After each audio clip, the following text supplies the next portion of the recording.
produttrici e che adesso raggruppa 21 associazioni.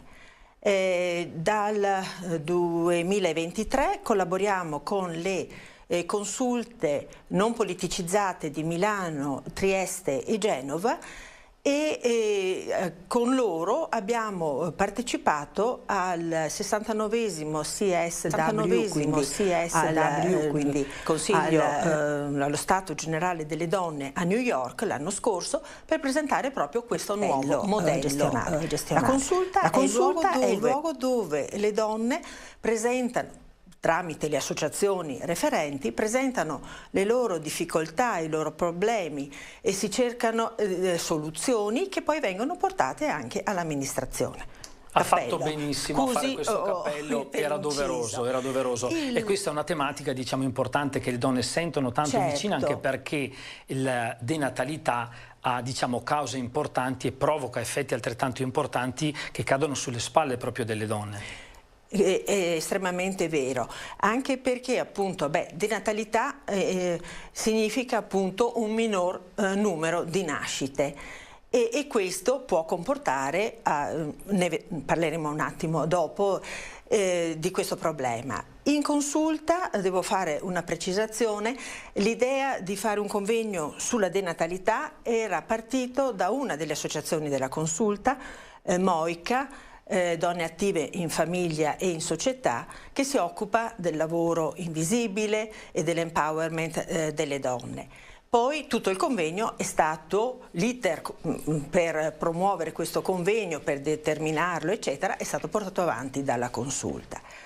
Relatori importanti, sia relatori che si occupano di statistica, sia filosofi, sia il presidente del forum delle famiglie italiane, e tutti con le loro competenze cercheranno di capire questo fenomeno che ha delle implicazioni molto vaste. Vogliamo ricordare qualche dato: 3,4 nati per 1000 abitanti in Italia e figli per donna 1,13, cioè 1,13, poco più di un figlio per donna. Ecco, questo ha delle cause importanti e ha degli effetti importanti, dicevamo, che verranno dette quel giorno. Possiamo anticipare anche voi come, diciamo, consulta avete forte questo tema? Certo, perché diciamo che sotto il 2 manca la soglia di rimpiazzo, cioè vuol dire che di anno in anno diminuirà il numero degli abitanti, parliamo dell'Italia,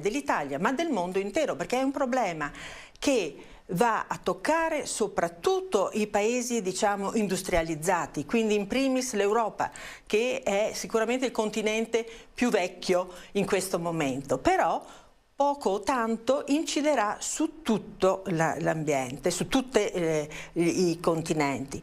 Questo però è un problema che va affrontato anche su diversi aspetti, cioè dobbiamo capire perché nascono meno figli, perché diciamo che c'è adesso un'autodeterminazione forse della donna ad avere meno figli, ma perché è portata a questa autodeterminazione? Perché si trova ad avere il peso della famiglia sulle spalle, il compagno, il marito aiutano certamente, però alla fine se si deve, le ore impiegate dalle donne sono superiori, e ci sono statistiche che parlano di questo, di quelle impiegate dagli uomini.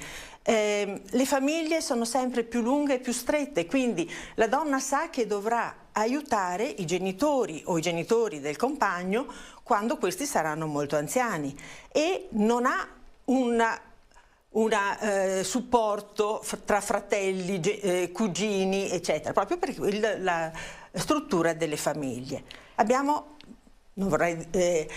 problemi di tipo economico.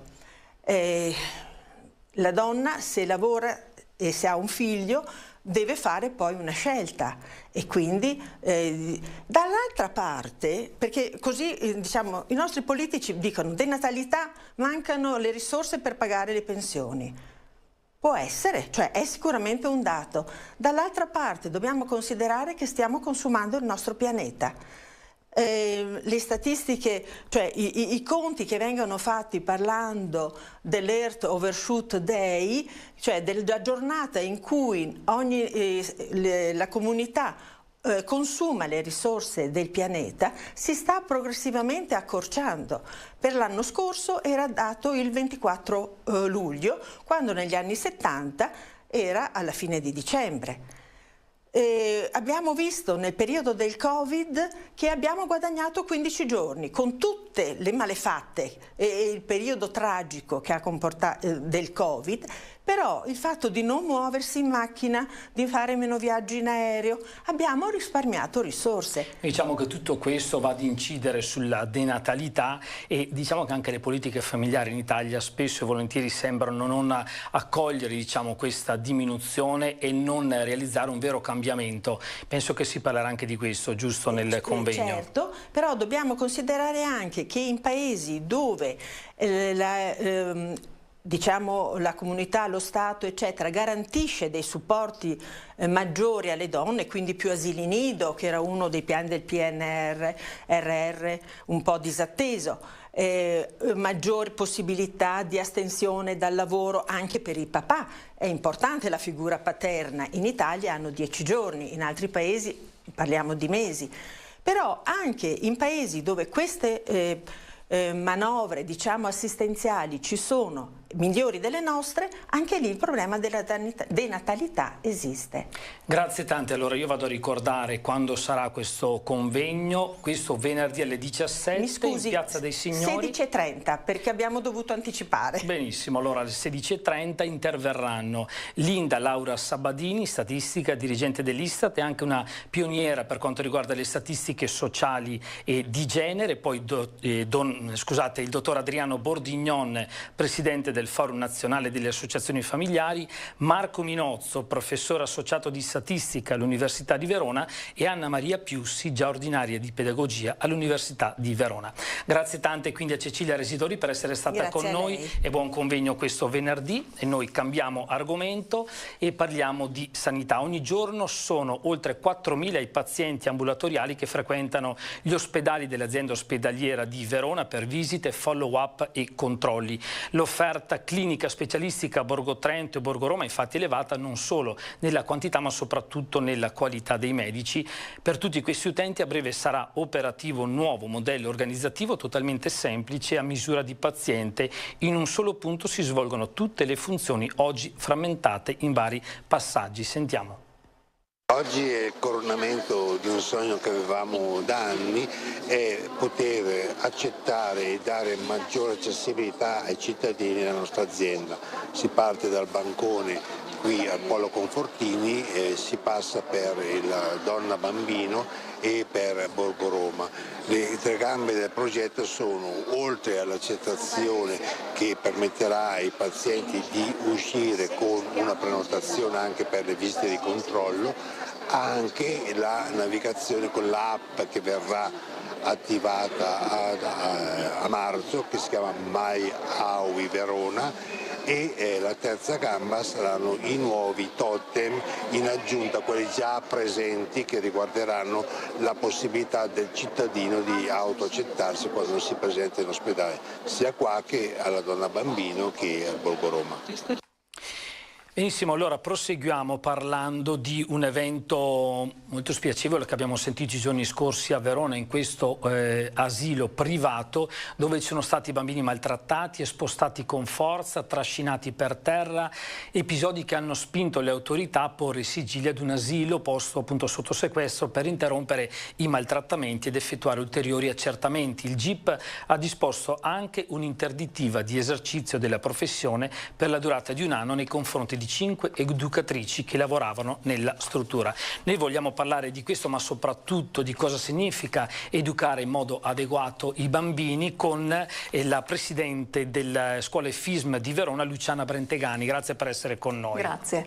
Allora, quello che abbiamo sentito che sarà accertato, insomma, fa un po' rabbrividire. Ecco, qual è il vostro pensiero, i vostri commenti all'interno di questo mondo che voi vivete tutti i giorni per il bene dei bambini? Certo, credo che rispetto al caso specifico credo sia doveroso richiamarsi alla presunzione di non colpevolezza. Sappiamo che fino a sentenza definitiva nessuno è colpevole, è un principio della nostra Costituzione e credo che sia doveroso rispettarlo nel rispetto del ruolo della magistratura, ovviamente, che farà il suo corso.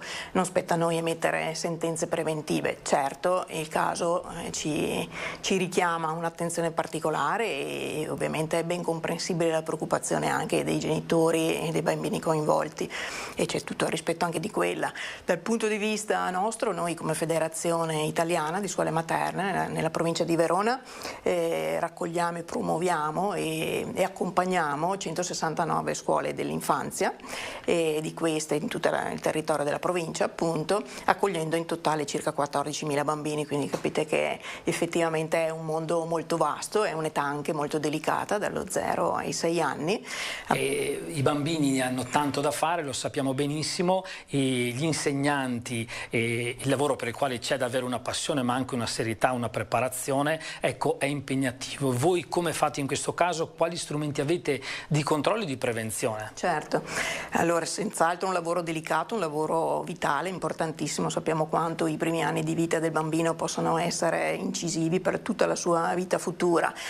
Cosa facciamo? Certamente c'è direi un doppio filone, quello del coordinamento e quello della formazione. Coordinamento nel senso che in ogni nostra scuola è presente una coordinatrice pedagogica che coordina appunto il collegio delle insegnanti ed educatrici. Abbiamo 84 nidi anche inseriti come nidi integrati nelle 169 scuole, per cui sono collegi che curano il bambino nella fascia dallo 0 ai 6 anni.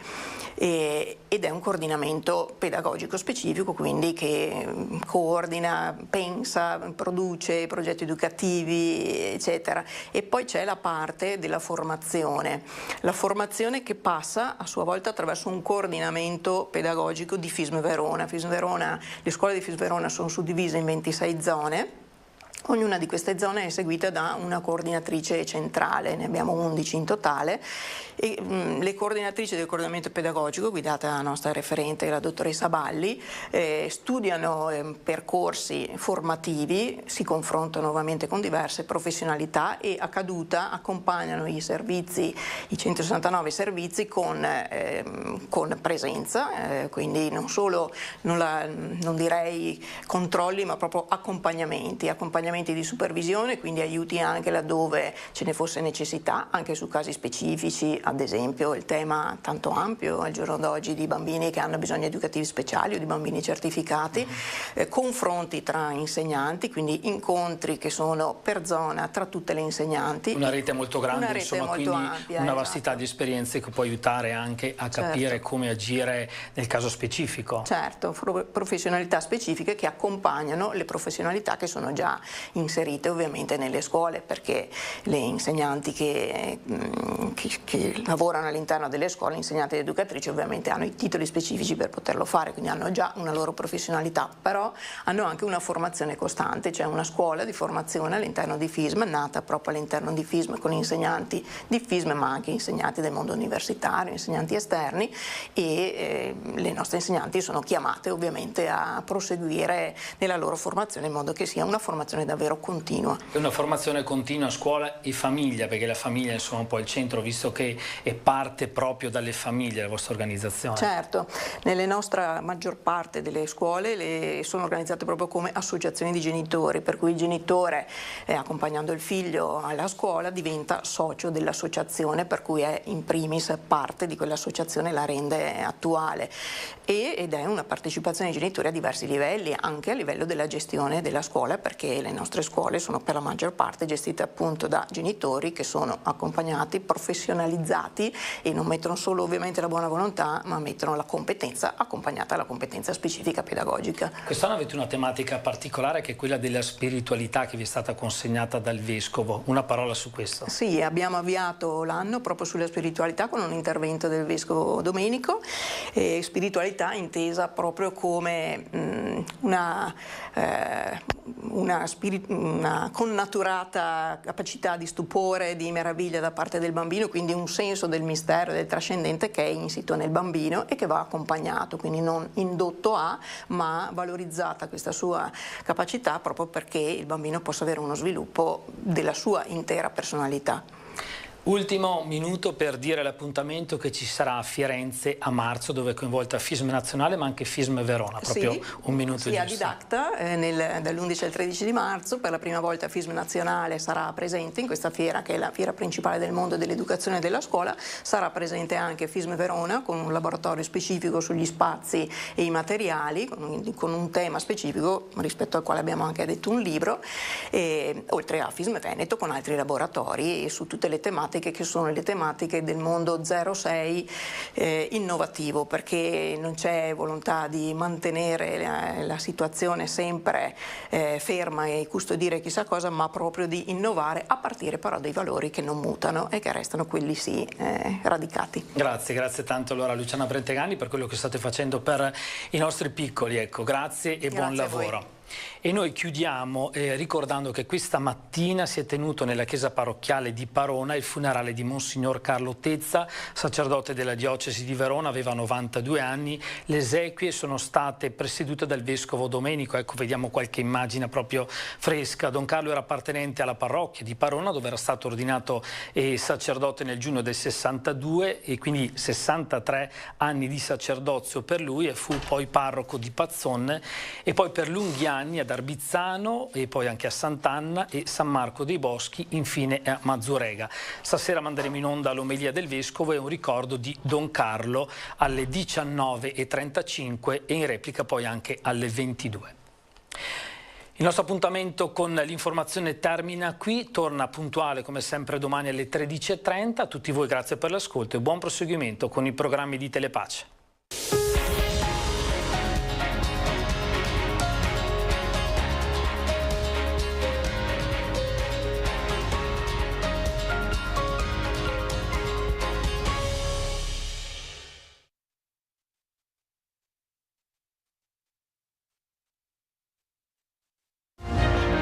Fatto. Il commento a uno dei fatti più rilevanti della settimana nella rubrica Il Fatto, curato e condotto dal giornalista e opinionista Monsignor Bruno Fasani, su Telepace.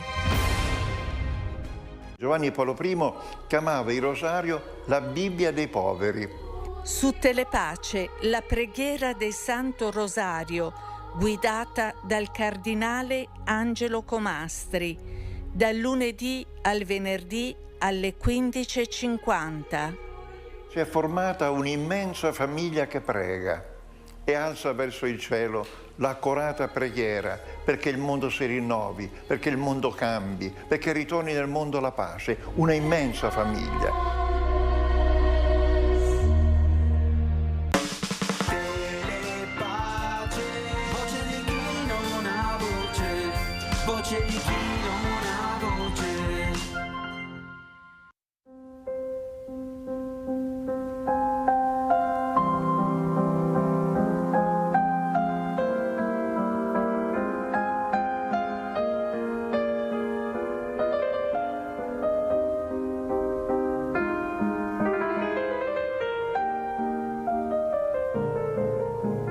Si sono svolti questo 17 febbraio nella chiesa parrocchiale di Parona i funerali di Don Carlo Tezza, sacerdote veronese, deceduto all'età di 92 anni presso la casa sacerdoti di Negrar. Ricordiamo brevemente chi è stato Don Carlo. È nato a Verona il 23 ottobre 1933 e come appartenente alla parrocchia di Parona è stato ordinato presbitero in questa chiesa il 29 giugno 1962. È stato vicario parrocchiale a Somma Campania dal 62 al 67, vicerettore del seminario minorile fino al 69 e poi vicario parrocchiale a Castagnaro nel 69, a San Giovanni Lupatoto fino al 71, a Villafranca dal 71 al 73.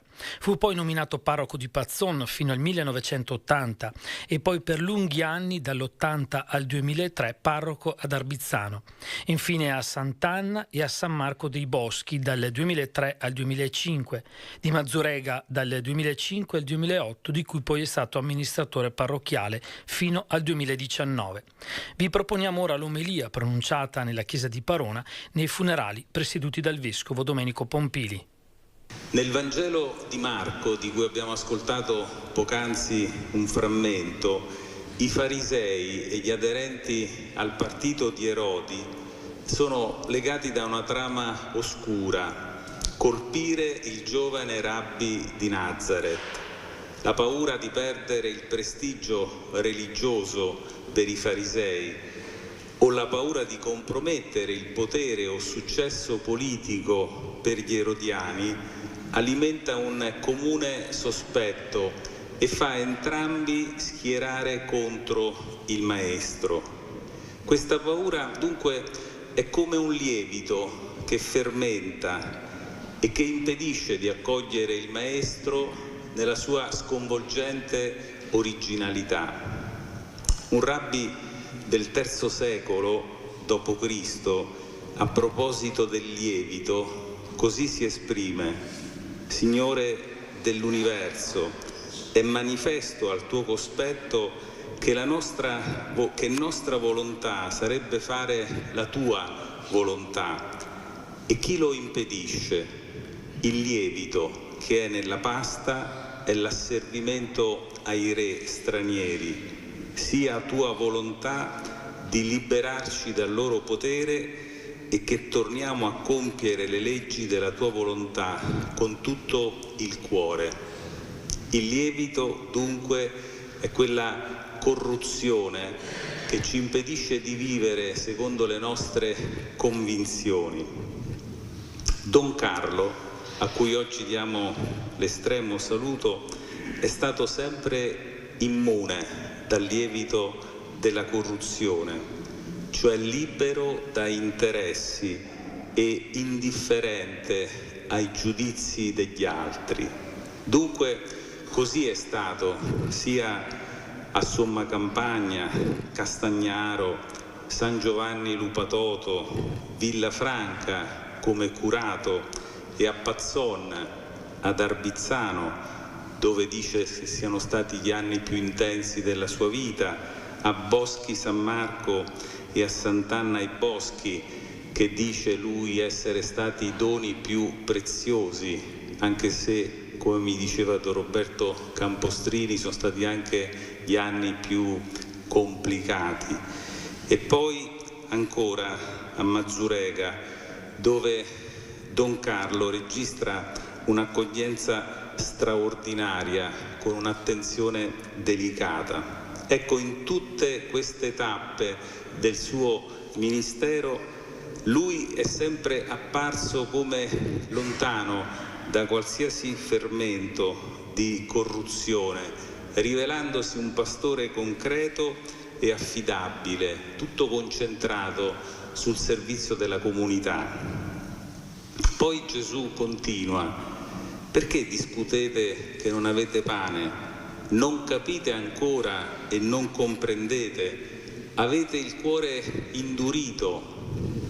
Gesù si accorge che non sono soltanto i farisei e gli erodiani, ma anche i suoi stessi discepoli a non aver compreso chi egli veramente sia. Anzi, riscontra che perfino nella sua ristretta cerchia dei discepoli c'è come una sorta di cecità o sordità spirituale a comprendere fino in fondo che cosa è e quale sia la sua missione. In particolare Gesù vorrebbe che non fraintendessero la moltiplicazione dei pani che è stata appena compiuta. Non si è trattato di un generico picnic popolare, ma si è trattato piuttosto di una precisa rivelazione della sua missione, cioè del suo essere Messia. Proprio l'Eucarestia è stata la folgorante certezza che ha sempre accompagnato Don Carlo, che invitava tutti a non scoraggiarsi mai e aggiungeva: per costruire vera comunità attorno all'Eucarestia, il pane che è stato, per così dire, il centro gravitazionale attorno a cui lui ha costruito sapientemente la comunità di volta in volta, è stata sempre l'Eucarestia. Perché per Don Carlo la parrocchia non era una generica forma di carattere sociale su un territorio e non era neanche un semplice, la parrocchia, erogatore di servizi religiosi. La parrocchia per lui era una comunità che trovava nella celebrazione dell'Eucarestia il suo punto sintetico, perché solo l'Eucarestia è questo pane che viene dall'alto, che riesce a mettere insieme differenze di età, di sensibilità e di qualsiasi altro genere. E il maestro conclude con un ultimo affondo in forma interrogativa, rivolto precisamente all'indirizzo dei suoi stessi discepoli, e dice: non comprendete ancora? Fino a quando il cuore da indurito non si trasforma, cioè non cambia, nessun miracolo, per quanto portentoso, può far sì che si arrivi a comprendere finalmente chi sia Gesù, cioè il Figlio di Dio. Don Carlo ha avuto una singolare forma per avvicinare a Dio nella persona di Gesù Cristo, e questa sua singolare forma è stato lo sguardo di Maria. Attraverso gli occhi della madre, Don Carlo ha sempre ritenuto che fosse più facile ed accessibile, grazie a questi occhi limpidi e penetranti, poter finalmente comprendere il mistero del Figlio. Scriveva nel testamento che ascolteremo al termine di questa celebrazione: con Maria, madre di Gesù e della Chiesa, riuscirete in tutto quello che avete intenzione di fare. Ripartiamo dunque da questo sguardo mariano, così semplice e al tempo stesso così penetrante, e raccogliamo allora la sua eredità, che è fondamentalmente quella di un padre spirituale, di tante e di tanti, grazie ad uno stile discreto e pervasivo che ha fatto sì che quanti lo hanno incontrato siano stati in grado di guardarsi dal lievito dei farisei e di arrivare finalmente a comprendere qualcosa di più del Vangelo di Gesù. Sentiamo ora il testamento spirituale consegnato da Don Carlo Tezza. Tutti noi siamo a conoscenza della profonda spiritualità di Don Carlo, padre e pastore, che ha voluto bene a tutti. È sempre stato suo desiderio, nella sua semplicità e mitezza, non essere lodato in questa circostanza con tante parole. Abbiamo quindi pensato di leggere pari pari il testamento spirituale scritto di suo pugno nel gennaio 2009. Oggi, 23 gennaio 2009, metto la mia vita e la mia morte nelle mani del Padre, del Figlio e dello Spirito Santo. La Vergine Maria, San Giuseppe e San Carlo preghino per me. Ringrazio infinitamente il Signore per il dono della vita, del battesimo e di avermi chiamato al sacerdozio nonostante la mia miseria. Vorrei vivere gli anni che il Signore mi concede in atteggiamento di amore verso di Lui e verso tutti coloro che ho incontrato e incontrerò nella mia esistenza. Quando arriverà l'ora della mia morte, chiedo a Maria, che sempre ho cercato di amare con amore filiale, di essermi accanto e di presentarmi a suo figlio Gesù. Chiedo sinceramente perdono a tutti coloro ai quali nella mia vita sacerdotale ho fatto del male con il mio cattivo esempio. Chiedo la carità della preghiera ai tanti amici conosciuti a Somma Campagna, Castagnaro, San Giovanni Lupatotto, Villafranca come curato e come parroco a Passon, Arbizzano, gli anni più intensi della vita, Boschi San Marco e Sant'Anna ai Boschi, i due più preziosi, e infine a Mazzurega. Un'accoglienza straordinaria, con un'attenzione delicata e amorevole. In queste comunità ho vissuto intensamente l'esperienza esaltante della paternità spirituale che sgorga dal sacerdozio. Ai componenti e le carissime comunità di Arbizzano e Mazzurega vorrei dire: non scoraggiatevi nello sforzo per costruire vere comunità attorno all'Eucaristia. Con Maria, Madre di Gesù e della Chiesa, ci riuscirete. Dal Paradiso, dove spero ardentemente di essere accolto anche per le vostre preghiere, pregherò Dio per i fanciulli, gli adolescenti, i giovani, gli sposi, gli anziani, gli ammalati.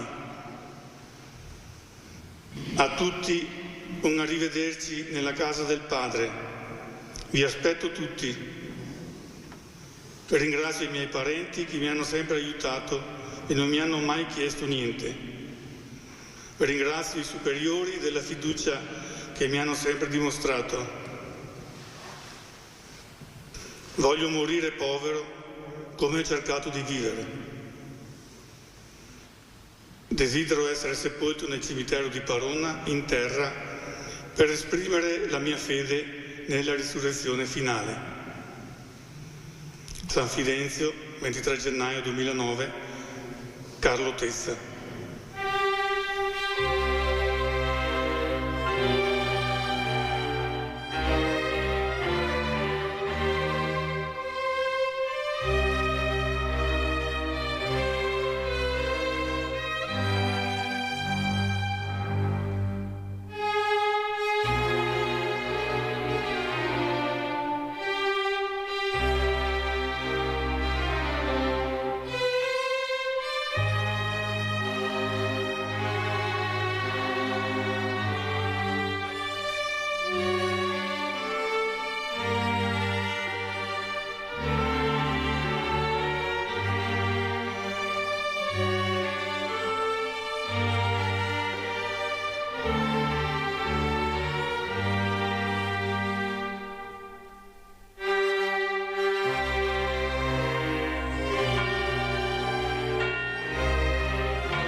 Al termine del giorno, preghiamo insieme e ringraziamo il Signore con la recita della Compieta.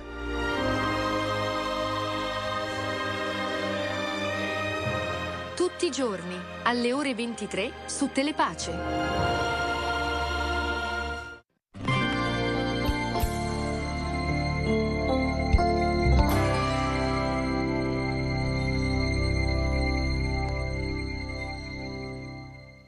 questo periodo cade il 16 marzo, il giorno della strage di Via Fani. Era il 1978 e sono passati 45 anni da quell'attentato mattutino a Roma nel quale vennero uccisi Oreste Leonardi, Domenico Ricci, Raffaele Iozzino, Giulio Rivera e Francesco Zizzi, 3 carabinieri e 2 poliziotti, la scorta dell'onorevole Aldo Moro, rapito dalle Brigate Rosse. Dopo 55 giorni Aldo Moro verrà ucciso. Le Brigate Rosse diranno nel loro amorale delirio ideologico: abbiamo giustiziato l'onorevole Aldo Moro, e il suo corpo sarà trovato chiuso nel bagagliaio di una Renault 4 rossa posteggiata in via Caetani, sempre a Roma, come da precise indicazioni telefoniche di una notissima e intercettata telefonata. Su questa vicenda, emblematica come nessun'altra per il nostro paese, si sono scritte pagine memorabili,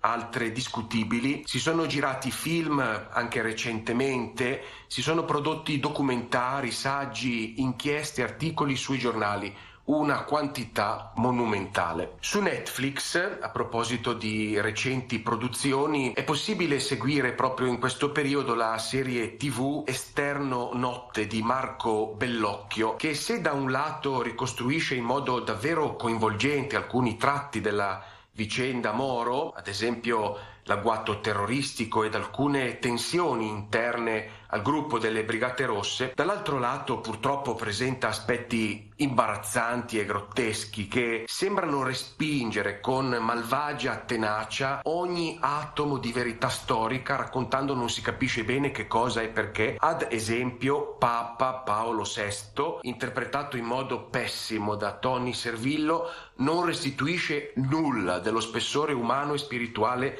di Giovanni Battista Montini, anzi deforma in modo irricevibile e sciatto, oltre che abissalmente non storico, il Papa amico personale di Aldo Moro, che morirà 3 mesi dopo il suo amico, nell'agosto dello stesso 1978. Di altro livello, ben più alto e capace di visioni acutissime, ma ci vuol poco a raggiungere qualche qualità rispetto al Montini deturpato di Marco Bellocchio, l'affaire Moro di Leonardo Sciascia, libro del 78, dove il tragico sempre contemporaneo di questa vicenda di potere e del suo lato laido, come ogni vicenda di potere, ci lambisce con inquietante efficacia e vicinanza, raggiungendoci in prima persona, toccandoci nel vivo del nostro rapporto personale con il potere. Il 1978, anno cruciale, vero e proprio punto di svolta della nostra storia italiana, l'anno dei 3 papi, di un'infinità di accadimenti, e l'anno nel quale tra l'altro si segnalano moltissime segnalazioni di UFO nei nostri cieli, come racconta lo straordinario e recentissimo UFO 78, un'opera geniale del collettivo di scrittori Wu Ming, un libro straordinario del quale parleremo. Ma a proposito di lotta armata, di vittime, di omicidi, di anni di piombo, c'è un libro che offre pagine inattese, gravide di luce, di umanità, pagine come poche altre profumate della più pura utopia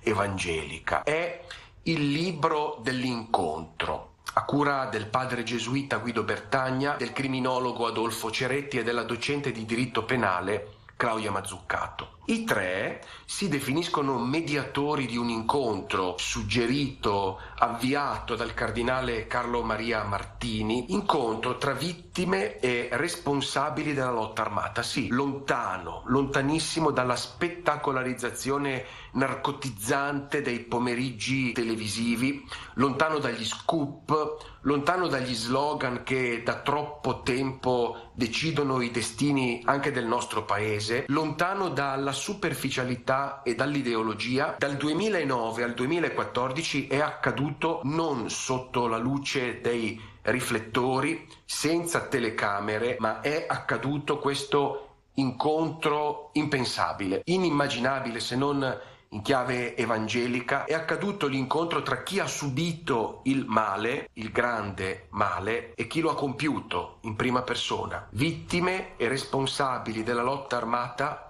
si incontrano, si confrontano. Nessuna vetta viene conquistata, ma il cammino c'è, è reale, è davvero, non sembri esagerato, è davvero per una volta la realizzazione storica e concreta qui e ora di quel frammento del regno del quale invochiamo l'accadere nella preghiera del Padre nostro: venga il tuo regno. Un pezzettino è arrivato ed è raccontato nel libro dell'incontro. Leggere il libro dell'incontro, che parla di un incontro difficile, quasi impossibile, ma invece accaduto, leggere il libro dell'incontro cambia le cose profondamente, proprio dove non pensavi, dove c'era odio. Leggere per credere è storia, non racconto fantasy, si accende qualche luce.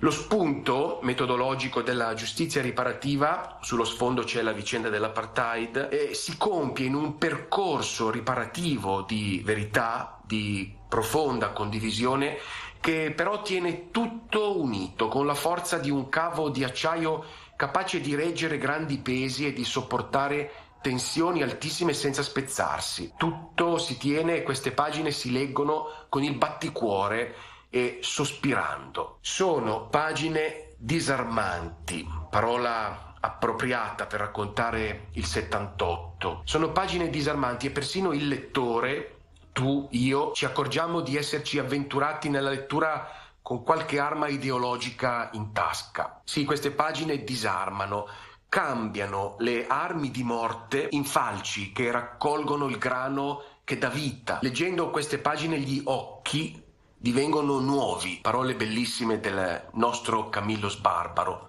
occhi nuovi, dalla morte alla vita. In questo libro ci sono le voci di tutti i protagonisti di quegli anni. Si rivive l'aria che tirava, oscura, plumbea, gli anni di piombo, ma si intravede la filigrana fragile, ma concreta, della speranza, virtù fragile per eccellenza, ma sempre necessaria e sempre luminosa. I racconti e i vissuti narrati in questi incontri sempre accadono alla presenza della controparte. Tu, a 16 anni con una pistola in mano, che cosa ci vuoi dire? Da dove viene quella pistola? Hai discusso con la tua coscienza? Tu, in quanto assassino, cosa vuoi dare a questo gruppo di incontro? Bellissima la lettera delle vittime, tante, tra i firmatari Agnese Moro. Anche noi siamo invitati nel nostro quotidiano, che non è irrilevante e che costituisce un frammento reale della cosiddetta grande storia, anche noi siamo invitati a deporre le armi e a fare della nostra vita un racconto di incontri che disarmano. In un passaggio fortissimo e pieno di luce, Giorgio, il figlio del maresciallo di polizia Sergio Bazzega, ucciso a Sesto San Giovanni nel 1976 da un brigatista, Giorgio dice, rivolgendosi ai responsabili della morte di suo papà: se mio papà fosse ancora qui, sono sicuro che sarebbe qui con noi.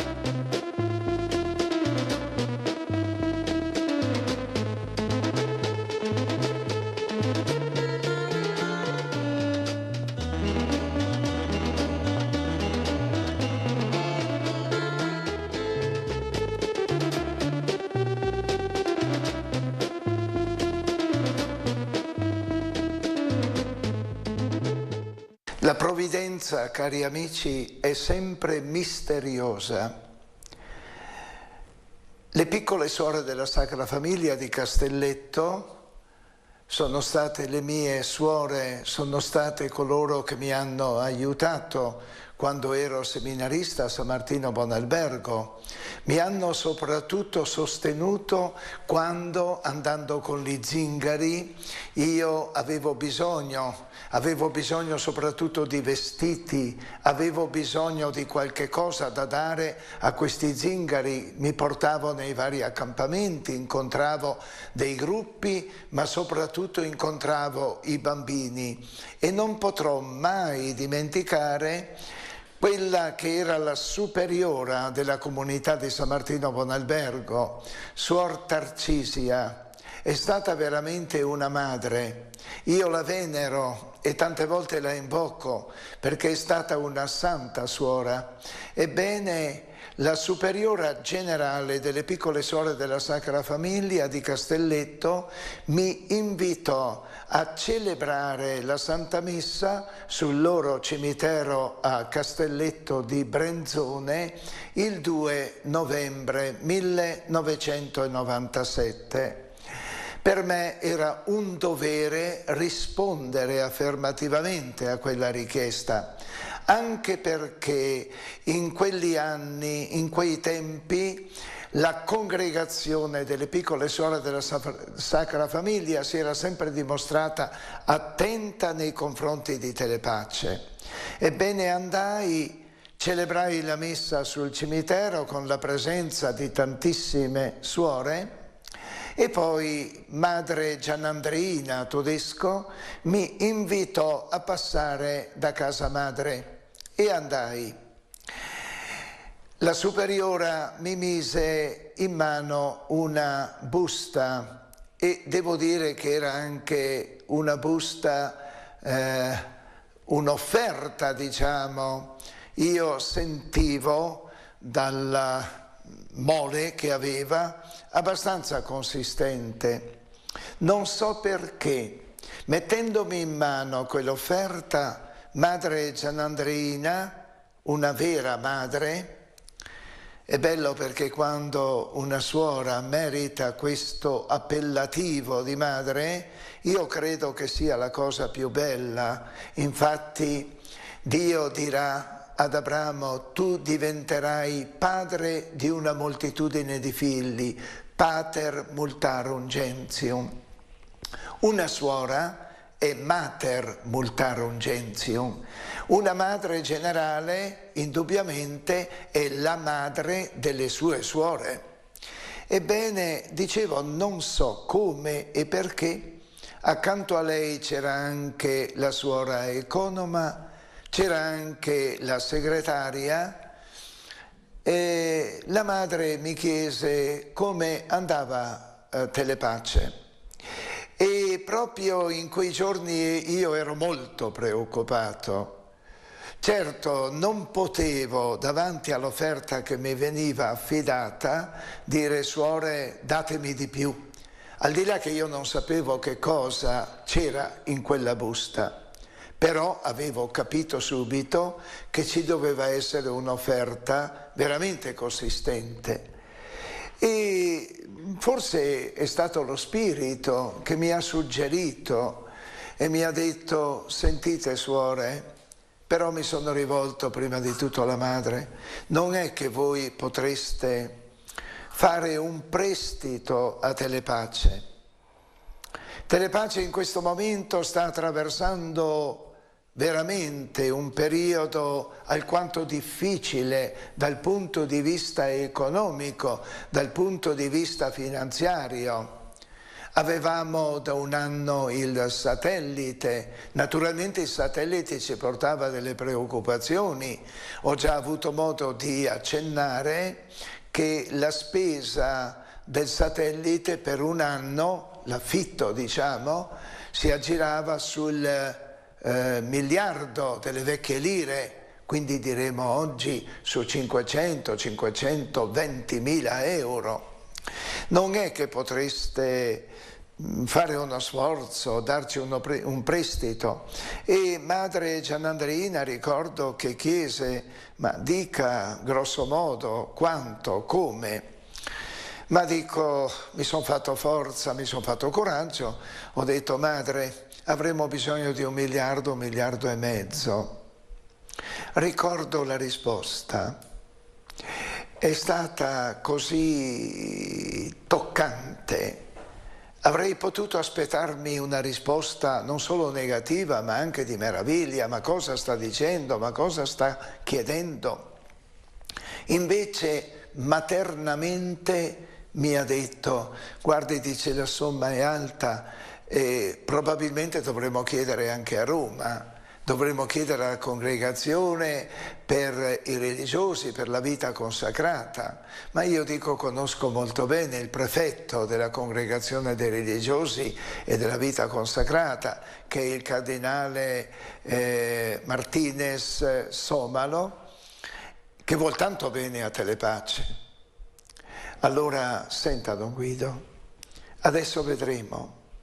Ci dà un po' di tempo per poter parlare anche insieme col consiglio, ma dico, avrei tanto bisogno. Comunque potreste, magari martedì, era domenica, quel 2 novembre, potreste martedì darmi la risposta. Va bene, allora io sarò a Roma martedì. Se voi mi date la risposta, io vi sarò tanto e tanto riconoscente. Sono venuto a casa con un presagio, a volte le cose si sentono, che veramente quella famiglia religiosa, i loro fondatori, il fondatore, il Beato Nascimbeni, la fondatrice, la Beata Maria Domenica Mantovani, nel dare la denominazione delle suore avevano premesso davanti a suore, piccole suore della Sacra Famiglia. Avevo intuito che ancora una volta le piccole suore della Sacra Famiglia sarebbero venute incontro a Telepace. Infatti la telefonata non arrivò martedì, ma arrivò lunedì sera, prima che io partissi per Roma, e fu proprio la madre a chiamarmi. Allora, Don Guido, va bene, abbiamo pensato di fare 1 miliardo, grazie di cuore, ma non potreste fare 1,5 miliardi? Beh, facciamo 1,5 miliardi per 3 anni, eravamo nel 97, saremo arrivati all'anno giubilare del 2000, un segno grande della provvidenza per Telepace.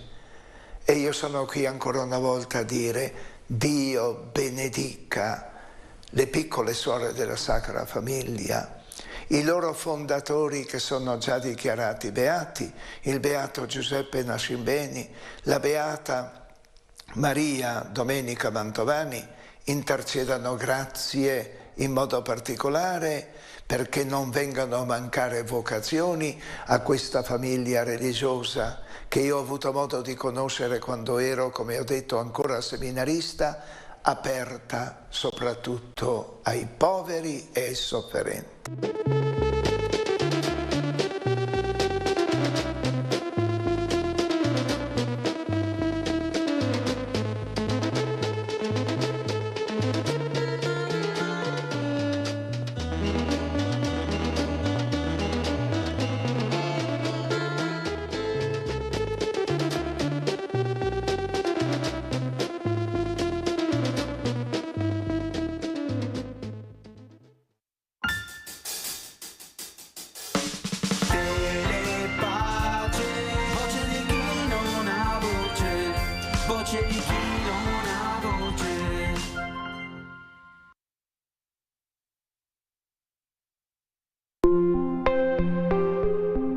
Storie e volti, il nuovo ciclo di interviste del direttore di Telepace Don Bruno Fasani, in onda ogni domenica alle 9:25, 15:25, 19:15. Conosceremo tante persone e tante storie.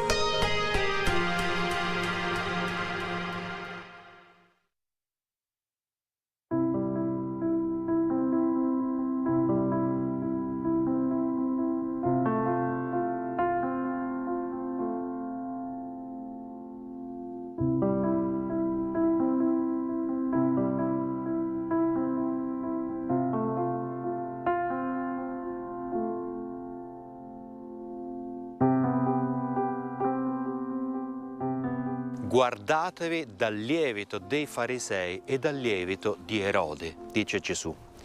Di quale lievito sta parlando in questo Vangelo? È di tutto ciò che gonfia solo l'esteriorità, ma non va a cambiare, a far crescere l'intimità delle cose.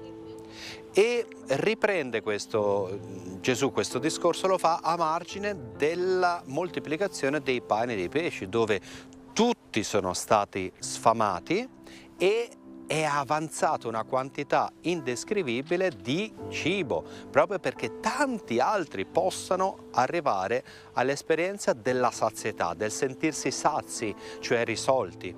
E dice Marco che tutto questo discorso di Gesù, questo ricordare ai suoi quello che è successo perché aprano gli occhi, parte dal fatto che i discepoli tra di loro stavano discutendo che non avevano pane. E allora Gesù se ne esce fuori con questa indicazione di guardarsi dal lievito, dall'esteriorità, dal gonfiarsi dell'esteriorità, perché non hanno ancora capito i discepoli che Gesù è colui che è capace di riempire ogni vuoto, di sfamare ogni fame.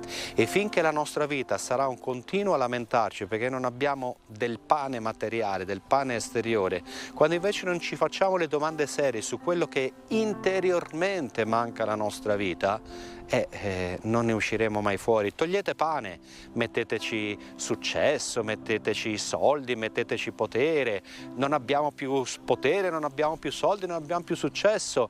E anche se ce l'hai, quella realtà non ha il potere di darti la felicità, di saziare la fame profonda di senso che abita il tuo cuore.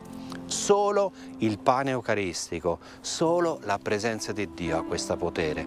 E allora oggi facciamoci furbi e cerchiamo di cogliere quelle che è la fame profonda che ci abita e diamo la risposta più opportuna, quella che mette Cristo come nutrimento vero della vita di ciascuno di noi.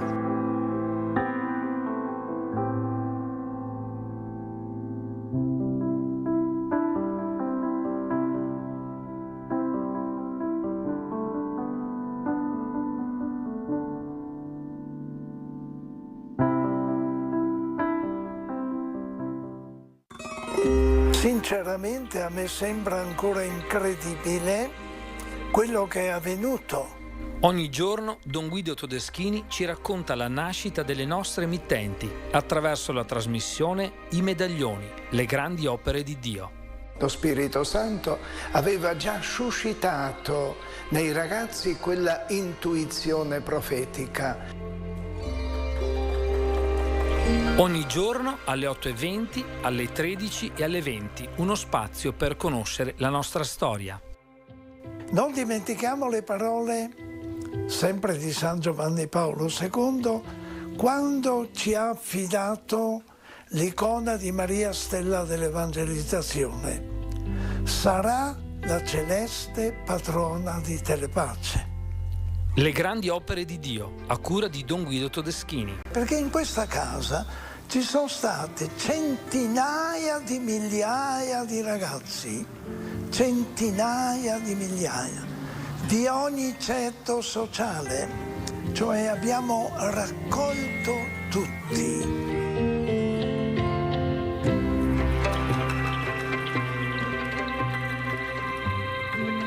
Perché Telepace si sviluppi, perché Telepace fiorisca, non solo a Roma, in Italia, in Europa, ma in tutto il mondo.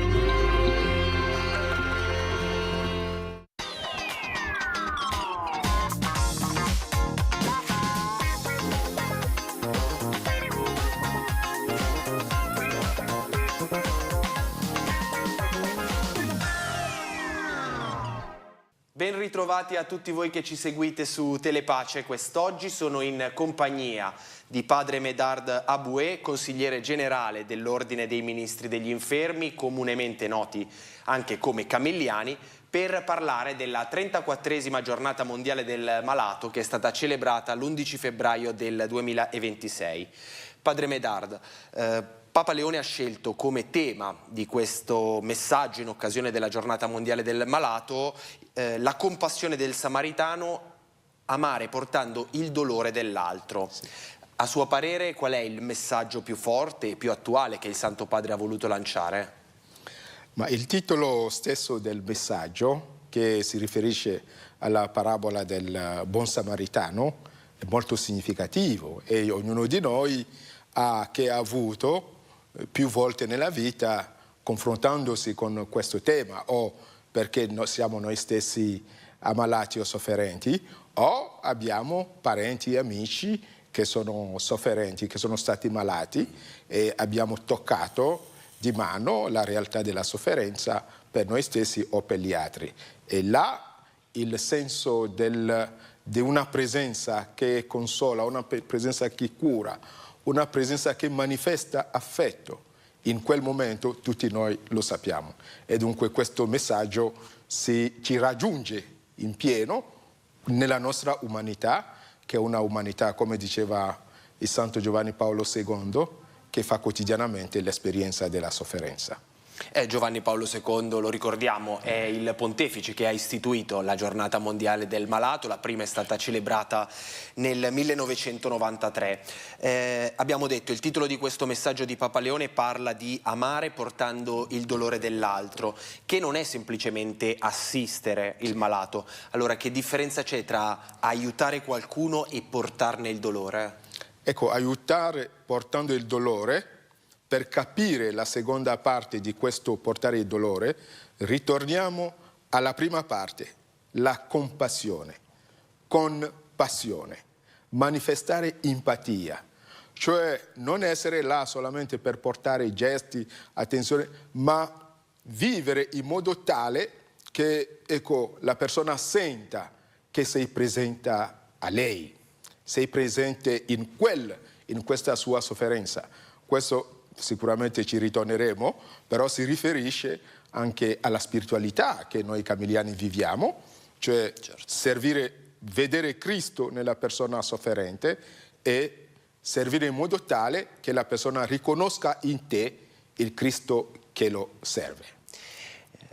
La Giornata Mondiale del Malato non è solamente un appuntamento liturgico, ma è anche un richiamo alla coscienza della Chiesa e della società. Che valore ha questa giornata oggi nel mondo contemporaneo segnato da guerre, fragilità, sofferenze? Ogni anno, quando celebriamo questa giornata, io non faccio a meno di ritornare alla storia, all'istituzione di questa giornata, che per San Giovanni Paolo II veniva una intuizione che veniva da un'esperienza personale, un papà che veniva dall'est, e poi all'indomani della diagnosi infausta che aveva ricevuto, quella diagnosi del Parkinson, e dalla sua esperienza di un pastore, di un vescovo, prima in Polonia, poi della Chiesa universale, ha sentito il bisogno che la Chiesa doveva portare più attenzione. E quando ha istituito questa giornata, il Papa insisteva affinché la condizione dei sofferenti e gli ammalati sia al centro delle preoccupazioni della Chiesa e della stessa società civile, in modo che colui che è sofferente non manchi di attenzione, di cure adeguate per alleviare il dolore. E quando il dolore è alleviato o non si può più guarire, che uno ritrovi nella presenza, nella compagnia di chi lo cura, davvero il senso salvifico di questa sofferenza, di questo dolore, soprattutto per noi cristiani. Torniamo adesso al messaggio di Papa Leone, dal quale emerge con forza la dimensione spirituale della cura. Allora, quanto è importante la preghiera negli ospedali e che cosa cambia per un malato sapere che lì c'è qualcuno che prega con lui? Ecco, questa dimensione, il Papa finisce il messaggio con questa preghiera alla Vergine Maria, che significa l'importanza della preghiera.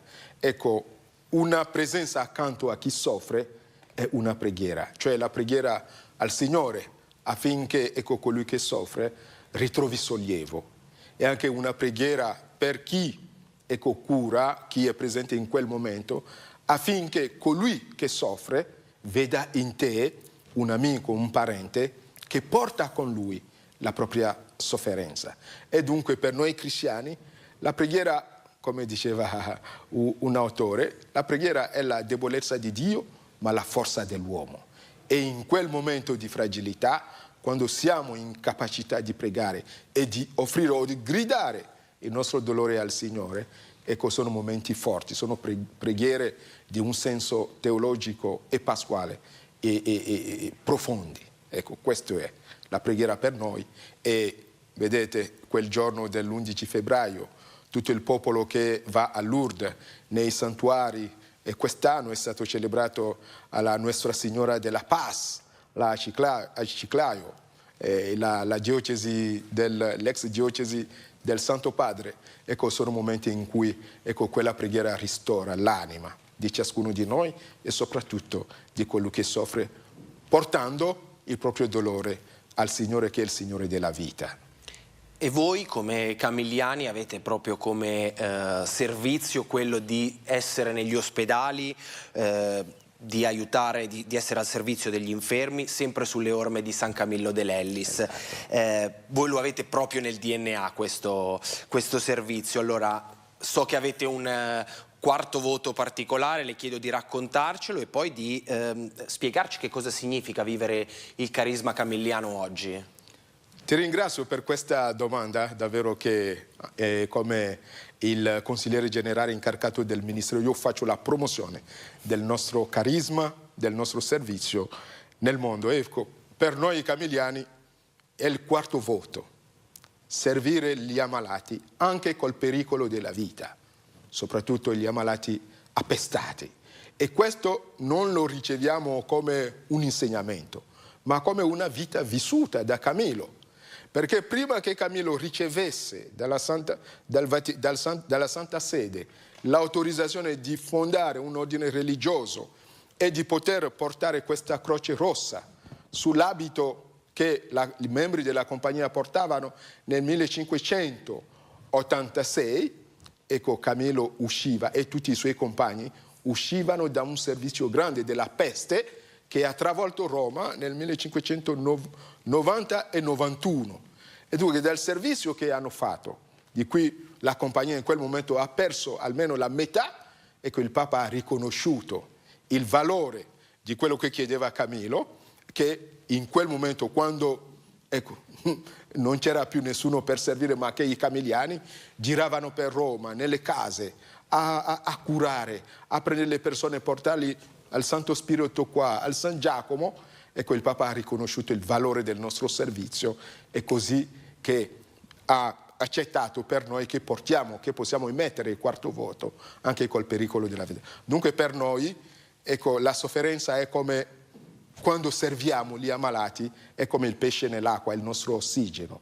Non perché ci qualifica in qualche cosa, ma ecco, ci permette di essere Cristo in chi soffre e di servire in modo tale che anche loro possano riconoscere in noi il Cristo sofferente. E dunque per noi la giornata dell'ammalato è nel nostro DNA e nasciamo come religiosi camilliani con quel carisma che ci determina in modo singolare e particolare nella Santa Madre Chiesa. Dunque, siamo giunti alla conclusione di questa intervista. Io ringrazio Padre Medard Aboué per averci aiutato ad approfondire il tema della giornata mondiale del malato, così come ringrazio tutta la famiglia camilliana per il servizio che ogni giorno porta avanti negli ospedali. A me non resta che salutarvi, ringraziarvi e augurarvi un buon proseguimento con la programmazione di Telepace.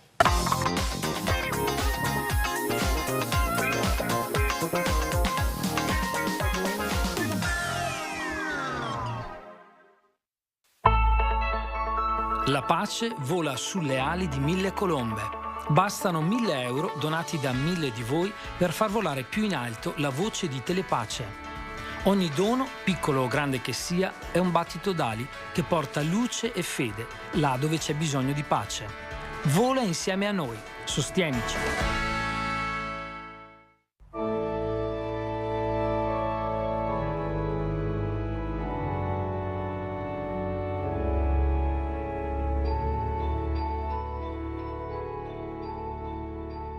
Dalla Casina Pio IV, nel cuore del Vaticano, trasmettiamo gli esercizi spirituali per la Quaresima, intitolati Vivere la memoria della salvezza.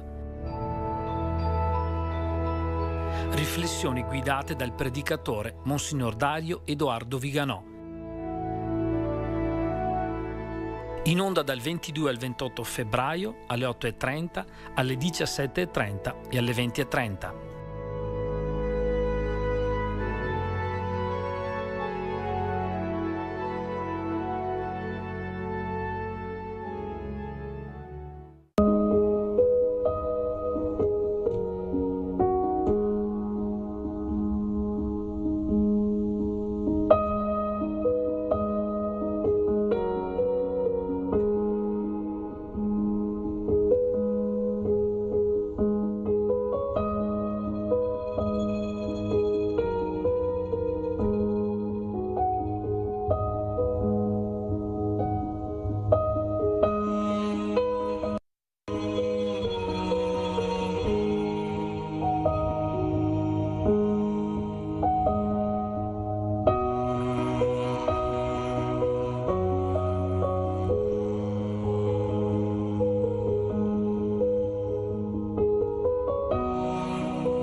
e volti, il nuovo ciclo di interviste del direttore di Telepace Don Bruno Fasani, in onda ogni domenica alle 9:25, 15:25, 19:15. Conosceremo tante persone e tante storie.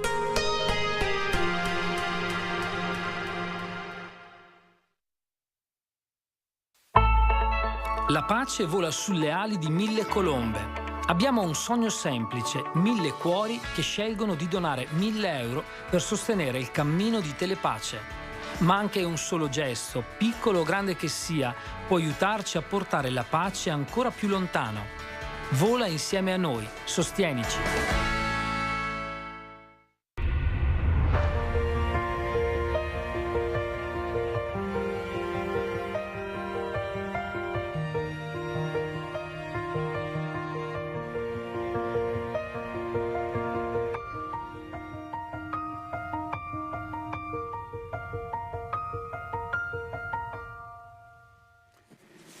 إخوتي وأخواتي الأحباء، ليمنحكم الرب السلام. نحن مدعوون لتخطي المظاهر والذهاب مباشرة إلى ما نحمله في قلوبنا. لا يكفي عدم القتل، بل يجب محاربة العنف والغضب. يطلب يسوع منا عدالة تتمشى مع عدالته، عدالة تبدأ من النظر إلى الآخر بالمحبة، عدالة تعيد العلاقات إلى حقيقتها. ليس من السهل تغيير القلب، لكن الله يعزينا. الشر الذي يقودك إلى الخطيئة يمكنك أن تتغلب عليه. الإحساس بالعجز الذي نحمله أحيانا في داخلنا لا يأتي من الرب. أي طريق جديد يقدمه لنا الرب؟ أي علاقات يمكنني تحسينها؟ لنتأمل في يسوع، هو الخبز الذي يجدد قلبنا وحياتنا.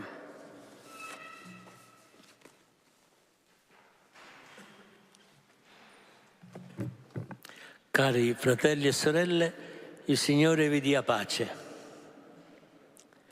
Siamo invitati a superare l'esteriorità e ad andare dritti a ciò che portiamo nel cuore. Non basta non uccidere, ma anche la violenza, l'ira devono essere combattute.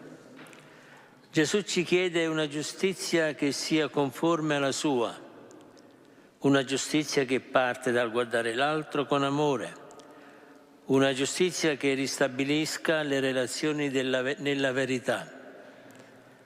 Non è facile cambiare il cuore, ma Dio ci assicura: il male che ti porta al peccato, tu puoi dominarlo. Il senso di impotenza che a volte portiamo dentro non viene dal Signore. Quale via nuova il Signore ci offre? Quali relazioni posso migliorare? Contempliamo Gesù. Egli è il pane che rinnova il cuore della nostra vita.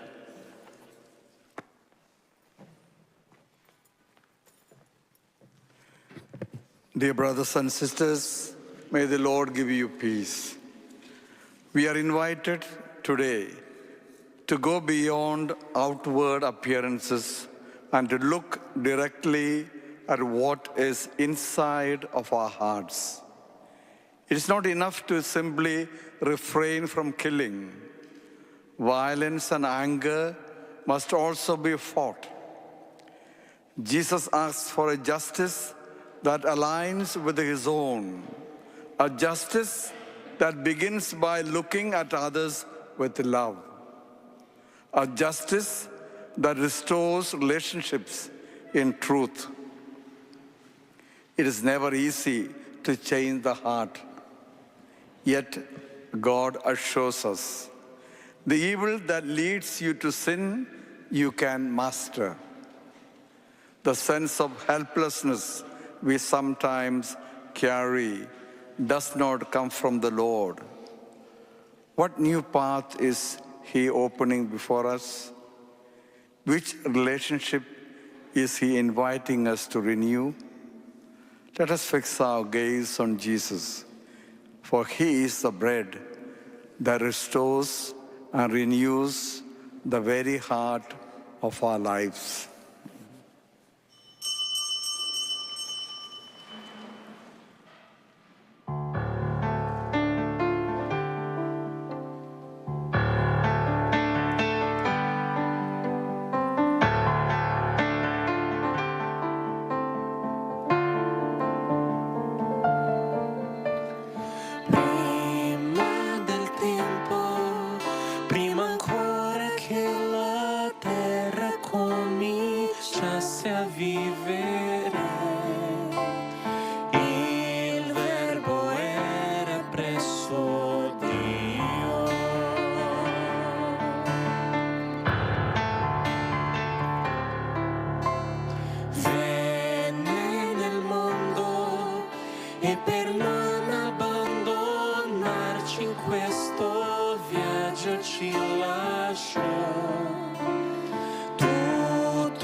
قدني إلى بر الأمان حبي لك دون انقسام فعهدك مدى الزمان يسوع يا نورا في الظلام قدني إلى بر الأمان حبي لك دون انقسام فعهدك مدى الزمان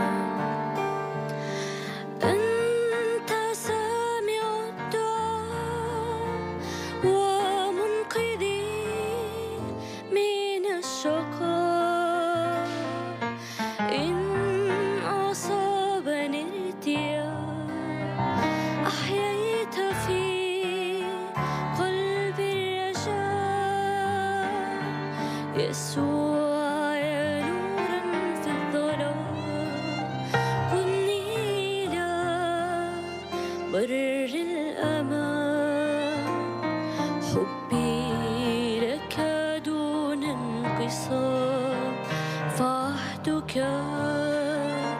مدى الزمان أنت ملجئي مولاي في محني وفي الأخطار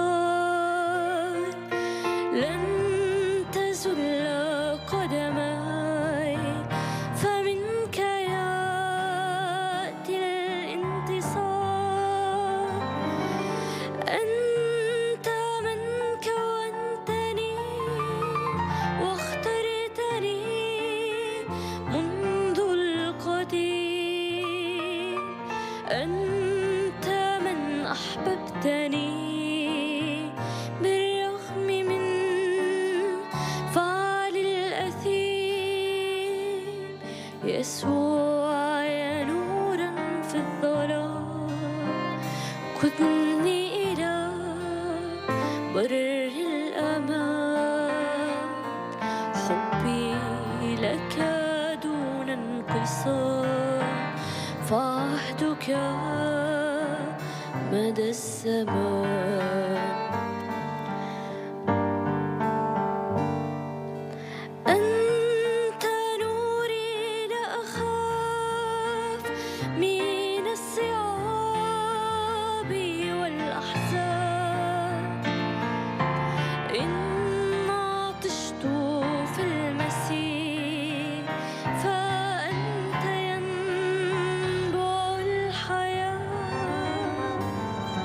يسوع يا نورا في الظلام قدني إلى بر الأمان حبي لك دون انقسام فعهدك مدى الزمان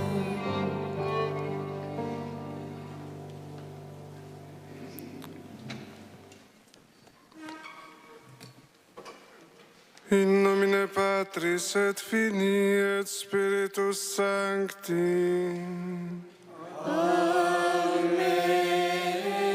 Amen. Gratiam Domini nostri Iesu Christe et caritas Dei et communicatio Sancti Spiritus sit cum omnibus vobis et cum spiritu tuo.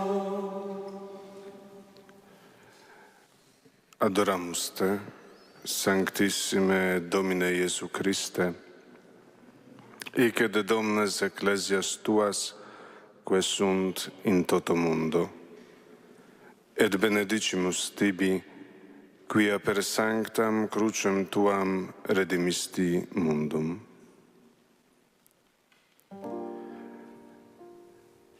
Le chiese del mondo sono piene della Tua gloria.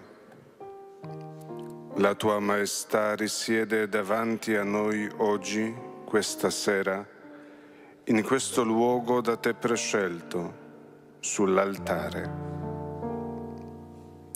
Con i nostri occhi possiamo contemplare il tuo corpo glorioso sull'altare.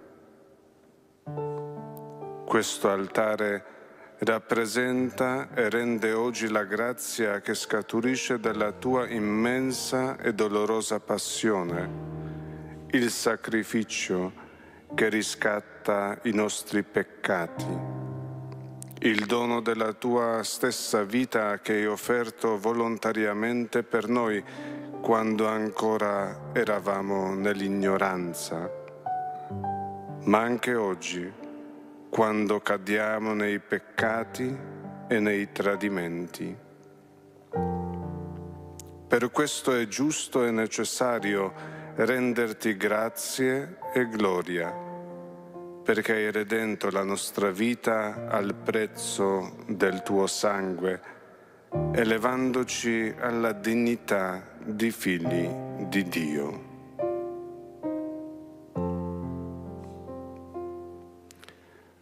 Se la vostra giustizia non supera quella dei scribi e dei farisei, non entrerete nel regno dei cieli.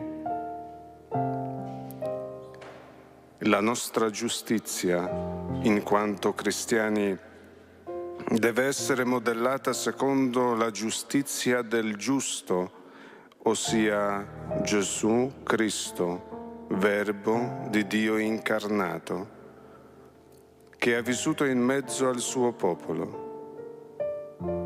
Egli ha camminato sulle strade di questa terra, sulle quali oggi camminiamo anche noi, facendo il bene, sanando i malati, scacciando i demoni e predicando la conversione per il regno di Dio. In questo modo ha scolpito il modello della vita giusta e santa. La giustizia che egli proclama è quella di restituire a Dio ciò che è di Dio e di non mancare nel rendere al nostro prossimo ciò che gli è dovuto. A Dio appartiene tutto, perché da Lui tutto proviene, l'universo, il creato, incluso uomo. Perciò Gesù Cristo, che ha assunto la natura umana sulla croce, consegna il suo spirito nelle mani di Dio Padre come segno del compimento e del pieno adempimento della giustizia. Imitando il suo Maestro, il cristiano non dovrebbe comportarsi come fanno gli altri. Il cristiano è chiamato a imitare la vita di Gesù Cristo, a perfezionare giorno dopo giorno la propria vita dei comandamenti, la vita della misericordia e la vita dell'amore. Essere santo, essere servo obbediente, essere immerso nel mistero di Cristo, questa è la superiorità della giustizia cristiana rispetto alla giustizia degli altri. Non si tratta di un atteggiamento di superbia, ma di un modo di vivere nella libertà, non limitata dagli altri, non impaurita dal peccato e dai desideri, ma coraggiosa, che a capo alto proclama l'ultima verità. Gesù Cristo è il Signore e in Lui è la nostra salvezza. Lui è il giudice giusto. Amen.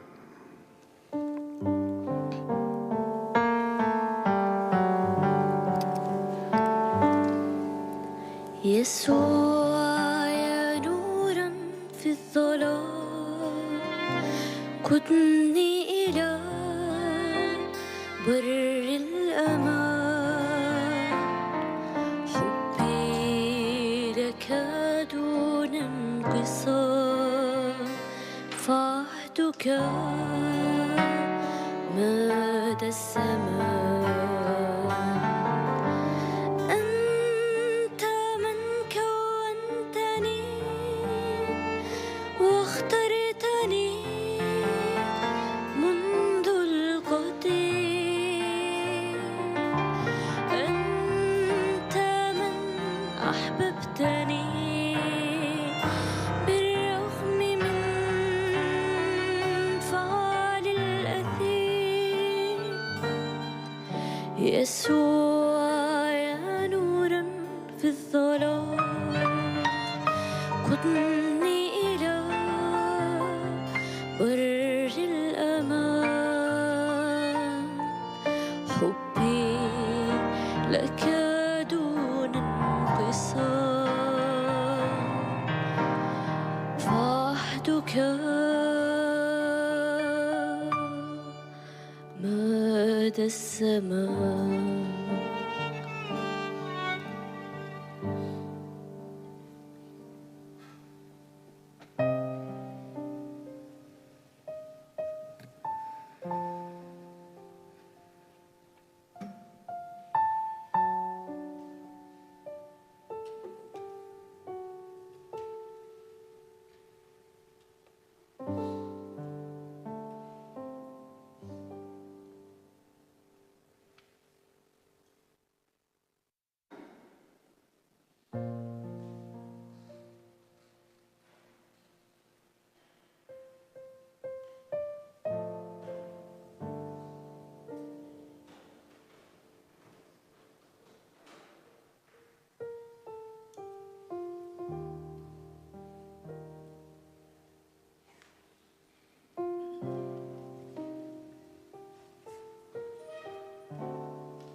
nella legge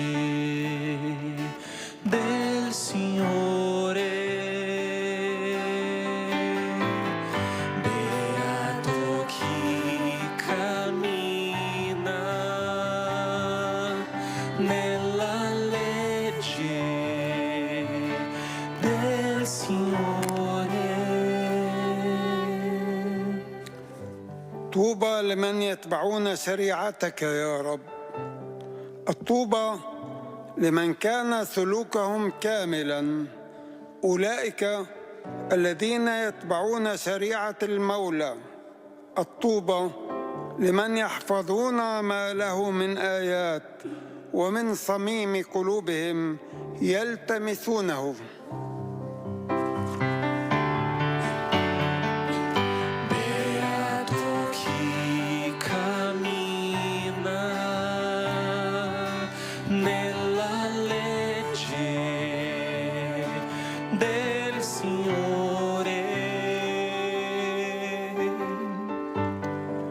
You have commanded that your precepts be diligently kept. Oh, that I might be firm in the ways of keeping your statutes.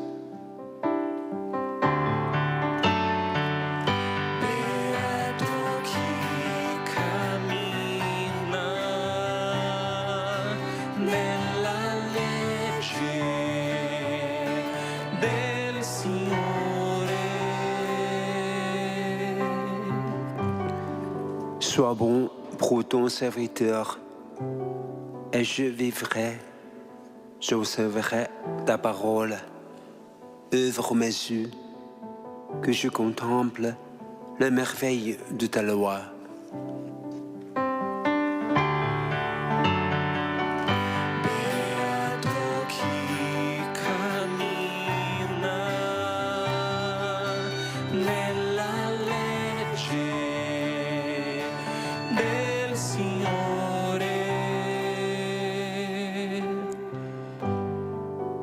Muéstrame, Señor, el camino de tus decretos, y lo seguiré puntualmente. Enséñame a cumplir tu ley y a guardarla de todo corazón.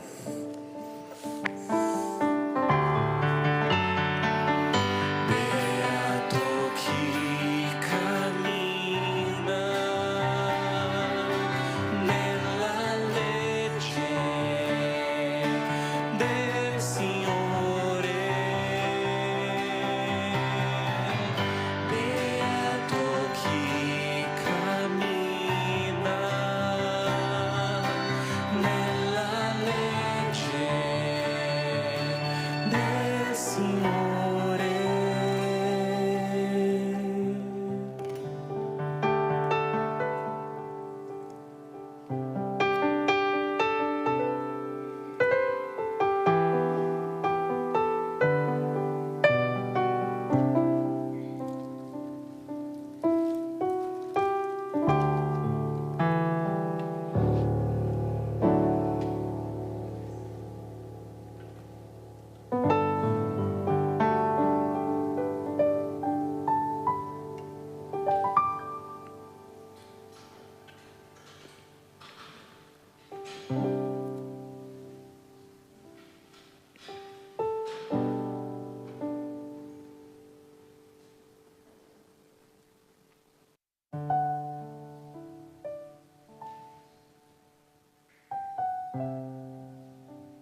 Gospel of Jesus Christ according to Matthew. Jesus said to his disciples, I tell you, unless your righteousness surpasses that of the scribes and Pharisees, you will not enter the kingdom of heaven. You have heard that it was said to your ancestors, you shall not kill, and whoever kills will be liable to judgment. But I say to you, whoever is angry with his brother will be liable to judgment. You have heard that it was said, you shall not commit adultery. But I say to you, everyone who looks at a woman with lust has already committed adultery with her in his heart. Again, you have heard that it was said to your ancestors, do not take a false oath, but make good to the Lord all that you vow. But I say to you, do not swear at all. Let your yes mean yes, and your no mean no. Anything more is from the evil one.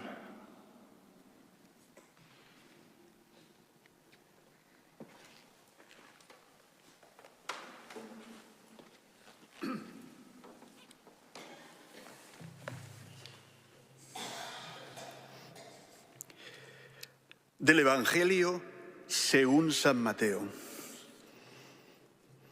En aquel tiempo dijo Jesús a sus discípulos, os digo que si vuestra justicia no es mayor que la de los escribas y fariseos, no entraréis en el reino de los cielos. Habéis oído que se dijo a los antiguos, no matarás, y el que mate será reo de juicio.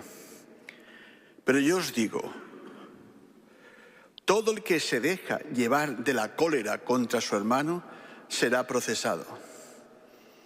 Habéis oído que se dijo, no cometerás adulterio.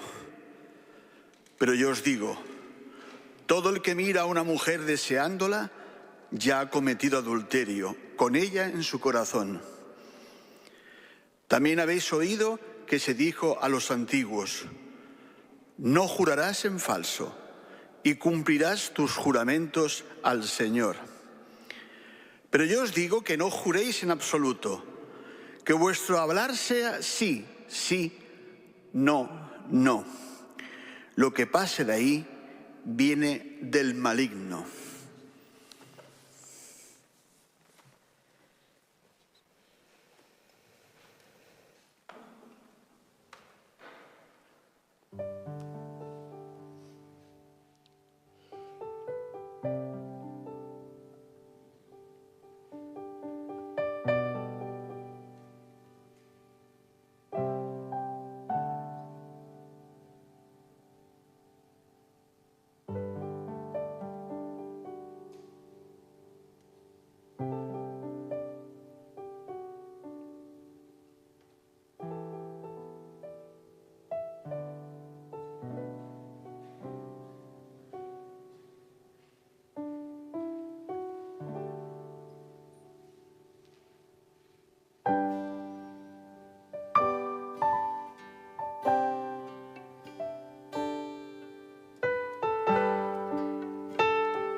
City of God.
Il Signore della vita e della storia dona all'umanità pellegrina nel Tempio il soccorso dello Spirito, perché scopra le vie del bene e giunga a proclamare Gesù Cristo è il Signore.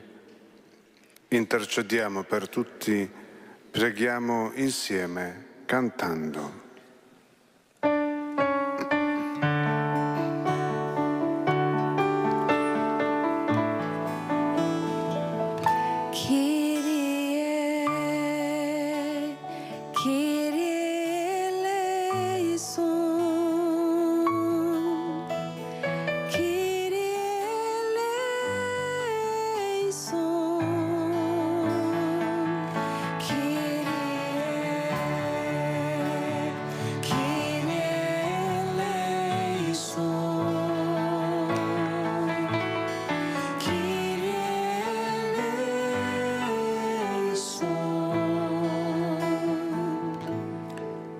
أيها الرب يسوع، من أجل الكنيسة المقدسة لكي تظهر في كل كلمة وفعل شهادة لك وعلامة لحضورك، فيؤمن العالم بك ويرجوك، إلى الرب نطلب.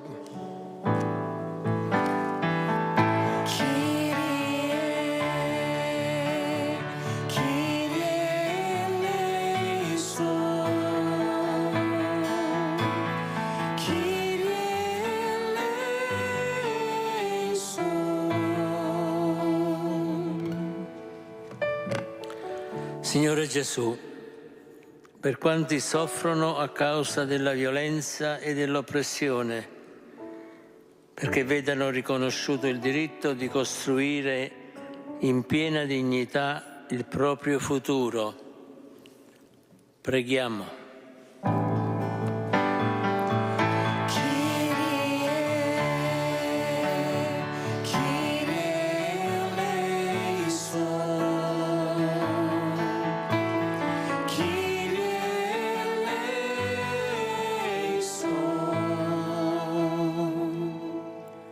Lord Jesus, we pray for those entrusted with educational and social responsibilities. May they foster the integral growth of every human person, open to God and attentive to their brothers and sisters. Let us pray.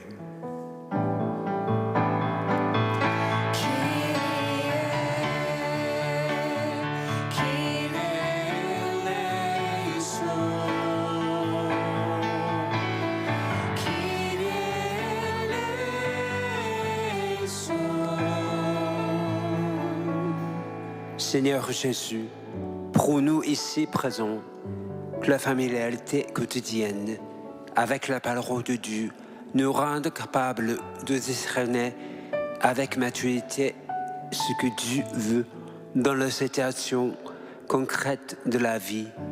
Prions.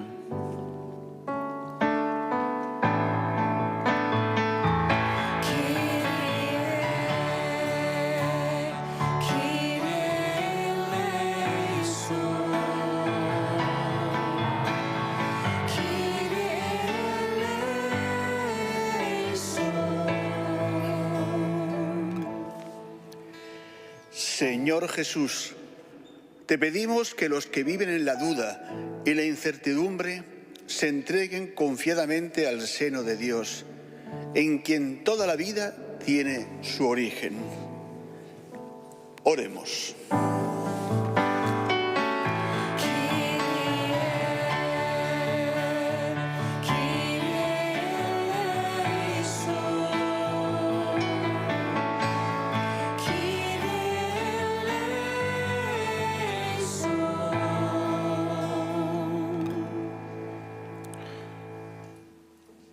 Ascolta, o Padre, la nostra preghiera. Fa che ogni uomo conosca te, unico vero Dio, e colui che hai mandato, Gesù Cristo, tuo Figlio. Egli vive e regna nei secoli dei secoli. Amen. preceptis salutaribus moniti, et divina institutione formati, audemus dicere. Pater noster, qui es in celis, sanctificetur nomen tuum, adveniat regnum tuum, fiat voluntas tua, sicut in cielo et in terra. Panem nostrum quotidianum da nobis hodie, et dimitte nobis debita nostra, sicut et nos dimittimus debitoribus nostris, et ne nos inducas in tentationem, sed libera nos a malo.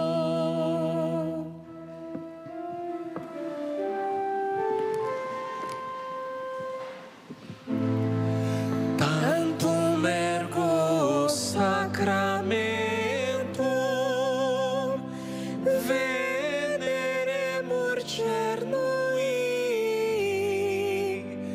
et anticum documentum novo cedat ritui, prestet fide supplementum sensum defectui, genitori genitoque, laus et jubilatio, salus honor virtus quoque, sit et benedictio, procedenti ab utroque, comparsit laudatio. Amen.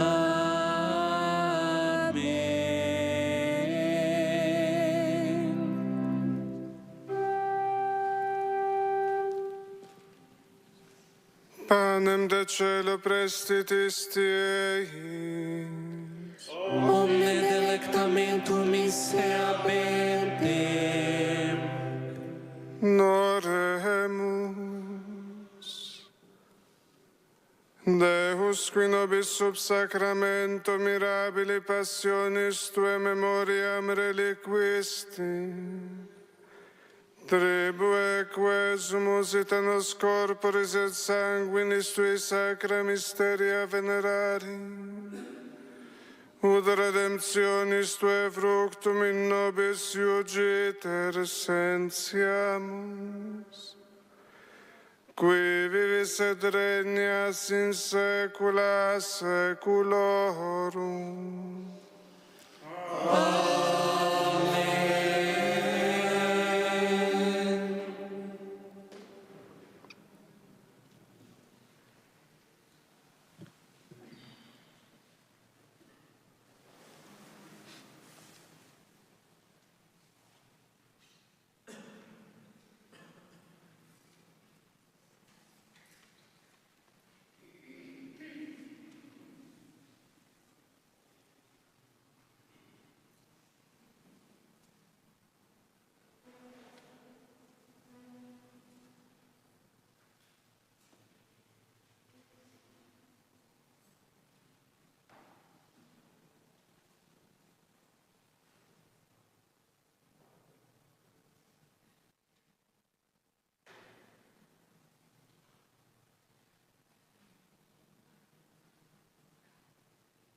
Dio sia benedetto.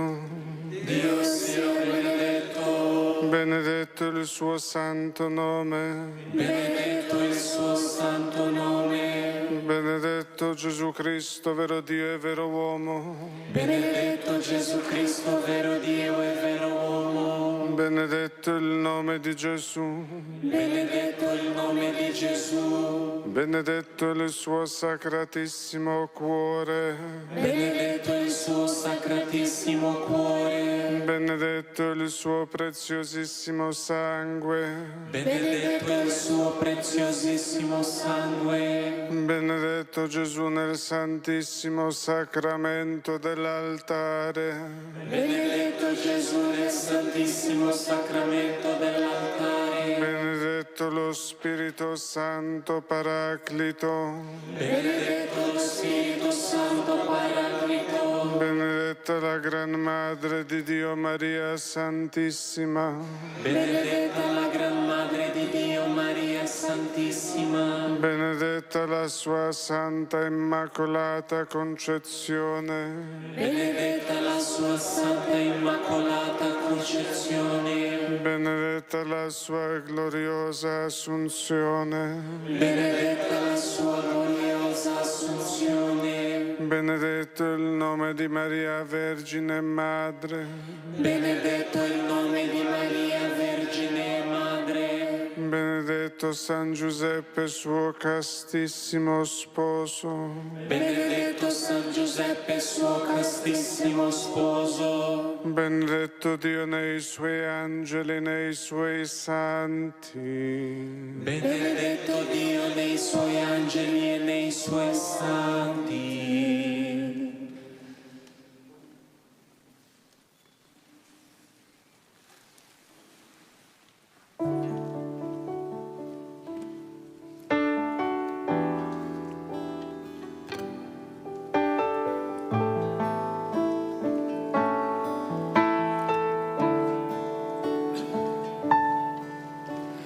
Ya Yesus nasjudu laka.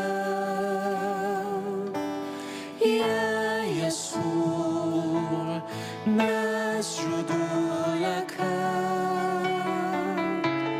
Ya Yesus nasjudu laka. Ya Yesus nasjudu laka. Gesù, t'adoriamo. Gesù, t'adoriamo. Gesù, t'adoriamo. Gesù, t'adoriamo. Jesus, we adore you. Jesus, we adore you. Jesus, we adore you. Jesus, we adore you.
Jesus, te adoramos. Jesus, te adoramos.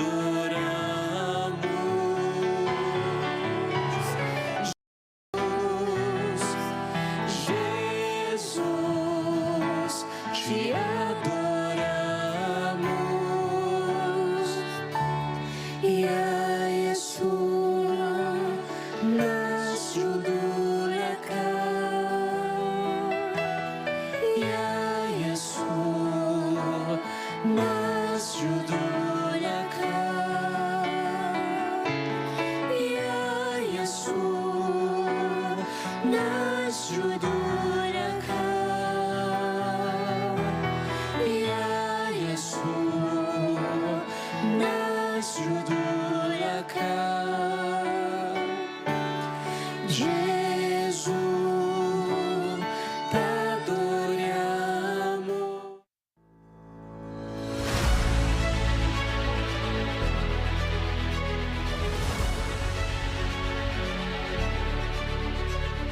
Apriti a un gesto di solidarietà e sostieni la missione della custodia di Terra Santa. Il Christian Media Center diffonde la buona notizia di Gesù, facendo conoscere al mondo la spiritualità dei luoghi santi e la vita dei cristiani che qui vivono. Il tuo contributo ci aiuterà a portare l'annuncio del Signore risorto, il più urgente di tutti, agli uomini e alle donne di ogni lingua e nazione. Per aiutarci concretamente, apri il QR code. La tua scelta fa la differenza.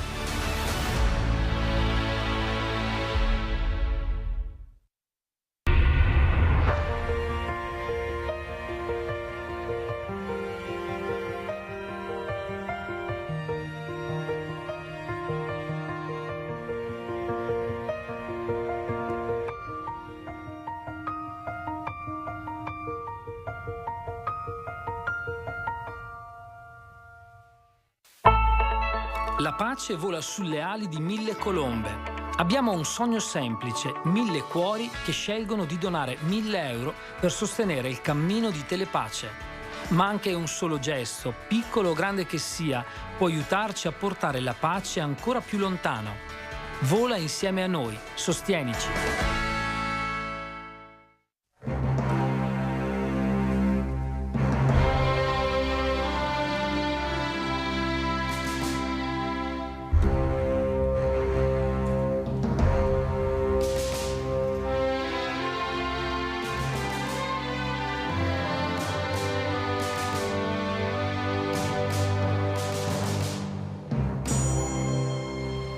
Bentrovati a Vicenza. Siamo qui per un nuovo appuntamento alla scoperta della fede, dell'arte, della storia di questa città, non a caso chiamata Vicenza città bellissima.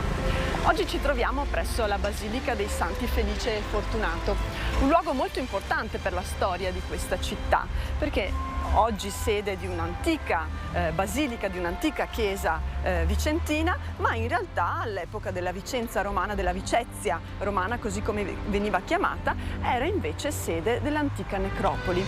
Come ben sapete, le necropoli romane erano posizionate all'esterno della cinta muraria e in effetti questa è un po' lontano da quello che è il centro storico, anche se oggi comunque è inserita all'interno del contesto urbano della città.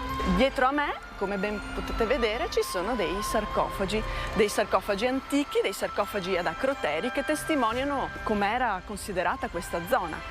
Anticamente una necropoli, poi un cimitero pagano e cristiano e poi sede dell'antica basilica paleocristiana, una delle prime chiese costruite qui a Vicenza, costruita per accogliere le spoglie di un santo importante per la città, San Felice. In effetti la storia di questo San Felice è accompagnata dalla storia del fratello Fortunato, due fratelli vicentini partiti per Aquileia, che era la città più importante della Decima Regio, la capitale della Decima Regio, con ogni probabilità per trovare lavoro, come facevano in molti, e lì martirizzati sotto Diocleziano tra il 303 e il 304 d.C.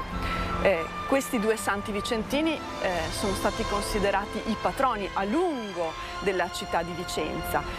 Oggi le spoglie di San Felice, per tradizione San Felice, si trovano qui a Vicenza, mentre le spoglie del fratello Fortunato si trovano invece a Chioggia. Tra l'altro, una piccola curiosità, così per iniziare, questi sarcofagi bellissimi ad acroteri che vedete alle mie spalle erano stati spostati da Vicenza per un breve periodo da D'Annunzio, per essere spostati e portati al Vittoriale, e poi, una volta morto D'Annunzio, sono rientrati in questa meravigliosa città. Adesso ci avviciniamo alla chiesa e andiamo a scoprirne i luoghi più significativi e le curiosità.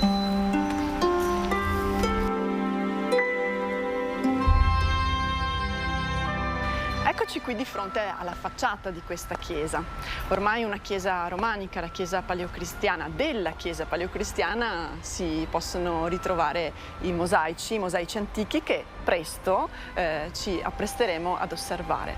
Ma qui di fronte a questa facciata c'è da dire che bisogna rimanere stupefatti da come si è conservata nel corso del tempo. Questa chiesa ha subito dei gravissimi danneggiamenti durante il terribile terremoto che ha investito il Veneto, la pianura padana in particolare, del 1117, e quindi è stata ricostruita dopo il 1117. Infatti la facciata alle mie spalle è proprio una facciata tipicamente romanica.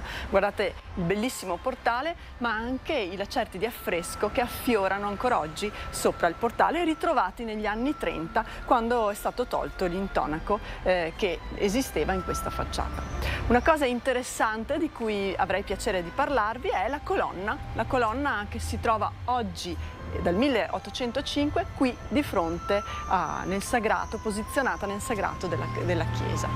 Questa colonna è una colonna chiamata e dedicata a San Gallo, che è un santo benedettino. In effetti in questo convento per moltissimi secoli ci sono stati i benedettini. Rappresenta in alto sia San Gallo ma anche San Felice e Fortunato, e non era conservata qui, ma dal 1388 era conservata proprio fuori dalla porta Castello, e veniva issato sopra questa colonna uno stendardo il 16 ottobre, il giorno in cui si apriva il mercato franco in Campomarzio a Vicenza. Quindi in qualche modo dava il segnale dell'apertura del mercato franco. Nel 1805 i francesi con una cannonata abbatterono questa colonna, e da allora non si trova più fuori da Porta Castello, ma venne spostata qui a San Felice per la presenza dei due santi effigiati proprio in questa colonna. Adesso ci apprestiamo ad entrare. Venite con me.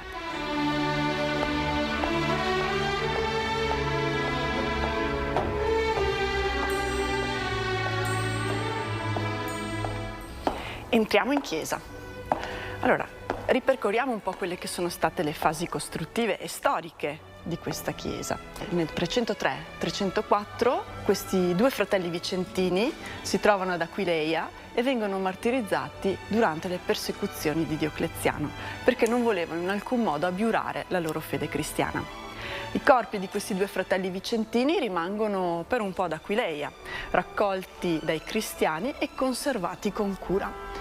Nel 380 circa d.C., molto probabilmente su una presa di posizione del vescovo Ambrogio di Milano, i vicentini chiedono a gran forza ai fratelli aquileiesi di avere conservato qui a Vicenza uno dei due corpi di Felice oppure di Fortunato. Per intercessione, con ogni probabilità, del grandissimo e importante vescovo milanese, uno dei due corpi, per tradizione chiamiamolo Felice, viene portato a Vicenza.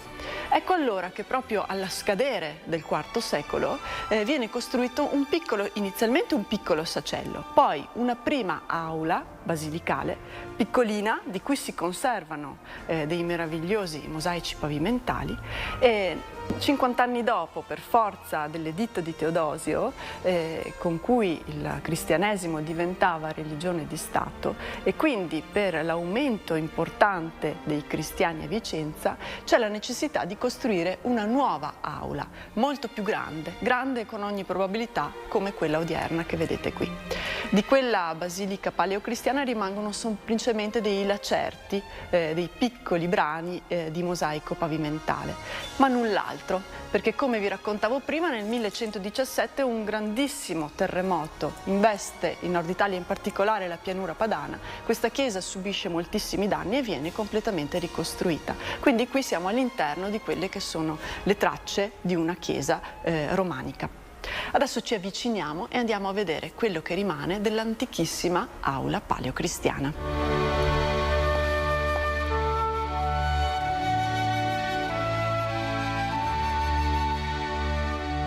Mosaici pavimentali della prima aula, della fine del IV secolo, un'auletta non molto grande, piccolina la dobbiamo immaginare, ma di cui si conservano dei mosaici pavimentali mirabili, per qualità, per estetica, per grandezza delle tessere marmoree, molto vicini a quelle che sono le maestranze con ogni probabilità aquileiesi. Facevamo comunque parte della stessa regione, la Decima Regio, e Aquileia era la capitale di questa Decima Regio, a cui apparteneva anche Vicenza. Allora, eccoli qui questi mosaici che sono rimasti. La cosa interessante di questi mosaici non è solo la qualità estetica e tecnica, ma anche il fatto che sono riportati i nomi di chi ha pagato.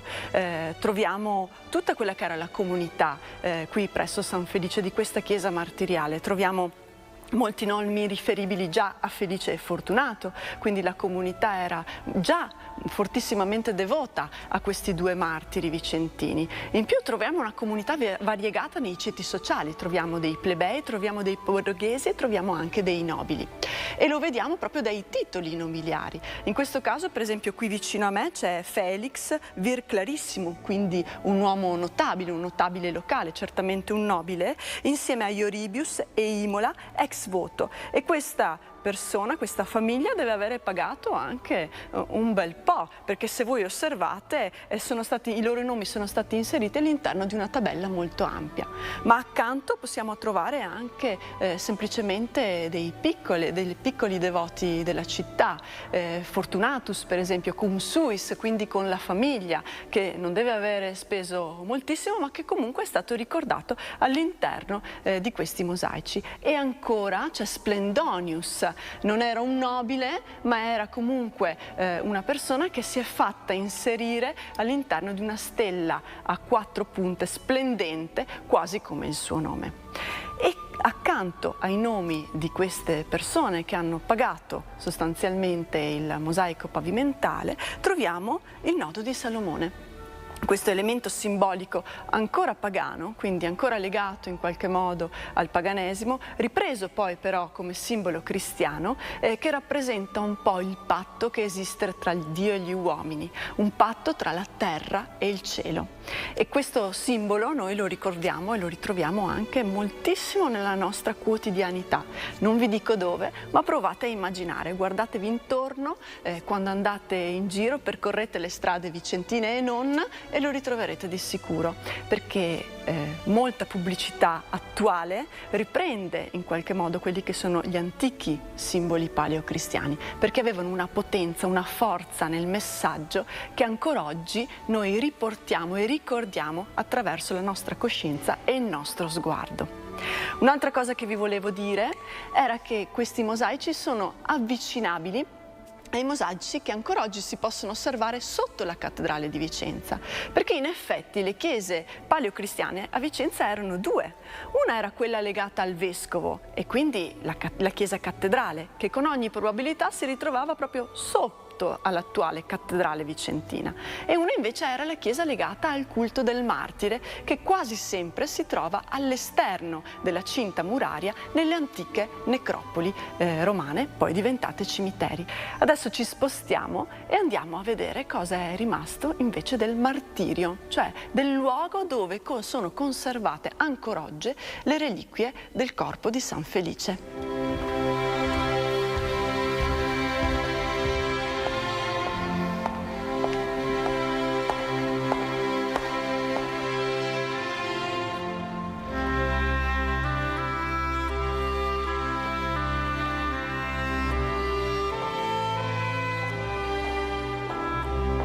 Entriamo in questo luogo chiamato Martirion. Qui da sempre, ancora oggi, si conservano le reliquie. Per tradizione a Vicenza dovrebbe esserci la testa di San Felice e il corpo di Fortunato, e a Chioggia dovrebbero conservare la testa di Fortunato e il corpo di Felice, ma in realtà così non è, ed è stato dimostrato molto bene dall'Università di Padova, che ha studiato a lungo le spoglie di questo nostro santo vicentino, testimoniando che si tratta di un uomo del IV secolo e che è stato ucciso proprio, probabilmente decollato, perché le vertebre sul collo, all'altezza del collo, sono recise di netto. Quindi questa nostra storia, documentata da tantissimi secoli, è certamente reale, è certamente viva ancora oggi nel ricordo dei vicentini. Siamo all'interno di questo edificio, che è un edificio molto antico, è un edificio del VI secolo, costruito in epoca gota, una croce greca con una cupola interessante che si eleva, si erige verso l'alto e che per fortuna non è stato intaccato strutturalmente dal terribile terremoto del 1117, per cui si è conservato indenne, quasi indenne fino ad oggi. Questo prezioso marmo che voi vedete alle mie spalle, un marmo cipollino, un marmo greco, è proprio del VI secolo.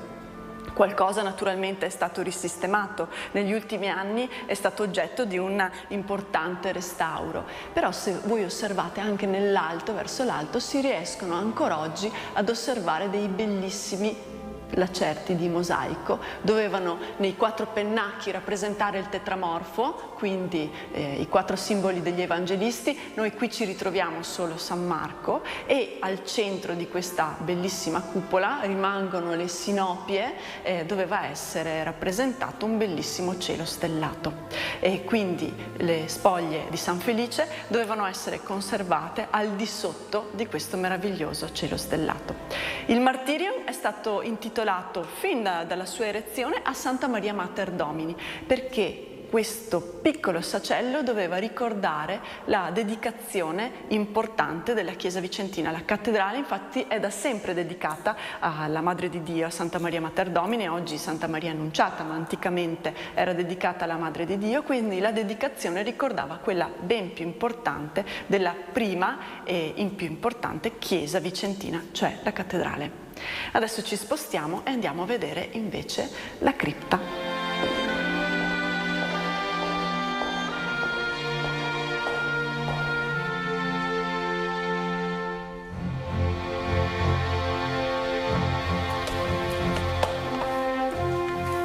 Scendiamo nella cripta. Questa zona della chiesa venne costruita nel X secolo. La cosa interessante è che conserva la lastra originaria che copriva il sarcofago dove era conservato il corpo di San Felice e con il quale è arrivato qui a Vicenza. Se voi vedete, infatti alle mie spalle c'è proprio l'iscrizione che riporta Beati Martiris Felix et Fortunatus.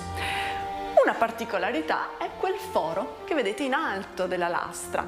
Quel foro serviva per le refrigeria, questa tradizione pagana per cui al morto considerato particolarmente importante venivano offerte libagioni, quindi cibo, latte o anche monete.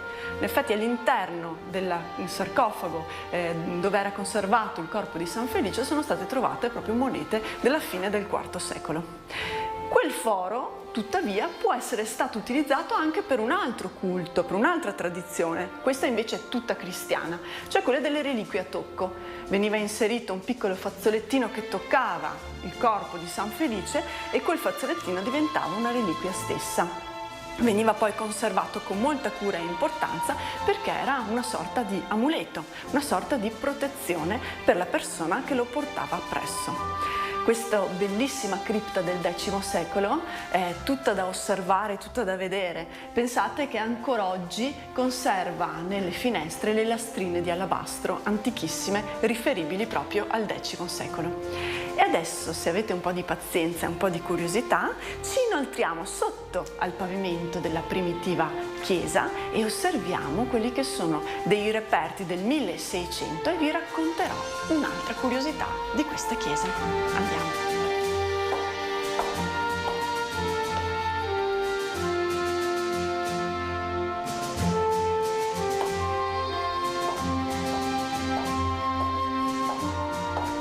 Siamo sotto il pavimento dell'attuale chiesa e attorno a me vedete che sono collocati qui tantissimi reperti archeologici di epoca romana, di epoca medievale, di epoca rinascimentale e di epoca barocca, perché non dimentichiamoci che questo è stato uno scavo importantissimo per Vicenza. Qui si sono ritrovate tantissime testimonianze dell'epoca chiaramente romana con la necropoli, ma anche di tutte le pertinenze relative alle varie strutture della chiesa di San Felice. Interessantissimo è da ricordare che un grandissimo autore vicentino, anzi veneto del Seicento, Giulio Carpioni, uno dei più grandi artisti veneti del Seicento, qui ha realizzato un'operazione davvero interessante. Ha infatti decorato completamente la chiesa barocca. Ma non solo ha progettato quella che era la decorazione pittorica, quindi le pale d'altare o l'affresco nel presbiterio, ma ha anche progettato tutto l'impianto decorativo della chiesa. Questa chiesa in effetti tra il 1660 e il 1674 riprende vita in maniera completamente diversa da come ce lo potremmo immaginare e da come ce lo ricordano, ahimè, soltanto le immagini fotografiche. Tutta la chiesa era decorata con marmi, con stucchi, con teste cherubiche, con questi capitelli laboriosissimi e interessanti seicenteschi. Una chiesa completamente diversa da quella che abbiamo noi oggi sotto gli occhi e che possiamo rivedere solamente attraverso la fotografie in bianco e nero, quelle che ci sono rimaste. Perché cosa successe? Negli anni 30 del 1900 un parroco, Don Lorenzon, decise che voleva a tutti i costi ritrovare la chiesa delle origini e fece smontare pezzo dopo pezzo tutto l'impianto barocco, naturalmente perdendo un'importantissima testimonianza dell'arte del Seicento vicentino, ma recuperando una chiesa che non era nemmeno la chiesa delle origini, ma la chiesa romanica, cioè quella realizzata dopo il terremoto del 1117.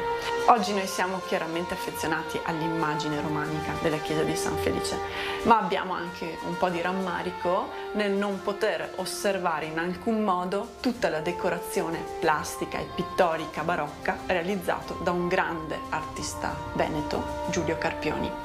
Cosa è rimasto però di questa decorazione barocca? Perché qualcosa è rimasto.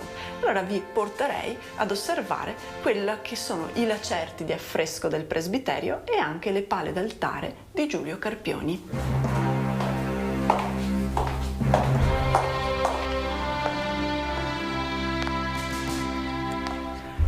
Giulio Carpioni qui rappresenta l'esaltazione di Maria Vergine.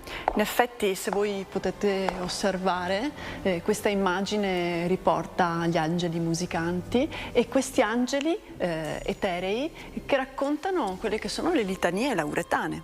La Turris Eburnea, la Domus Aurea, il vaso di elezione, la stella del mattino. Al centro doveva esserci un grandissimo altare. Un altare che è stato smontato da Don Lorenzon intorno agli anni 30 del 1900. Tutto questo materiale barocco è stato poi conservato, si trova ancora oggi alle spalle della chiesa, dietro l'abside, posizionato anche bene. Quasi quasi verrebbe voglia di poterlo ricollocare per vedere che effetto poteva fare nel Seicento e soprattutto che effetto poteva fare questo meraviglioso affresco, non in qualche modo volante come lo immaginiamo, come lo vediamo oggi, ma invece collocato e in esaltazione di quello che era l'altare barocco. Ce lo possiamo immaginare in maniera davvero mirabile. Sta di fatto che tutta questa decorazione doveva in qualche modo essere omogenea, non solo questo affresco, che poi Don Lorenzon non ha potuto togliere semplicemente perché aveva finito i soldi, così come riporta nel bollettino parrocchiale, e per fortuna li aveva finiti, così almeno ci rimane questo lacerto di affresco. Ma anche tutti gli arredi collocati nelle pareti laterali, nelle navatelle, quindi gli altari, i dipinti, erano tutti realizzati da lui.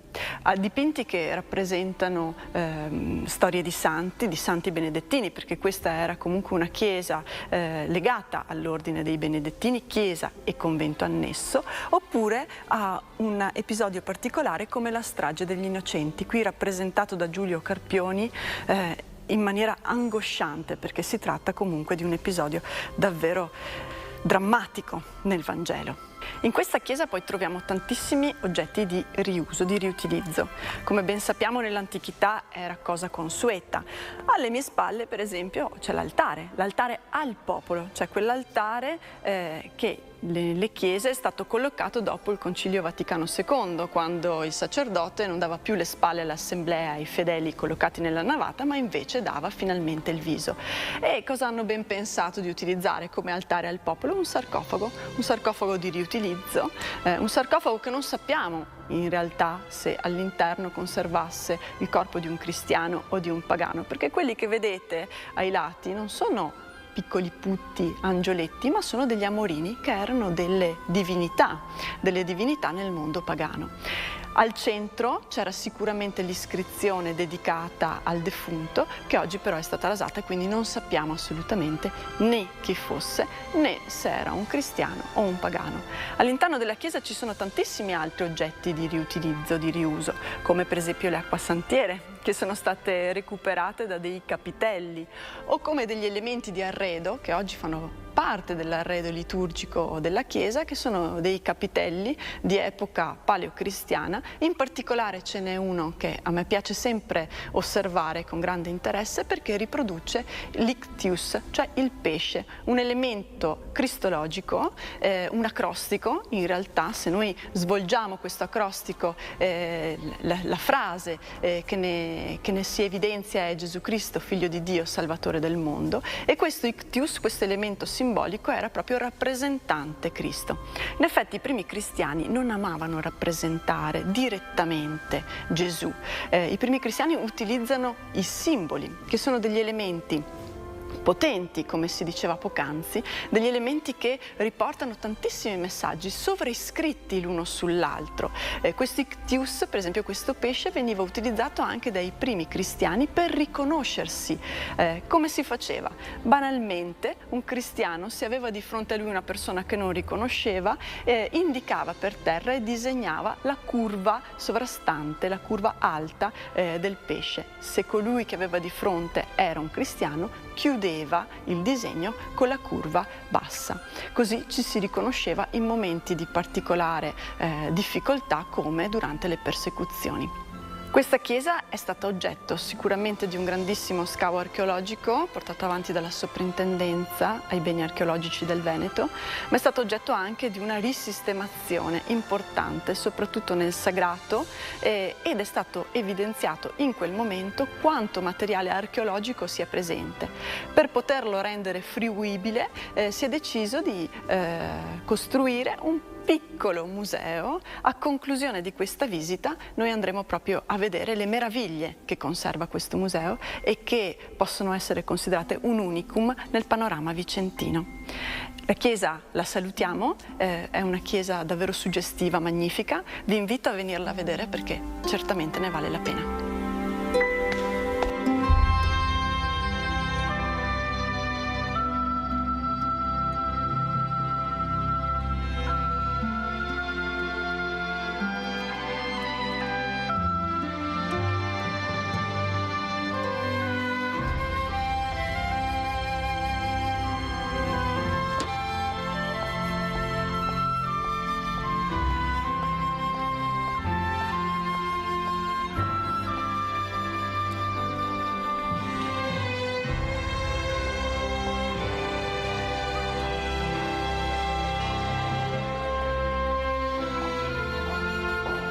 Questo museo è stato realizzato qualche anno fa ormai e raccoglie tutte le più importanti testimonianze archeologiche che non hanno trovato collocazione all'interno della chiesa. In particolare in questa stanza vedete alcune tombe. Di fronte a me un sarcofago unico nel suo genere, viene chiamato il sarcofago delle 4 stagioni, perché negli acroteri sono rappresentate simbolicamente proprio le 4 stagioni. È un sarcofago molto probabilmente riferibile al secondo secolo d.C. ed è stato ritrovato in chiesa sotto al pavimento musivo. più o meno 2 metri sotto all'attuale piano di calpestio. Sul fronte di questo sarcofago vi troviamo un'iscrizione dedicata agli dei mani, quindi non sappiamo se all'interno fosse conservato un defunto cristiano oppure un pagano. Sta di fatto che è un marmo greco, un marmo che proviene dal Peloponneso e sicuramente ha una tradizione scultorea di eccezionale importanza. Quasi sicuramente è stato sbozzato in Grecia, ma le rifiniture sono realizzate proprio qui a livello locale nel Vicentino. Alle mie spalle invece una tomba tra le più consuete, tra le più note di queste zone nel Veneto, la tomba cappuccina, ma troviamo anche per esempio un'anfora che conservava lo scheletro di un piccolo bambino. Altre sono le testimonianze che possiamo vedere e osservare all'interno di questo piccolo museo, in particolare le lastre che adornavano la chiesa, non solo la chiesa paleocristiana ma anche la chiesa medievale.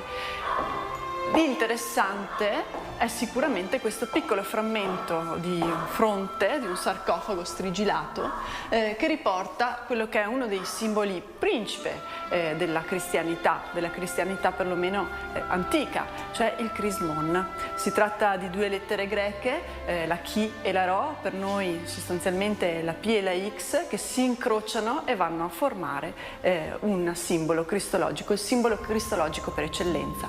A fianco al crismon troviamo poi l'alfa e l'omega, la prima e l'ultima lettera dell'alfabeto greco, a testimonianza, come è riportato nell'Apocalisse, che Cristo è l'inizio e la fine. Quindi in questo senso, questo simbolo, il crismon con le 2 lettere greche, possono essere idealmente riconducibili all'immagine di Cristo risorto, l'inizio e la fine di tutto. Ho quasi concluso da San Felice. Volevo salutarvi con un'immagine davvero rara ed eccezionale, l'immagine più antica che esiste di Cristo in terra vicentina. Si tratta del lato corto di un sarcofago completamente istoriato e in questo caso raffigurante l'adorazione dei magi. Qui abbiamo una Madonna che ostende proprio figlio, una matrona romana, vedete che infatti è vestita alla romana. Di fronte a lei i magi, i sapienti, in numero di 3, perché recano 3 doni: l'oro sotto forma di corona aurea, l'incenso all'interno di una cornucopia e la mirra all'interno di alcuni unguentali. I 3 magi sono vestiti all'orientale con le braghe e poi questi 3 cappelli frigi che erano proprio tipici dell'Oriente. Hanno con loro non solo i doni, ma degli svolazzanti mantelli che raccontano l'incedere del passo. E la cosa interessante, se voi osservate, è che 2 di essi non toccano a mani nude il dono, ma solamente il terzo può toccare a mani nude il dono. E questo perché? Perché i 3 doni rappresentano le 3 vesti di Cristo. L'oro racconta la regalità di Cristo, l'incenso la sua divinità e la mirra invece la sua umanità. L'unico dono che può essere toccato da mano umana è la mirra, perché è l'unico dono che noi conosciamo, quello dell'umanità. Quindi Cristo Re, Cristo Dio e Cristo uomo. E questo messaggio era testimoniato in un ambiente funerario, quello di un sarcofago. E questo perché? Perché qualsiasi uomo, anche pagano, può salvarsi purché sia un uomo giusto, un uomo retto, un uomo sapiente, come lo erano i magi. Con questa bellissima lastra del IV secolo, la più antica testimonianza di Cristo in terra vicentina, vi saluto da San Felice Fortunato e ci vediamo molto presto.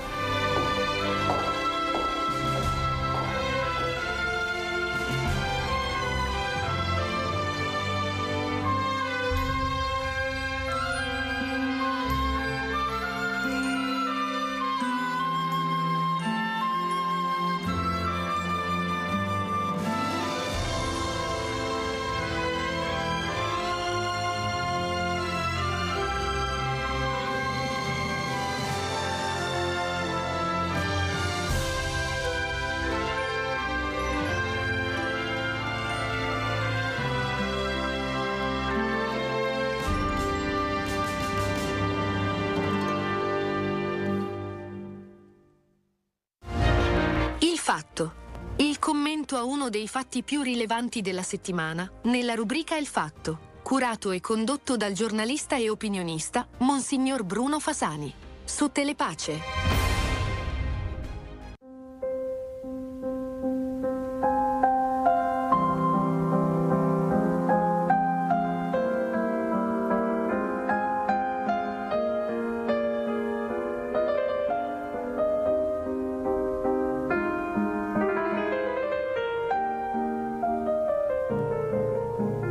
Si sono svolti questo 17 febbraio nella chiesa parrocchiale di Parona i funerali di Don Carlo Tezza, sacerdote veronese, deceduto all'età di 92 anni presso la casa sacerdoti di Negrar.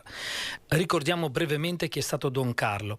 È nato a Verona il 23 ottobre 1933 e come appartenente alla parrocchia di Parona è stato ordinato presbitero in questa chiesa il 29 giugno 1962. È stato vicario parrocchiale a Somma Campagna dal 62 al 67, vicerettore del seminario minorile fino al 69 e poi vicario parrocchiale a Castagnaro nel 69, a San Giovanni Lupatoto fino al 71, a Villafranca dal 71 al 73. Fu poi nominato parroco di Pazzon fino al 1980 e poi per lunghi anni dall'80 al 2003 parroco ad Arbizzano. Infine a Sant'Anna e a San Marco dei Boschi dal 2003 al 2005, di Mazzurega dal 2005 al 2008, di cui poi è stato amministratore parrocchiale fino al 2019. Vi proponiamo ora l'omelia pronunciata nella chiesa di Parona nei funerali presieduti dal vescovo Domenico Pompili. Nel Vangelo di Marco, di cui abbiamo ascoltato poc'anzi un frammento, i farisei e gli aderenti al partito di Erodi sono legati da una trama oscura: colpire il giovane rabbi di Nazareth. La paura di perdere il prestigio religioso per i farisei o la paura di compromettere il potere o successo politico per gli erodiani alimenta un comune sospetto e fa entrambi schierare contro il maestro. Questa paura dunque è come un lievito che fermenta e che impedisce di accogliere il maestro nella sua sconvolgente originalità. Un rabbi del III secolo d.C., a proposito del lievito, così si esprime: Signore dell'universo, è manifesto al tuo cospetto che nostra volontà sarebbe fare la tua volontà. E chi lo impedisce? Il lievito che è nella pasta è l'asservimento ai re stranieri. Sia tua volontà di liberarci dal loro potere e che torniamo a compiere le leggi della tua volontà con tutto il cuore. Il lievito dunque è quella corruzione che ci impedisce di vivere secondo le nostre convinzioni. Don Carlo, a cui oggi diamo l'estremo saluto, è stato sempre immune dal lievito della corruzione, cioè libero da interessi e indifferente ai giudizi degli altri. Dunque così è stato sia a Somma Campagna, Castagnaro, San Giovanni Lupatoto, Villafranca come curato e a Pazzon, ad Arbizzano, dove dice che siano stati gli anni più intensi della sua vita, a Boschi San Marco e a Sant'Anna ai Boschi, che dice lui essere stati i doni più preziosi, anche se, come mi diceva Don Roberto Campostrini, sono stati anche gli anni più complicati. E poi ancora a Mazzurega, dove Don Carlo registra un'accoglienza straordinaria con un'attenzione delicata. Ecco, in tutte queste tappe del suo ministero lui è sempre apparso come lontano da qualsiasi fermento di corruzione, rivelandosi un pastore concreto e affidabile, tutto concentrato sul servizio della comunità. Poi Gesù continua: perché discutete che non avete pane? Non capite ancora e non comprendete? Avete il cuore indurito? Gesù si accorge che non sono soltanto i farisei e gli erodiani, ma anche i suoi stessi discepoli a non aver compreso chi egli veramente sia. Anzi, riscontra che perfino nella sua ristretta cerchia dei discepoli c'è come una sorta di cecità o sordità spirituale a comprendere fino in fondo che cosa è e quale sia la sua missione. In particolare Gesù vorrebbe che non fraintendessero la moltiplicazione dei pani che è stata appena compiuta. Non si è trattato di un generico picnic popolare, ma si è trattato piuttosto di una precisa rivelazione della sua missione, cioè del suo essere Messia. Proprio l'Eucaristia è stata la folgorante certezza che ha sempre accompagnato Don Carlo, che invitava tutti a non scoraggiarsi mai e aggiungeva: per costruire vera comunità attorno all'Eucaristia. Il pane, che è stato per così dire il centro gravitazionale attorno a cui lui ha costruito sapientemente la comunità di volta in volta, è stata sempre l'Eucaristia. Perché per Don Carlo la parrocchia non era una generica forma di carattere sociale su un territorio e non era neanche un semplice, la parrocchia, erogatore di servizi religiosi. La parrocchia per lui era una comunità che trovava nella celebrazione dell'Eucaristia il suo punto sintetico, perché solo l'Eucaristia è questo pane che viene dall'alto, che riesce a mettere insieme differenze di età, di sensibilità e di qualsiasi altro genere. E il maestro conclude con un ultimo affondo in forma interrogativa, rivolto precisamente all'indirizzo dei suoi stessi discepoli, e dice: non comprendete ancora?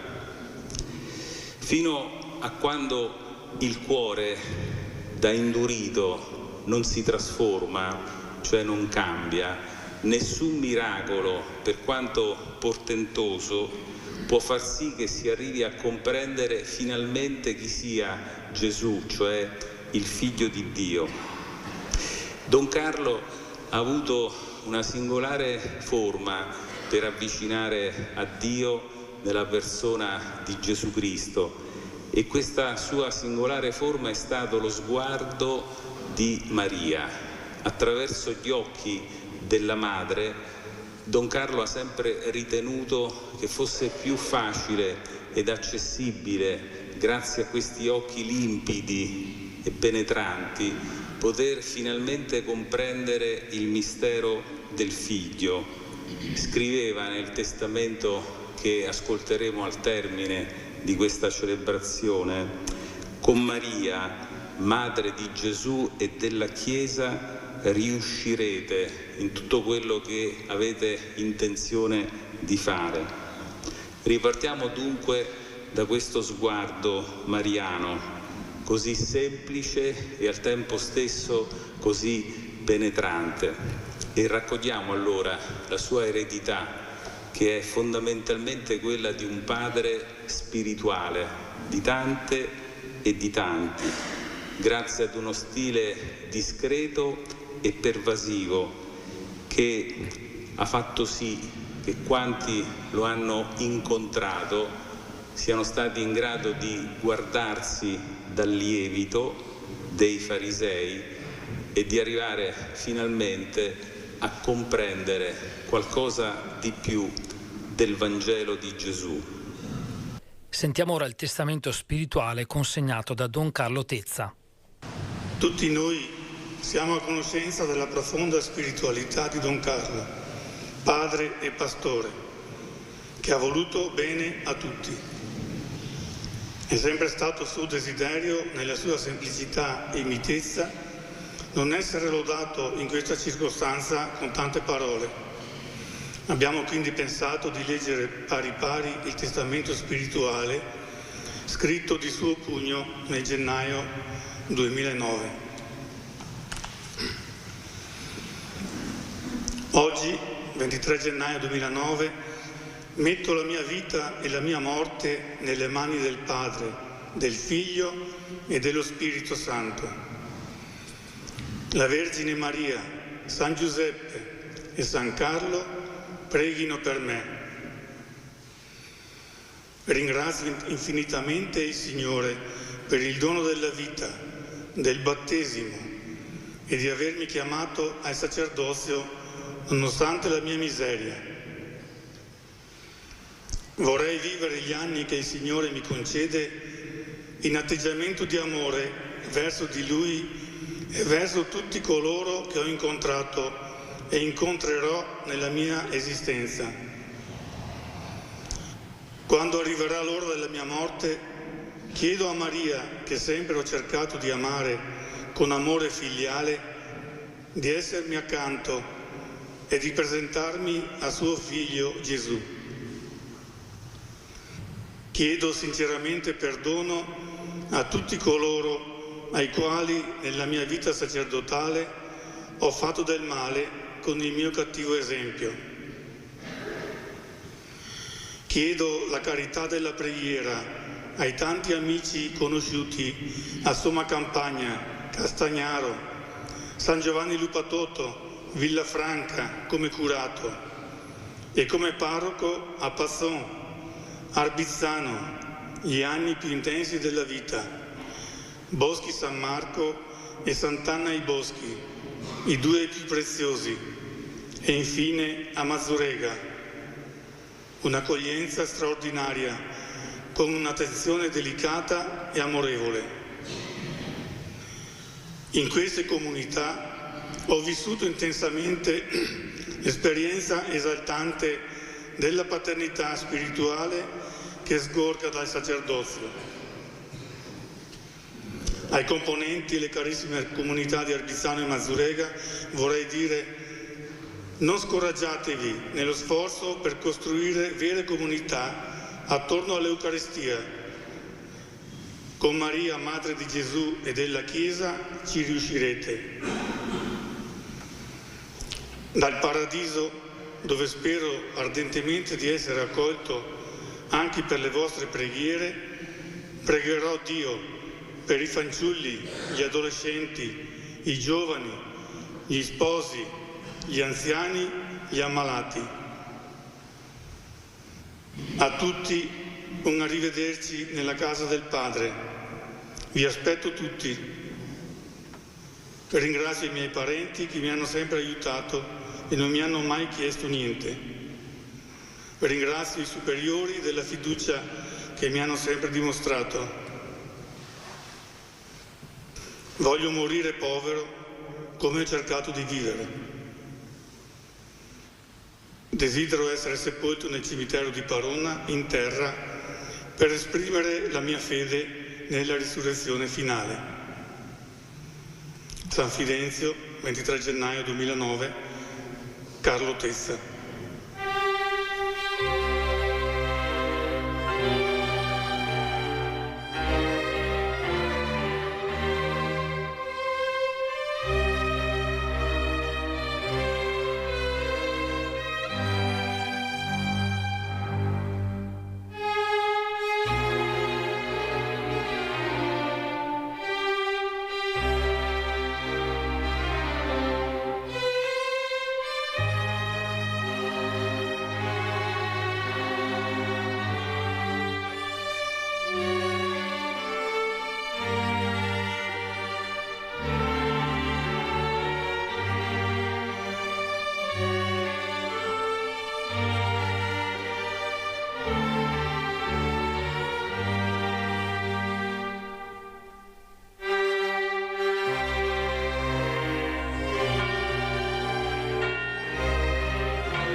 Schermi e Schermi è tornato. Il programma di approfondimento settimanale dedicato al meglio del cinema in sala, ma anche alle novità su piattaforma, è tornato con una nuova stagione.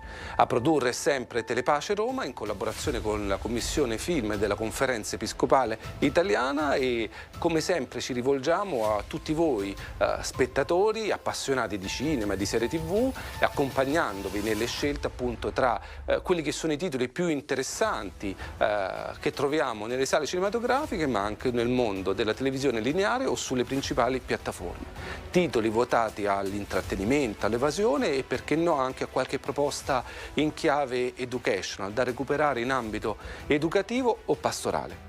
E allora ci rivolgiamo a tutti voi, adulti, giovani, famiglie, educatori, operatori pastorali, e ci trovate come sempre ogni sabato su Telepace, ma anche nei giorni successivi in replica sempre su Telepace, oppure sul portale di Telepace e sul canale YouTube dedicato.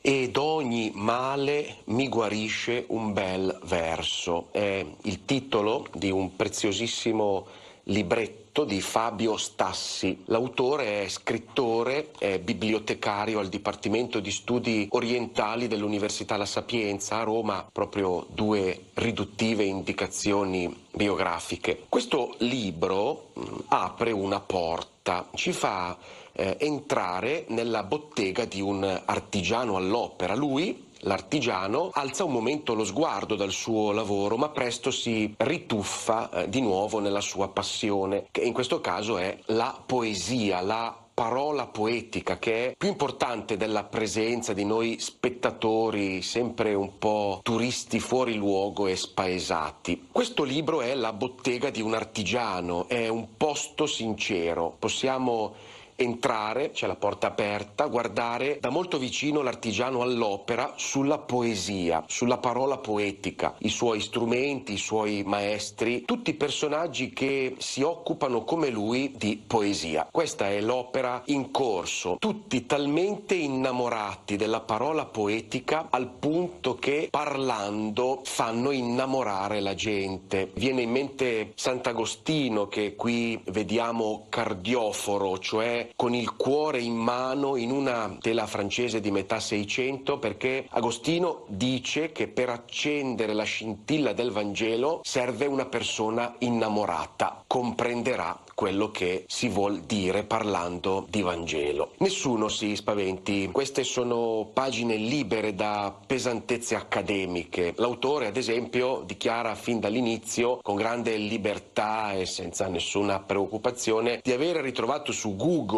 questo stupendo verso di Umberto Saba, il titolo "Ed ogni male mi guarisce un bel verso", del quale non ricordava la provenienza, così va su Google, insomma, Fabio Stassi, uno di noi. Il sottotitolo è questo: breve discorso su Dante, la poesia e il dolore. Il titolo è davvero dal potere farmacologico fin dalla prima assunzione. Ed ogni male mi guarisce un bel verso, gocciola come un elisir medicamentoso dalla lirica che si intitola Finale, dove Umberto Saba indica, tratteggia quella via, quel cammino che conduce niente meno da malinconia a beatitudine, un vero e proprio itinerario di salvezza, e anche noi vogliamo ogni giorno percorrere questo itinerario di salvezza, allontanarci dalla malinconia e approdare alla beatitudine. È importante ricordare che la parola ha una sua forza, una sua energia, e la parola poetica ha una energia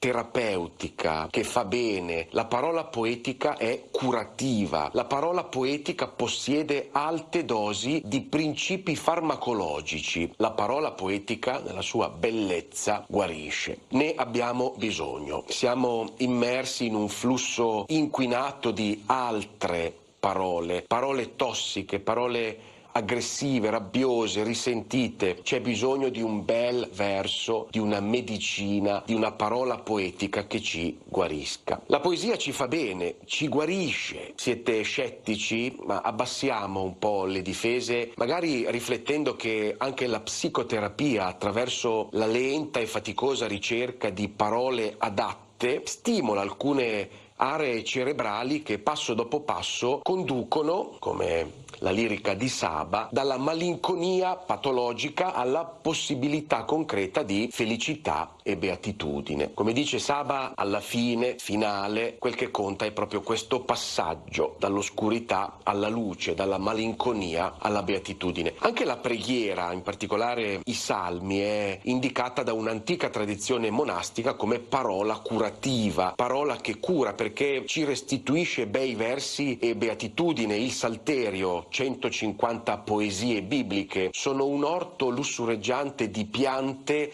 medicinali dalle quali cogliere erbe curative in occasione di questo o quel malanno dell'anima. Molti dossali dei cori monastici esprimono questa simbologia scolpita nel legno. Il farmaco della parola orante, e anche poetica perché salmodica, è una pianta che produce frutti medicamentosi. Per restare e tornare in area dantesca, possiamo dire che non c'è bisogno di finire all'inferno per soffrire dolori infernali. L'inferno di quaggiù è più che sufficiente e l'enigma e il mistero del dolore qui ed ora sono riconoscibili. La nostra malattia mortale ci colpisce in tutta la sua spiazzante implacabilità. Anche noi viviamo il dolore, e come? Ciascuno di noi percorre il proprio personale viaggio nel regno delle ombre, la propria personale discesa agli inferi. Primo Levi, che è stato rinchiuso in uno di questi inferni costruiti dall'uomo, il campo di sterminio, ha fatto proprio ricorso alla parola bella di Dante. Primo Levi, immerso nel dolore abissale del campo di sterminio, lì ricorre alla medicina, al farmaco della poesia dantesca. Straordinario in Se questo è un uomo, il racconto nel quale Primo Levi fa riferimento al canto di Ulisse, cioè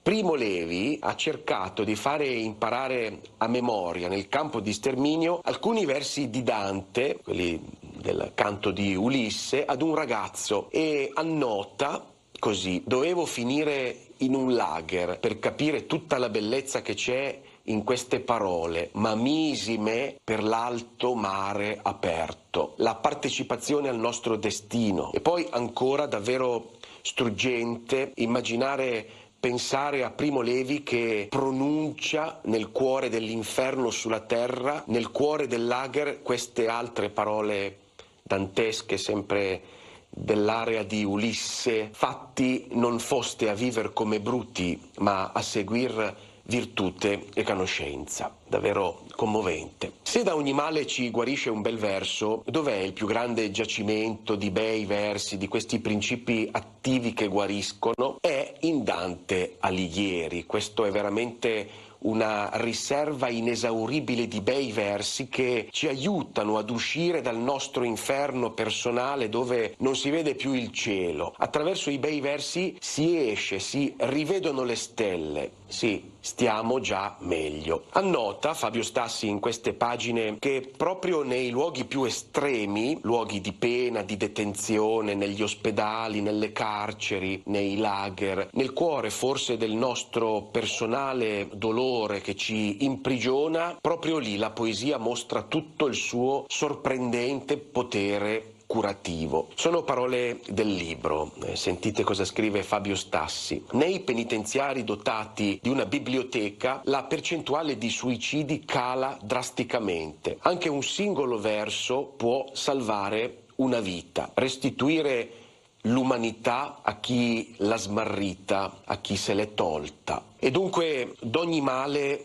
mi guarisce un bel verso. Cominciamo la cura con queste belle parole di Umberto Saba. Somministriamoci questo farmaco più volte al giorno. Cerchiamo instancabilmente, con attenzione, la medicina di parole belle e poetiche. Facciamole circolare, spacciamole lungo la via mentre camminiamo, mentre parliamo con gli altri. Fanno bene, guariscono davvero, perché nei bei versi e nelle belle parole della poesia libro e vita sono una cosa sola e ci incamminiamo davvero verso il finale, che per tutti è lo stesso, il desiderato finale di Umberto Saba, ovvero dalla malinconia alla beatitudine, dal dolore alla felicità possibile.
Sinceramente a me sembra ancora incredibile quello che è avvenuto.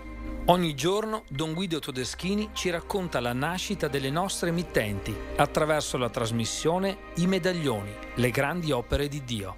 Lo Spirito Santo aveva già suscitato nei ragazzi quella intuizione profetica. Ogni giorno alle 8:20, alle 13 e alle 20, uno spazio per conoscere la nostra storia. Non dimentichiamo le parole sempre di San Giovanni Paolo II quando ci ha affidato l'icona di Maria Stella dell'Evangelizzazione. Sarà la celeste patrona di Telepace. Le grandi opere di Dio, a cura di Don Guido Todeschini. Perché in questa casa ci sono state centinaia di migliaia di ragazzi, centinaia di migliaia, di ogni ceto sociale, cioè abbiamo raccolto tutti.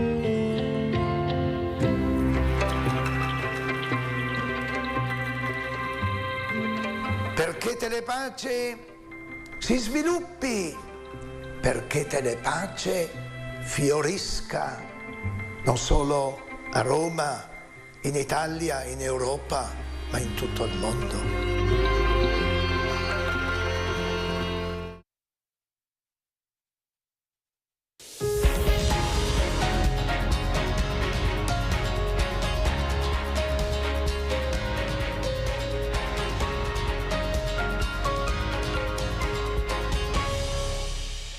Buongiorno a tutti voi cari amici e ben trovati in questo nuovo appuntamento con il Focus Presente, il notiziario di Telepace. Oggi parleremo della pagina vaticana, naturalmente in questo caso non strettamente riguardo all'attività del Santo Padre, ma alla visita in primis del cardinale Parolin all'ospedale Bambin Gesù questa mattina con un intervento dove ha parlato del dono. Poi 400 anni della dedicazione della Basilica di San Pietro, sentiremo grazie a Giovanni Orsenigo il calendario delle iniziative. Da domani inizia la Quaresima, l'appuntamento con le ceneri, avremo la Santa Messa dalla Basilica di Santa Sabina in Roma a partire dalle 17, celebrata da Papa Leone. Ancora parleremo di denatalità grazie ad un convegno organizzato per questo venerdì e tra le altre dalla consulta delle associazioni femminili di Verona. Avremo in presenza la Presidente Cecilia Residori. Ancora l'offerta formativa delle scuole FISM. Abbiamo sentito tutti questi giorni i gravi episodi che sono successi in una scuola privata di Verona, una scuola materna, e sentiremo cosa significa stare vicino in modo adeguato ai bambini. Infine la mostra I Giusti nello Sport. Ma iniziamo appunto parlando, e lo prendiamo l'informazione del sito Vatican News, della visita del cardinale Pietro Parolin questa mattina all'ospedale Bambin Gesù e un suo intervento sulla cultura del dono. La natura del dono in un tempo dove tutto si misura in termini di profitto, di rendimento e di utilità. Cosa si può donare? Tanto, tutto. Il denaro che quando è animato dalla carità diventa strumento di giustizia, oppure anche un organo per riaffermare un amore che supera la morte, e il tempo che nella frenesia odierna diventa una delle forme più alte di carità. Sono state tra le parole del cardinale Pietro Parolin questa mattina. Dapprima il Porporato ha visitato e benedetto il nuovo reparto di dialisi del nosocomio, quindi nell'aula Salviati ha partecipato all'incontro di approfondimento sul tema la cultura del dono. Il dono è un linguaggio silenzioso ma potentissimo con cui uomini e donne esprimono il meglio di sé, ha spiegato Pietro Parolin, riaffermando come la generosità permetta di uscire da se stessi per aprirsi al prossimo. Le forme del dono sono molteplici ma tutte rendono gloria a Dio. La più visibile è quella economica, spesso ritenuta la più semplice e la meno spirituale, ha detto, eppure può diventare una forma concreta di amore, come Gesù stesso ha insegnato ricordando il gesto della vedova che offre al Tempio pochi spiccioli. E ancora il segretario di Stato ha poi richiamato una seconda forma del dono, come abbiamo già anticipato, quella degli organi, particolarmente significativa nei reparti di dialisi, un atto che riflette parole di Gesù, ha detto nessuno ha un amore più grande di questo, dare la vita per i propri amici. Infine un dono più accessibile a tutti, quello che può essere offerto ogni giorno, il tempo, saper ascoltare, accompagnare, restare accanto, dire a qualcuno tu sei importante per me. In questo senso, ha osservato il cardinale, sono numerosi gli esempi di volontari che assistono malati e famiglie senza fare rumore o clamore. E quindi una visita molto significativa quella di questa mattina. Noi cambiamo argomento e nella sala stampa vaticana sono state presentate ancora nella giornata di ieri le iniziative per il 4° centenario della dedicazione della Basilica di San Pietro, avvenuta nel 1626, precisamente il 18 novembre. Si tratta di un anniversario che segnerà il 2026 con un calendario di appuntamenti spirituali e culturali, ma anche con un importante investimento sul fronte dell'innovazione e della tutela del patrimonio artistico. Tra i progetti illustrati anche un nuovo sistema di monitoraggio strutturale permanente realizzato dalla fabbrica di San Pietro con Eni, pensato per rafforzare la conservazione della Basilica nei prossimi decenni. Ce ne parla in questo servizio Giovanni Orsenigo. Nel 1626 veniva dedicata la Basilica di San Pietro. 4 secoli dopo, il 2026 segna il 4° centenario di quell'evento con un programma che unisce celebrazioni spirituali e innovazione tecnologica. Il calendario culminerà il 18 novembre con la celebrazione presieduta dal Santo Padre, ma prevede anche incontri di preghiera e convegni culturali che si svolgeranno nel corso dell'anno. Inoltre sono previsti nuovi strumenti digitali per migliorare l'accoglienza dei pellegrini, tra cui sistemi di prenotazione e piattaforme interattive. Tra le iniziative più significative il progetto Oltre il Visibile, realizzato dalla fabbrica di San Pietro con Eni, per il monitoraggio strutturale permanente della Basilica. Il progetto riguarda l'acquisizione di informazioni in continuo volendo esagerare secondo per secondo, sul comportamento strutturale della basilica. In realtà noi trattiamo l'aspetto legato allo spostamento di punti singolari, di punti particolari della basilica, che sono comunque identificativi di aree rilevanti rispetto al comportamento generale. È quello che normalmente si è fatto sempre. Prima raccontavo il tema della biffa di marmo, no? La farfalla di marmo che segnala l'evoluzione di un problema riscontrato 200 anni fa. Bene, lo monitora con il proprio rompersi, per capirci. Poi magari si apre e si chiude questa, no? Però non lo sappiamo solo a cose fatte. Quello su cui stiamo entrando è un futuro, diciamo, che accorcia il presente, cioè saremo in grado di fare, ripeto, una anamnesi e poi quindi una diagnosi del modo migliore con cui mantenere in buona forma la basilica con un tempo enormemente più veloce rispetto a quello che avremmo potuto fare già 50 anni fa, perché il livello delle informazioni è enormemente più, non solo maggiore, è più puntuale, che è diverso. Cioè noi ora saremo in grado, diciamo, di parlare delle tendenze e non dei fatti. Un sistema di sensori e modelli digitali tridimensionali che consente di controllare in tempo reale lo stato di salute dell'edificio, rilevando anche i minimi spostamenti della struttura. Stiamo parlando di tecnologie esistenti, è l'applicazione a un corpo monumentale di questo rango che è il fatto nuovo. Il fatto veramente, non dico nuovo, ma da sottolineare, è che senza uno studio critico documentale di rango tradizionale non avremmo potuto mettere in moto un progetto, diciamo, così mirato. Quando prima dicevo l'uomo non cade in termini di importanza rispetto all'evoluzione di questi percorsi, anzi la responsabilità forse aumenta, perché ora noi sappiamo di non dover aspettare 30 anni per capire se quello che è successo era un problema o meno. Oggi noi forse lo potremmo capire in 3 anni e quindi la nostra, diciamo, è la nostra evoluzione come custodi della fabbrica della basilica, che è la vera scommessa di adesso. E noi cambiamo argomento, parliamo della Quaresima. Inizia domani il tempo forte per la Chiesa Universale che ci accompagnerà fino alla Santa Pasqua il 5 aprile prossimo. Da domani anche il palinsesto di Telepace subirà alcune variazioni a partire proprio dal pomeriggio, perché alle 17 trasmetteremo dalla Basilica di Santa Sabina in Roma la Santa Messa con benedizione e rito di imposizione delle ceneri presieduta da Papa Leone, quindi non ci sarà la preghiera, scusate, non ci sarà l'appuntamento con fatti e prospettive. E poi da domani inizierà la preghiera quotidiana su Telepace dal titolo Quaresima di Fraternità 2026. Come tradizione Telepace propone un appuntamento di preghiera e riflessione prendendo ispirazione dal percorso indicato dalla Diocesi di Verona.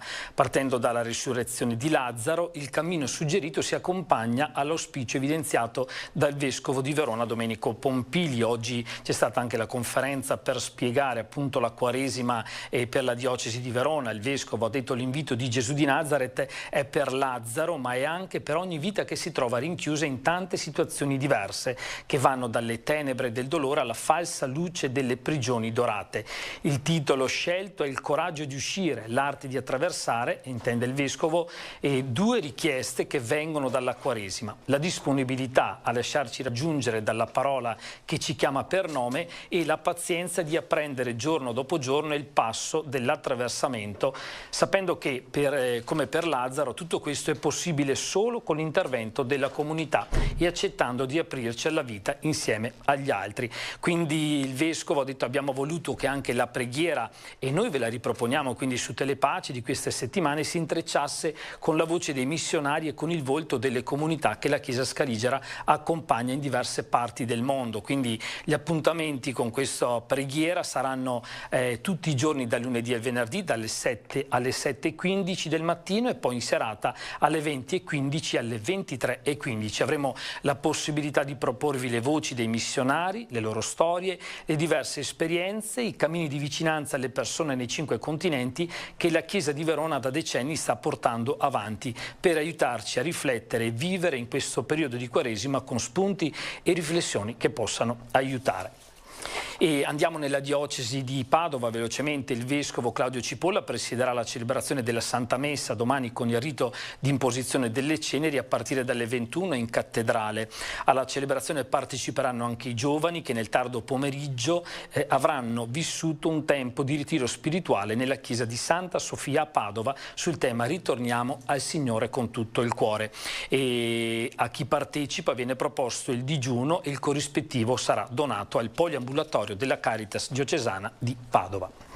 E noi cambiamo di nuovo argomento, come già anticipato andiamo a parlare del convegno intitolato Denatalità, fenomeno complesso, a rischio il presente e il futuro della società, un punto di domanda per riflettere sulle cause, gli effetti, i numeri e le prospettive. Si terrà questo venerdì alle 17 in Piazza dei Signori nella sala del Consiglio della Loggia di Fra Giocondo. Con noi per parlarne una persona importante per l'organizzazione, la Presidente della Consulta delle Associazioni Femminili di Verona, Cecilia Residori, che organizza assieme a Moica Verona questo convegno. Intanto ben trovata, allora, e grazie. Buongiorno, grazie a lei. Come sarà questo convegno e chi interverrà? Perché è una tematica molto importante, tra poco parleremo anche della tematica. Sì, allora, se lei permette, appunto mi ha già presentato come Presidente della Consulta. La Consulta delle Associazioni Femminili di Verona ha una storia che risale al 1974, creata da 4 associazioni fondatrici e che adesso raggruppa 21 associazioni. Dal 2023 collaboriamo con le consulte non politicizzate di Milano, Trieste e Genova e con loro abbiamo partecipato al 69esimo CSW, quindi al Consiglio, allo Stato Generale delle Donne a New York l'anno scorso, per presentare proprio questo nuovo modello gestionale. La consulta è il luogo dove le donne presentano, tramite le associazioni referenti, presentano le loro difficoltà, i loro problemi e si cercano soluzioni che poi vengono portate anche all'amministrazione. Ha fatto benissimo a fare questo cappello, era doveroso, era doveroso. E questa è una tematica, diciamo, importante che le donne sentono tanto vicina, anche perché la denatalità ha, diciamo, cause importanti e provoca effetti altrettanto importanti che cadono sulle spalle proprio delle donne. È estremamente vero, anche perché appunto denatalità significa appunto un minor numero di nascite e questo può comportare, ne parleremo un attimo dopo, di questo problema. In consulta devo fare una precisazione: l'idea di fare un convegno sulla denatalità era partito da una delle associazioni della consulta, Moica, Donne Attive in Famiglia e in Società, che si occupa del lavoro invisibile e dell'empowerment delle donne. Poi tutto il convegno è stato, l'iter per promuovere questo convegno, per determinarlo eccetera, è stato portato avanti dalla consulta. Relatori importanti, sia relatori che si occupano di statistica, sia filosofi, sia il presidente del forum delle famiglie italiane, e tutti con le loro competenze cercheranno di capire questo fenomeno che ha delle implicazioni molto vaste. Vogliamo ricordare qualche dato: 3,4 nati per 1000 abitanti in Italia e figli per donna 1,13, cioè 1,13, poco più di un figlio per donna. Ecco, questo ha delle cause importanti e ha degli effetti importanti, dicevamo, che verranno dette quel giorno. Possiamo anticipare anche voi come, diciamo, consulta avete forte questo tema? Certo, perché diciamo che sotto il 2 manca la soglia di rimpiazzo, cioè vuol dire che di anno in anno diminuirà il numero degli abitanti, parliamo dell'Italia, ma del mondo intero, perché è un problema che va a toccare soprattutto i paesi, diciamo, industrializzati, quindi in primis l'Europa, che è sicuramente il continente più vecchio in questo momento, però poco o tanto inciderà su tutto l'ambiente, su tutti i continenti. Questo però è un problema che va affrontato anche su diversi aspetti, cioè dobbiamo capire perché nascono meno figli, perché diciamo che c'è adesso un'autodeterminazione forse della donna ad avere meno figli, ma perché è portata questa autodeterminazione? Perché si trova ad avere il peso della famiglia sulle spalle, il compagno, il marito aiutano certamente, però alla fine se si deve, le ore impiegate dalle donne sono superiori, e ci sono statistiche che parlano di questo, di quelli impiegati dagli uomini. Le famiglie sono sempre più lunghe e più strette, quindi la donna sa che dovrà aiutare i genitori o i genitori del compagno quando questi saranno molto anziani e non ha un supporto tra fratelli, cugini, eccetera, proprio per la struttura delle famiglie. Abbiamo problemi di tipo economico. La donna, se lavora e se ha un figlio, deve fare poi una scelta, e quindi dall'altra parte, perché così diciamo i nostri politici dicono denatalità, mancano le risorse per pagare le pensioni. Può essere, cioè è sicuramente un dato. Dall'altra parte dobbiamo considerare che stiamo consumando il nostro pianeta. Le statistiche, cioè i conti che vengono fatti parlando dell'Earth Overshoot Day, cioè della giornata in cui la comunità consuma le risorse del pianeta, si sta progressivamente accorciando. Per l'anno scorso era dato il 24 luglio, quando negli anni 70 era alla fine di dicembre. Abbiamo visto nel periodo del Covid che abbiamo guadagnato 15 giorni con tutte le malefatte e il periodo tragico che ha comportato del Covid, però il fatto di non muoversi in macchina, di fare meno viaggi in aereo, abbiamo risparmiato risorse. Diciamo che tutto questo va ad incidere sulla denatalità, e diciamo che anche le politiche familiari in Italia spesso e volentieri sembrano non accogliere, diciamo, questa diminuzione e non realizzare un vero cambiamento. Penso che si parlerà anche di questo, giusto, nel convegno. Certo, però dobbiamo considerare anche che in paesi dove diciamo la comunità, lo Stato eccetera garantisce dei supporti maggiori alle donne, quindi più asili nido, che era uno dei piani del PNRR un po' disatteso, maggiori possibilità di astensione dal lavoro anche per i papà. È importante la figura paterna, in Italia hanno 10 giorni, in altri paesi parliamo di mesi, però anche in paesi dove queste manovre, diciamo, assistenziali ci sono, migliori delle nostre, anche lì il problema della denatalità esiste. Grazie tante. Allora io vado a ricordare quando sarà questo convegno, questo venerdì alle 17. Mi scusi, in Piazza dei Signori. 16:30, perché abbiamo dovuto anticipare. Benissimo, allora alle 16:30 interverranno Linda Laura Sabadini, statistica, dirigente dell'Istat e anche una pioniera per quanto riguarda le statistiche sociali e di genere, poi il dottor Adriano Bordignon, presidente del Forum Nazionale delle Associazioni Familiari, Marco Minozzo, professore associato di statistica all'Università di Verona, e Anna Maria Piussi, già ordinaria di pedagogia all'Università di Verona. Grazie tante quindi a Cecilia Residori per essere stata con noi, e buon convegno questo venerdì. E noi cambiamo argomento e parliamo di sanità. Ogni giorno sono oltre 4.000 i pazienti ambulatoriali che frequentano gli ospedali dell'azienda ospedaliera di Verona per visite, follow-up e controlli. L'offerta clinica specialistica a Borgo Trento e Borgo Roma infatti è elevata non solo nella quantità ma soprattutto nella qualità dei medici. Per tutti questi utenti a breve sarà operativo un nuovo modello organizzativo totalmente semplice, a misura di paziente. In un solo punto si svolgono tutte le funzioni oggi frammentate in vari passaggi. Sentiamo. Oggi è il coronamento di un sogno che avevamo da anni, è poter accettare e dare maggiore accessibilità ai cittadini della nostra azienda. Si parte dal bancone qui al Polo Confortini, si passa per il Donna Bambino e per Borgo Roma. Le tre gambe del progetto sono, oltre all'accettazione che permetterà ai pazienti di uscire con una prenotazione anche per le visite di controllo, anche la navigazione con l'app che verrà attivata a marzo, che si chiama My Aui Verona, e la terza gamba saranno i nuovi totem in aggiunta a quelli già presenti, che riguarderanno la possibilità del cittadino di autoaccettarsi quando si presenta in ospedale, sia qua che alla Donna Bambino che a Borgo Roma.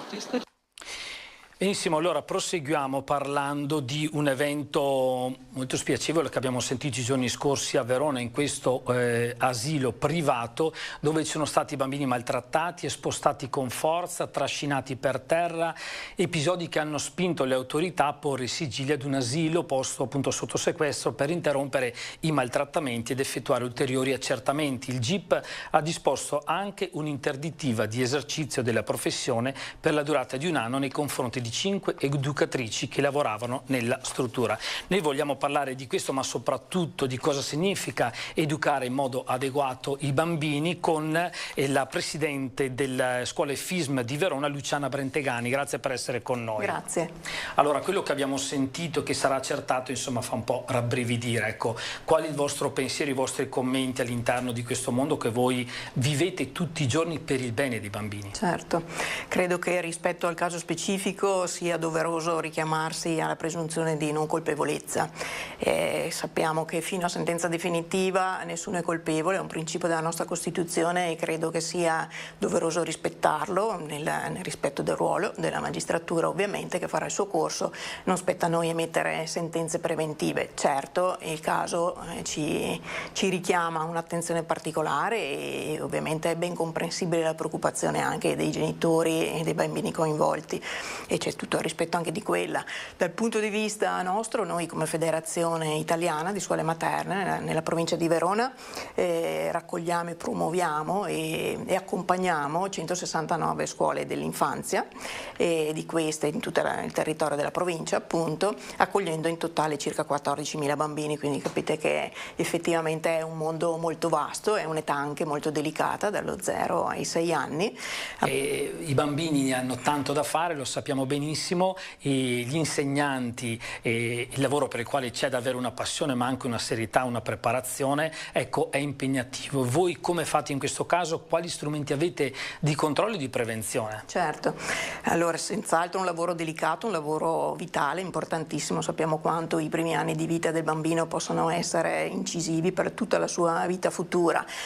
Cosa facciamo? Certamente c'è direi un doppio filone, quello del coordinamento e quello della formazione. Coordinamento nel senso che in ogni nostra scuola è presente una coordinatrice pedagogica che coordina appunto il collegio delle insegnanti ed educatrici. Abbiamo 84 nidi anche inseriti come nidi integrati nelle 169 scuole, per cui sono collegi che curano il bambino nella fascia dallo 0 ai 6 anni.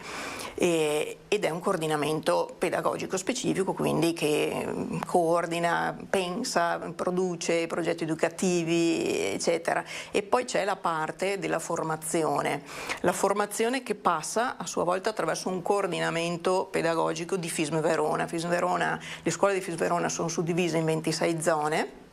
Ognuna di queste zone è seguita da una coordinatrice centrale, ne abbiamo 11 in totale, e le coordinatrici del coordinamento pedagogico, guidata dalla nostra referente, la dottoressa Balli, studiano percorsi formativi, si confrontano ovviamente con diverse professionalità e a caduta accompagnano i servizi, i 169 servizi con presenza, quindi non solo, non direi controlli, ma proprio accompagnamenti accompagnamenti di supervisione, quindi aiuti anche laddove ce ne fosse necessità, anche su casi specifici, ad esempio il tema tanto ampio al giorno d'oggi di bambini che hanno bisogni educativi speciali o di bambini certificati, confronti tra insegnanti, quindi incontri che sono per zona tra tutte le insegnanti. Una rete molto grande, insomma, molto quindi ampia, una vastità di esperienze che può aiutare anche a capire come agire nel caso specifico. Certo, professionalità specifiche che accompagnano le professionalità che sono già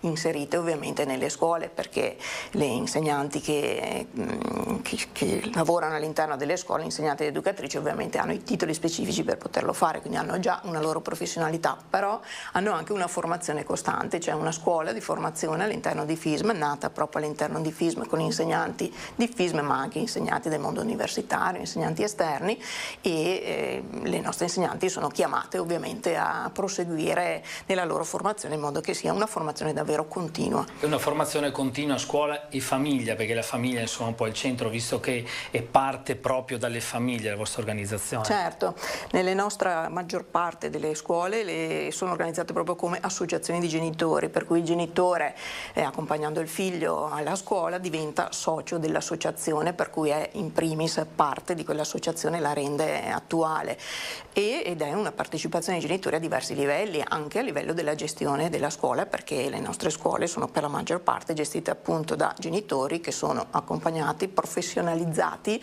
e non mettono solo ovviamente la buona volontà, ma mettono la competenza accompagnata alla competenza specifica pedagogica. Quest'anno avete una tematica particolare che è quella della spiritualità che vi è stata consegnata dal Vescovo. Una parola su questo? Sì, abbiamo avviato l'anno proprio sulla spiritualità con un intervento del Vescovo Domenico, spiritualità intesa proprio come una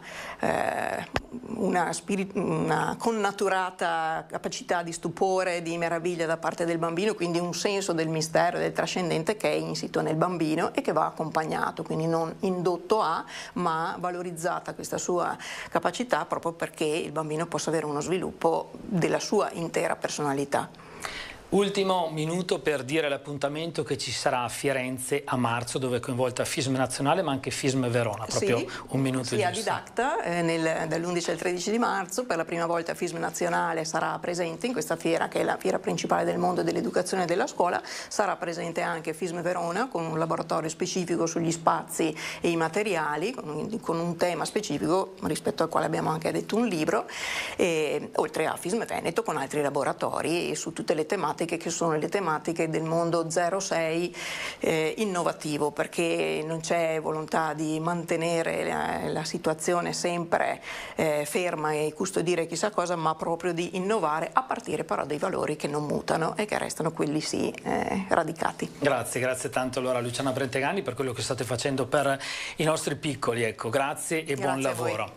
E noi chiudiamo ricordando che questa mattina si è tenuto nella chiesa parrocchiale di Parona il funerale di Monsignor Carlo Tezza, sacerdote della diocesi di Verona, aveva 92 anni. Le esequie sono state presiedute dal Vescovo Domenico, ecco vediamo qualche immagine proprio fresca. Don Carlo era appartenente alla parrocchia di Parona dove era stato ordinato sacerdote nel giugno del 62 e quindi 63 anni di sacerdozio per lui, e fu poi parroco di Pazzon e poi per lunghi anni ad Arbizzano e poi anche a Sant'Anna e San Marco dei Boschi, infine a Mazzurega. Stasera manderemo in onda l'omelia del Vescovo e un ricordo di Don Carlo alle 19:35 e in replica poi anche alle 22. Il nostro appuntamento con l'informazione termina qui, torna puntuale come sempre domani alle 13:30. A tutti voi grazie per l'ascolto e buon proseguimento con i programmi di Telepace.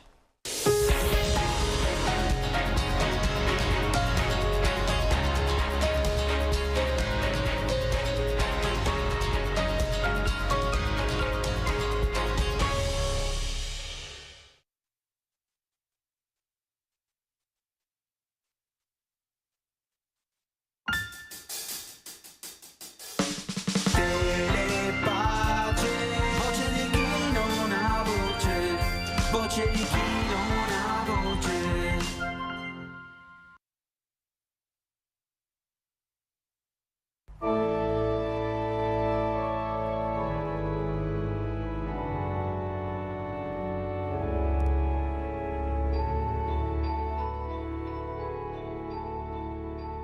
Dalla Casina Pio IV, nel cuore del Vaticano, trasmettiamo gli esercizi spirituali per la Quaresima, intitolati Vivere la memoria della salvezza. Riflessioni guidate dal predicatore Monsignor Dario Edoardo Viganò. In onda dal 22 al 28 febbraio alle 8:30, alle 17:30 e alle 20:30.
O Dio, vieni a salvarmi.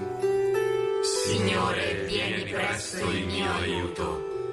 Gloria al Padre e al Figlio e allo Spirito Santo, come era nel principio e ora e sempre, nei secoli dei secoli. Amen. Alleluia.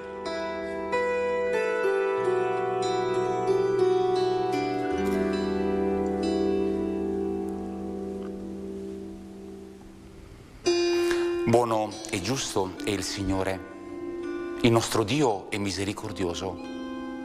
Affidiamo ancora a Lui la nostra vita e confessiamo il nostro bisogno di salvezza.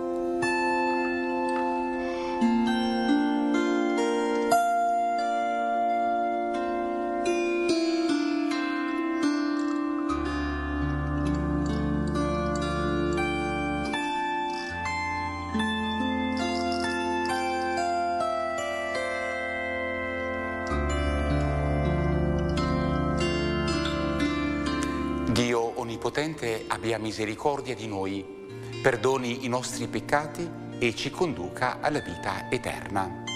Amen.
Non nascondermi il tuo volto, perché in te confido, Signore. Signore, ascolta la mia preghiera. Porgi l'orecchio alla mia supplica, tu che sei fedele. E per la tua giustizia rispondimi. Non chiamare in giudizio il tuo servo, Nessun vivente davanti a te è giusto. Il nemico mi perseguita, calpesta a terra la mia vita, mi ha relegato nelle tenebre, come i morti da gran tempo. In me languisce il mio spirito, si agghiaccia il mio cuore. Ricordo i giorni antichi, ripenso a tutte le tue opere, medito sui tuoi prodigi. A te protendo le mie mani. Sono davanti a te come terra riarsa. Rispondimi presto, Signore. Viene meno il mio spirito. Non nascondermi il tuo volto, perché non sia come chi scende nella fossa. Al mattino fammi sentire la tua grazia, poiché in te confido. Fammi conoscere la strada da percorrere, perché a te si innalza l'anima mia.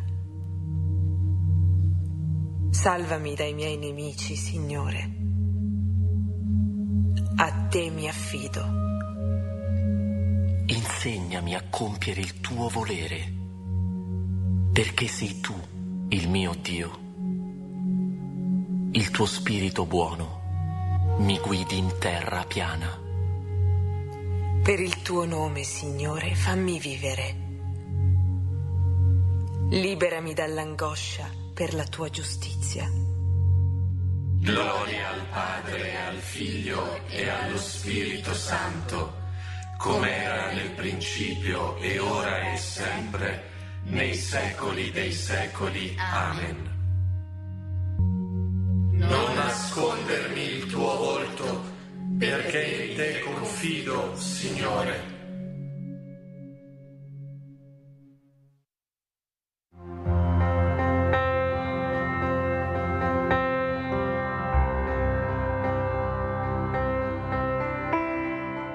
Siate temperanti, vigilate. Il vostro nemico, il diavolo, come leone ruggente, va in giro, cercando chi divorare. Resistetegli saldi nella fede.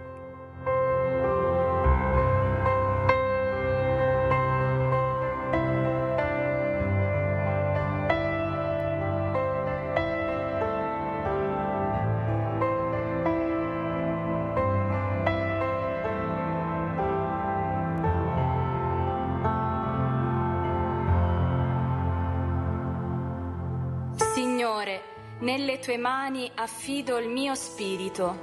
Signore, nelle tue mani affido il mio spirito. Dio di verità, tu mi hai redento.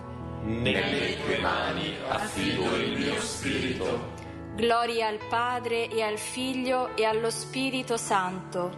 Signore, nelle tue mani affido il mio spirito.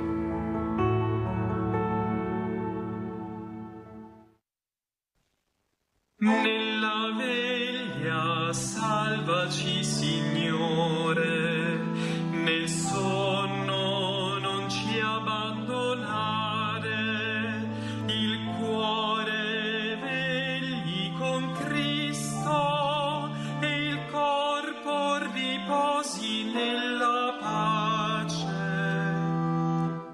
Ora lascia, o Signore, che il tuo servo vada in pace secondo la tua parola. Perché i miei occhi hanno visto la tua salvezza, preparata da te davanti a tutti i popoli. Luce per illuminare le genti e gloria del tuo popolo Israele. Gloria al Padre e al Figlio e allo Spirito Santo, come era nel principio e ora e sempre, nei secoli dei secoli. Amen.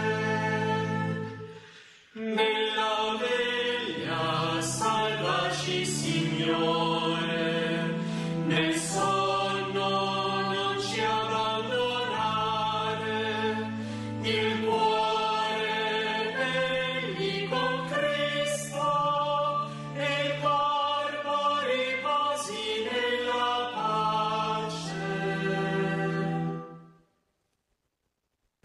Preghiamo. Illumina questa notte, o Signore, perché dopo un sonno tranquillo ci risvegliamo alla luce del nuovo giorno per camminare lieti nel Tuo nome. Per Cristo nostro Signore. Amen. Il Signore ci conceda una notte serena e un riposo tranquillo. Amen. Salve Regina, Mater misericordiae, vita dulcedo, esses nostra salve.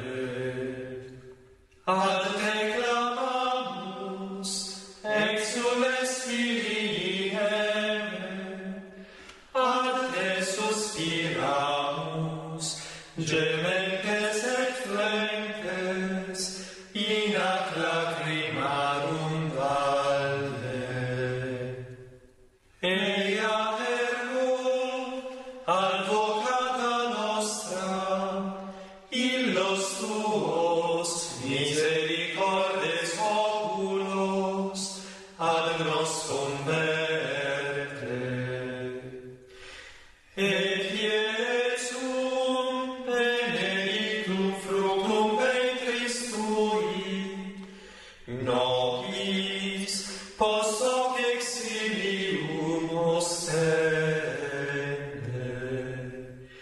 O clemens, o pia, o dulcis Virgo Maria.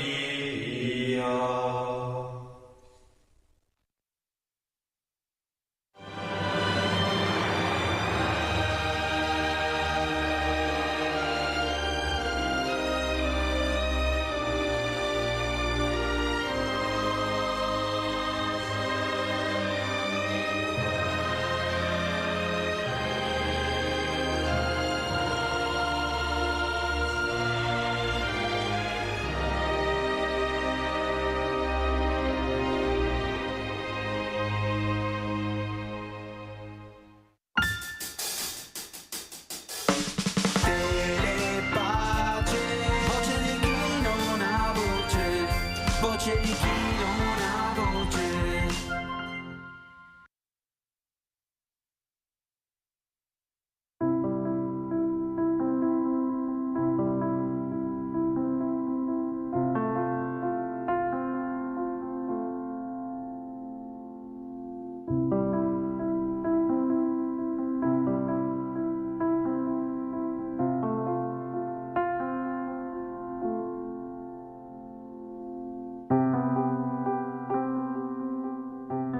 Guardatevi dal lievito dei farisei e dal lievito di Erode, dice Gesù. Di quale lievito sta parlando in questo Vangelo? È di tutto ciò che gonfia solo l'esteriorità, ma non va a cambiare, a far crescere l'intimità delle cose.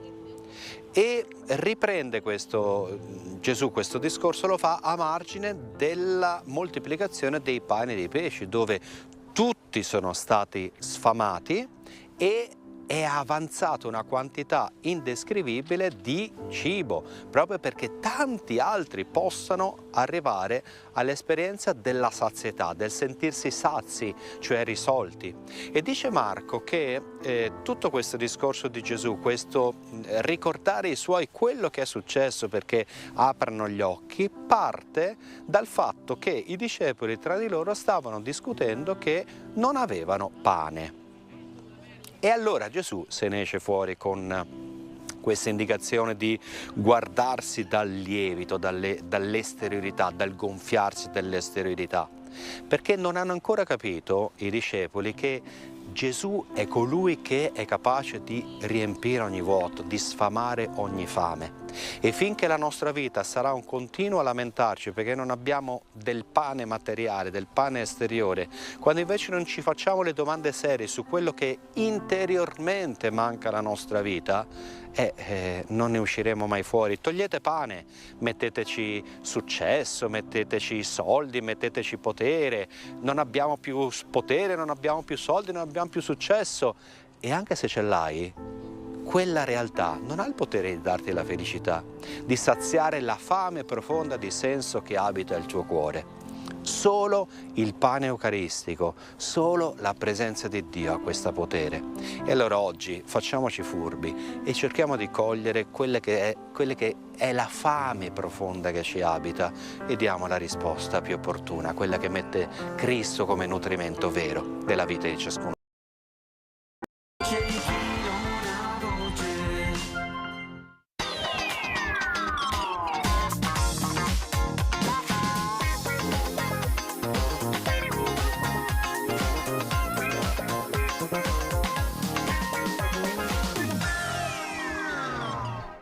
Ben ritrovati a tutti voi che ci seguite su Telepace. Quest'oggi sono in compagnia di padre Medard Aboué, consigliere generale dell'Ordine dei Ministri degli Infermi, comunemente noti anche come Camilliani, per parlare della 34esima giornata mondiale del malato che è stata celebrata l'11 febbraio del 2026. Padre Medard, Papa Leone ha scelto come tema di questo messaggio in occasione della giornata mondiale del malato la compassione del samaritano, amare portando il dolore dell'altro. Sì. A suo parere qual è il messaggio più forte e più attuale che il Santo Padre ha voluto lanciare? Ma il titolo stesso del messaggio, che si riferisce alla parabola del buon samaritano, è molto significativo e ognuno di noi che ha avuto più volte nella vita confrontandosi con questo tema, o perché siamo noi stessi ammalati o sofferenti, o abbiamo parenti e amici che sono sofferenti, che sono stati malati e abbiamo toccato di mano la realtà della sofferenza per noi stessi o per gli altri.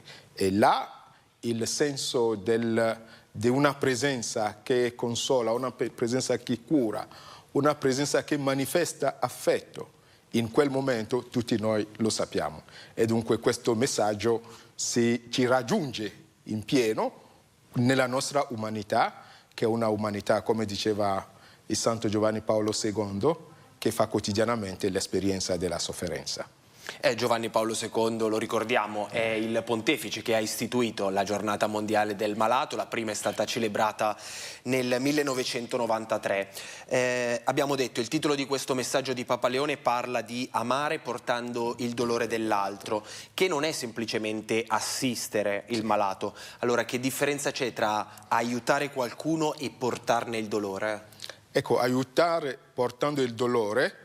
Per capire la seconda parte di questo portare il dolore, ritorniamo alla prima parte, la compassione, con passione, manifestare empatia, cioè non essere là solamente per portare gesti, attenzione, ma vivere in modo tale che la persona senta che sei presente a lei, sei presente in questa sua sofferenza. Questo sicuramente ci ritorneremo, però si riferisce anche alla spiritualità che noi camilliani viviamo, cioè vedere Cristo nella persona sofferente e servire in modo tale che la persona riconosca in te il Cristo che lo serve. La giornata mondiale del malato non è solamente un appuntamento liturgico, ma è anche un richiamo alla coscienza della Chiesa e della società. Che valore ha questa giornata oggi nel mondo contemporaneo segnato da guerre, fragilità, sofferenze? Ogni anno quando celebriamo questa giornata io non faccio a meno di ritornare alla storia, all'istituzione di questa giornata, che per San Giovanni Paolo II veniva una intuizione che veniva da un'esperienza personale, un papà che veniva dall'est, e poi all'indomani della diagnosi infausta che aveva ricevuto, quella diagnosi del Parkinson, e dalla sua esperienza di un pastore, di un vescovo, prima in Polonia, poi della Chiesa universale, ha sentito il bisogno che la Chiesa doveva portare più attenzione. E quando ha istituito questa giornata, il Papa insisteva affinché la condizione dei sofferenti e gli ammalati sia al centro delle preoccupazioni della Chiesa e della stessa società civile, in modo che colui che è sofferente non manchi di attenzione, di cure adeguate per alleviare il dolore.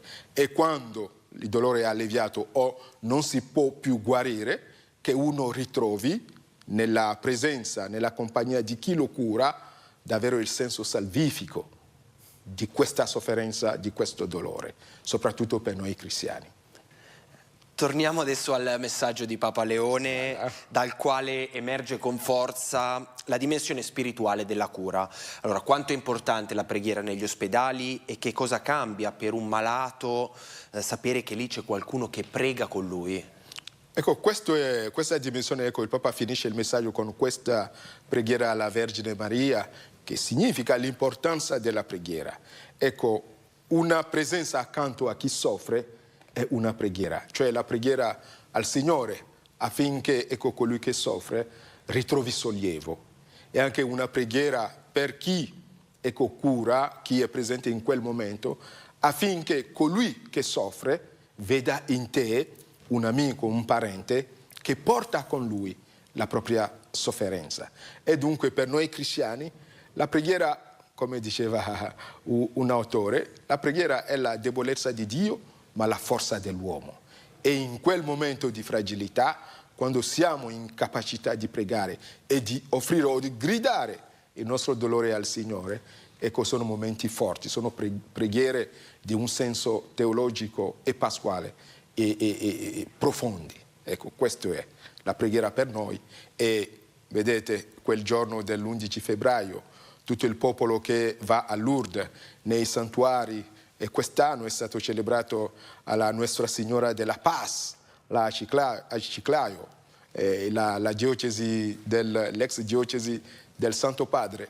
Ecco, sono momenti in cui, ecco, quella preghiera ristora l'anima di ciascuno di noi e soprattutto di colui che soffre, portando il proprio dolore al Signore, che è il Signore della vita. E voi come Camilliani avete proprio come servizio quello di essere negli ospedali, di aiutare, di essere al servizio degli infermi, sempre sulle orme di San Camillo dell'Ellis.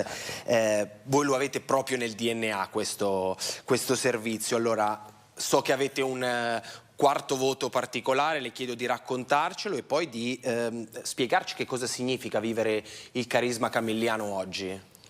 Ti ringrazio per questa domanda, davvero che come il consigliere generale incaricato del Ministero io faccio la promozione del nostro carisma, del nostro servizio nel mondo. Ecco, per noi camilliani è il quarto voto, servire gli ammalati anche col pericolo della vita, soprattutto gli ammalati appestati.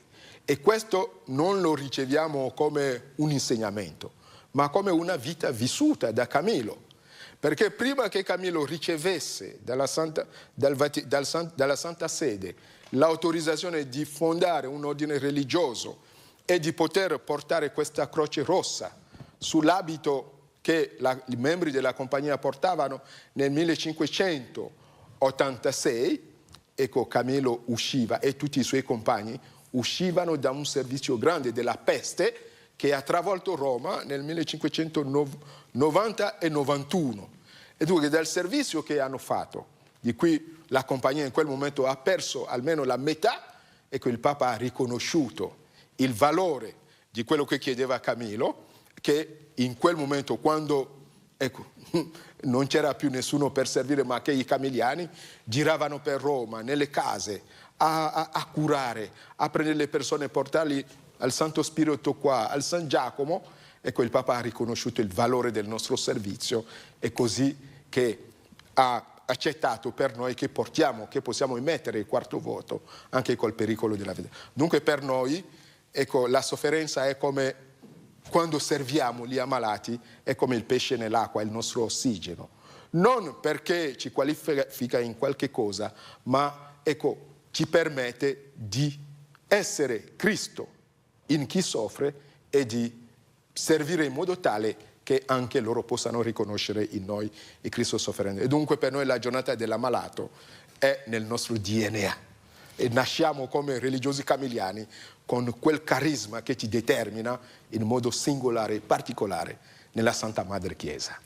Dunque, siamo giunti alla conclusione di questa intervista. Io ringrazio padre Medard Aboué per averci aiutato ad approfondire il tema della giornata mondiale del malato, così come ringrazio tutta la famiglia camilliana per il servizio che ogni giorno porta avanti negli ospedali. A me non resta che salutarvi, ringraziarvi e augurarvi un buon proseguimento con la programmazione di Telepace.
Il commento a uno dei fatti più rilevanti della settimana nella rubrica Il Fatto, curato e condotto dal giornalista e opinionista Monsignor Bruno Fasani, su Telepace.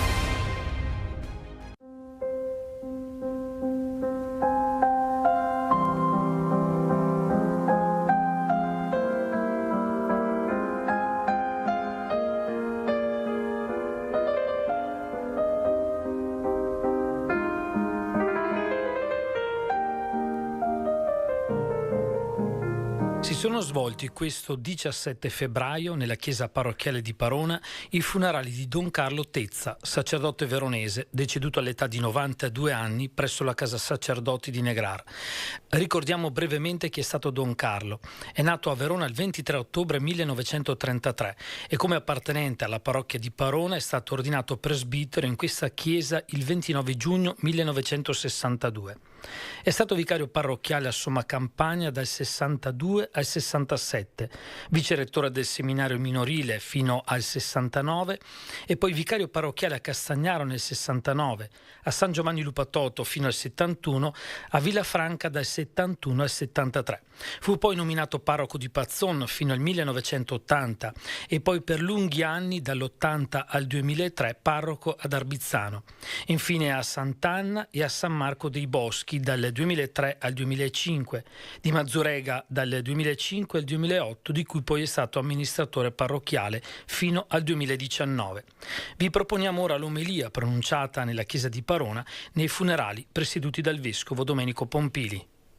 Nel Vangelo di Marco, di cui abbiamo ascoltato poc'anzi un frammento, i farisei e gli aderenti al partito di Erodi sono legati da una trama oscura: colpire il giovane rabbi di Nazareth. La paura di perdere il prestigio religioso per i farisei o la paura di compromettere il potere o successo politico per gli erodiani alimenta un comune sospetto e fa entrambi schierare contro il maestro. Questa paura dunque è come un lievito che fermenta e che impedisce di accogliere il maestro nella sua sconvolgente originalità. Un rabbi del III secolo d.C., a proposito del lievito, così si esprime: Signore dell'universo, è manifesto al tuo cospetto che nostra volontà sarebbe fare la tua volontà. E chi lo impedisce? Il lievito che è nella pasta è l'asservimento ai re stranieri. Sia tua volontà di liberarci dal loro potere e che torniamo a compiere le leggi della tua volontà con tutto il cuore. Il lievito dunque è quella corruzione che ci impedisce di vivere secondo le nostre convinzioni. Don Carlo, a cui oggi diamo l'estremo saluto, è stato sempre immune dal lievito della corruzione, cioè libero da interessi e indifferente ai giudizi degli altri. Dunque così è stato sia a Somma Campagna, Castagnaro, San Giovanni Lupatoto, Villafranca come curato e a Pazzon, ad Arbizzano, dove dice che siano stati gli anni più intensi della sua vita, a Boschi San Marco e a Sant'Anna ai Boschi, che dice lui essere stati i doni più preziosi, anche se, come mi diceva Don Roberto Campostrini, sono stati anche gli anni più complicati. E poi ancora a Mazzurega, dove Don Carlo registra un'accoglienza straordinaria con un'attenzione delicata. Ecco, in tutte queste tappe del suo ministero lui è sempre apparso come lontano da qualsiasi fermento di corruzione, rivelandosi un pastore concreto e affidabile, tutto concentrato sul servizio della comunità. Poi Gesù continua: perché discutete che non avete pane? Non capite ancora e non comprendete? Avete il cuore indurito? Gesù si accorge che non sono soltanto i farisei e gli erodiani, ma anche i suoi stessi discepoli a non aver compreso chi egli veramente sia. Anzi, riscontra che perfino nella sua ristretta cerchia dei discepoli c'è come una sorta di cecità o sordità spirituale a comprendere fino in fondo che cosa è e quale sia la sua missione. In particolare Gesù vorrebbe che non fraintendessero la moltiplicazione dei pani che è stata appena compiuta. Non si è trattato di un generico picnic popolare, ma si è trattato piuttosto di una precisa rivelazione della sua missione, cioè del suo essere Messia. Proprio l'Eucaristia è stata la folgorante certezza che ha sempre accompagnato Don Carlo, che invitava tutti a non scoraggiarsi mai e aggiungeva: per costruire vera comunità attorno all'Eucaristia, il pane che è stato, per così dire, il centro gravitazionale attorno a cui lui ha costruito sapientemente la comunità di volta in volta, è stata sempre l'Eucaristia. Perché per Don Carlo la parrocchia non era una generica forma di carattere sociale su un territorio e non era neanche un semplice, la parrocchia, erogatore di servizi religiosi. La parrocchia per lui era una comunità che trovava nella celebrazione dell'Eucaristia il suo punto sintetico, perché solo l'Eucaristia è questo pane che viene dall'alto, che riesce a mettere insieme differenze di età, di sensibilità e di qualsiasi altro genere. E il maestro conclude con un ultimo affondo in forma interrogativa, rivolto precisamente all'indirizzo dei suoi stessi discepoli, e dice: non comprendete ancora?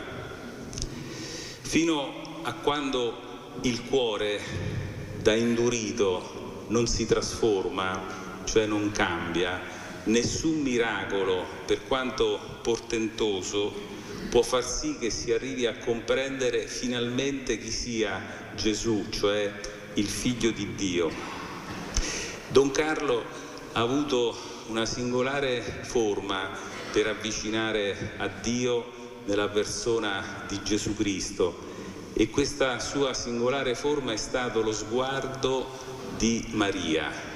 Attraverso gli occhi della madre, Don Carlo ha sempre ritenuto che fosse più facile ed accessibile, grazie a questi occhi limpidi e penetranti, poter finalmente comprendere il mistero del Figlio.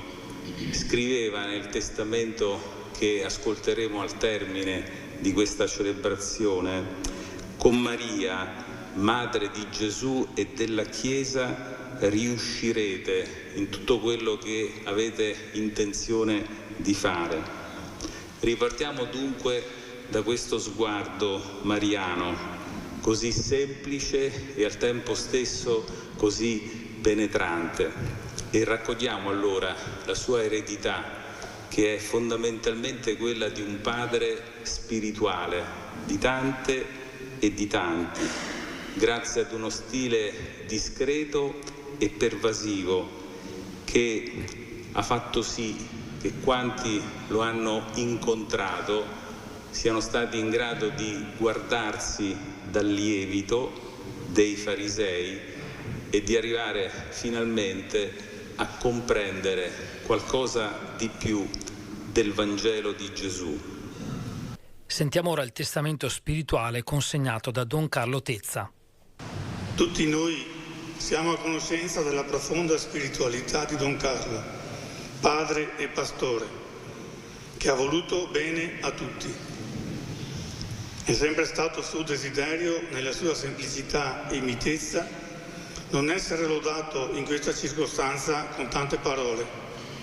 Abbiamo quindi pensato di leggere pari pari il testamento spirituale scritto di suo pugno nel gennaio 2009. Oggi, 23 gennaio 2009, metto la mia vita e la mia morte nelle mani del Padre, del Figlio e dello Spirito Santo. La Vergine Maria, San Giuseppe e San Carlo preghino per me. Ringrazio infinitamente il Signore per il dono della vita, del battesimo e di avermi chiamato al sacerdozio nonostante la mia miseria.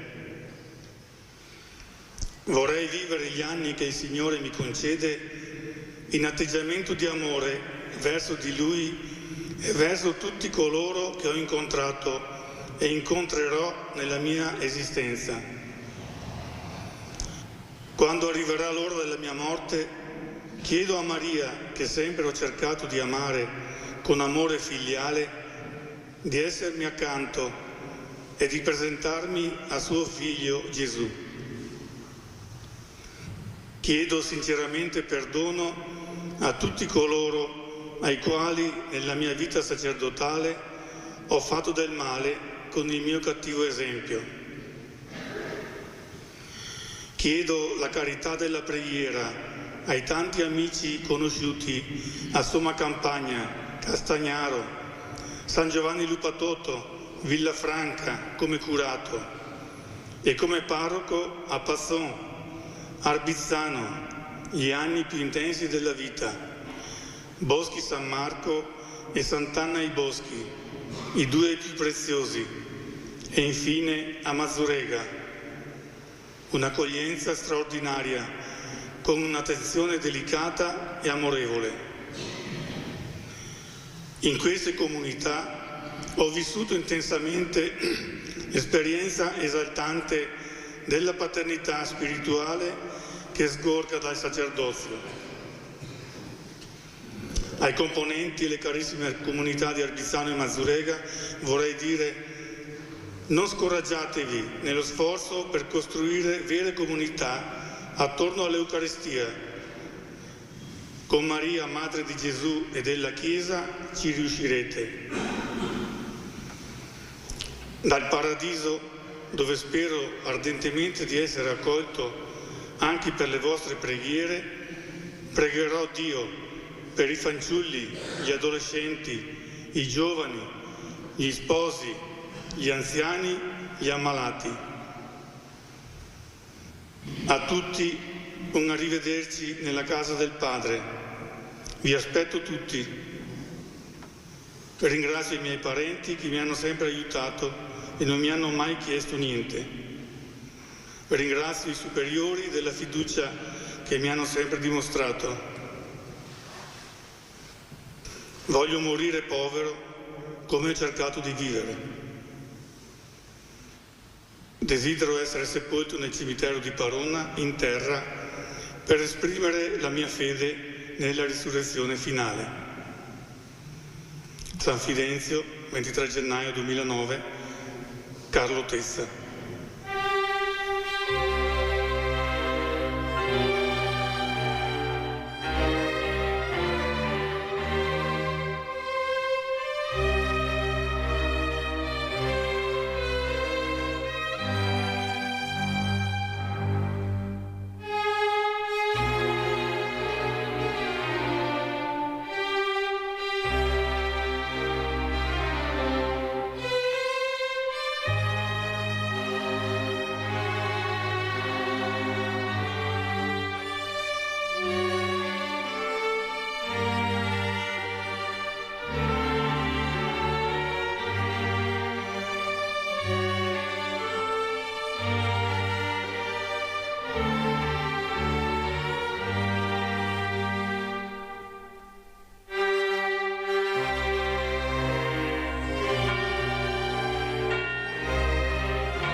Dalla Casina Pio IV, nel cuore del Vaticano, trasmettiamo gli esercizi spirituali per la Quaresima, intitolati Vivere la memoria della salvezza. Riflessioni guidate dal predicatore Monsignor Dario Edoardo Viganò.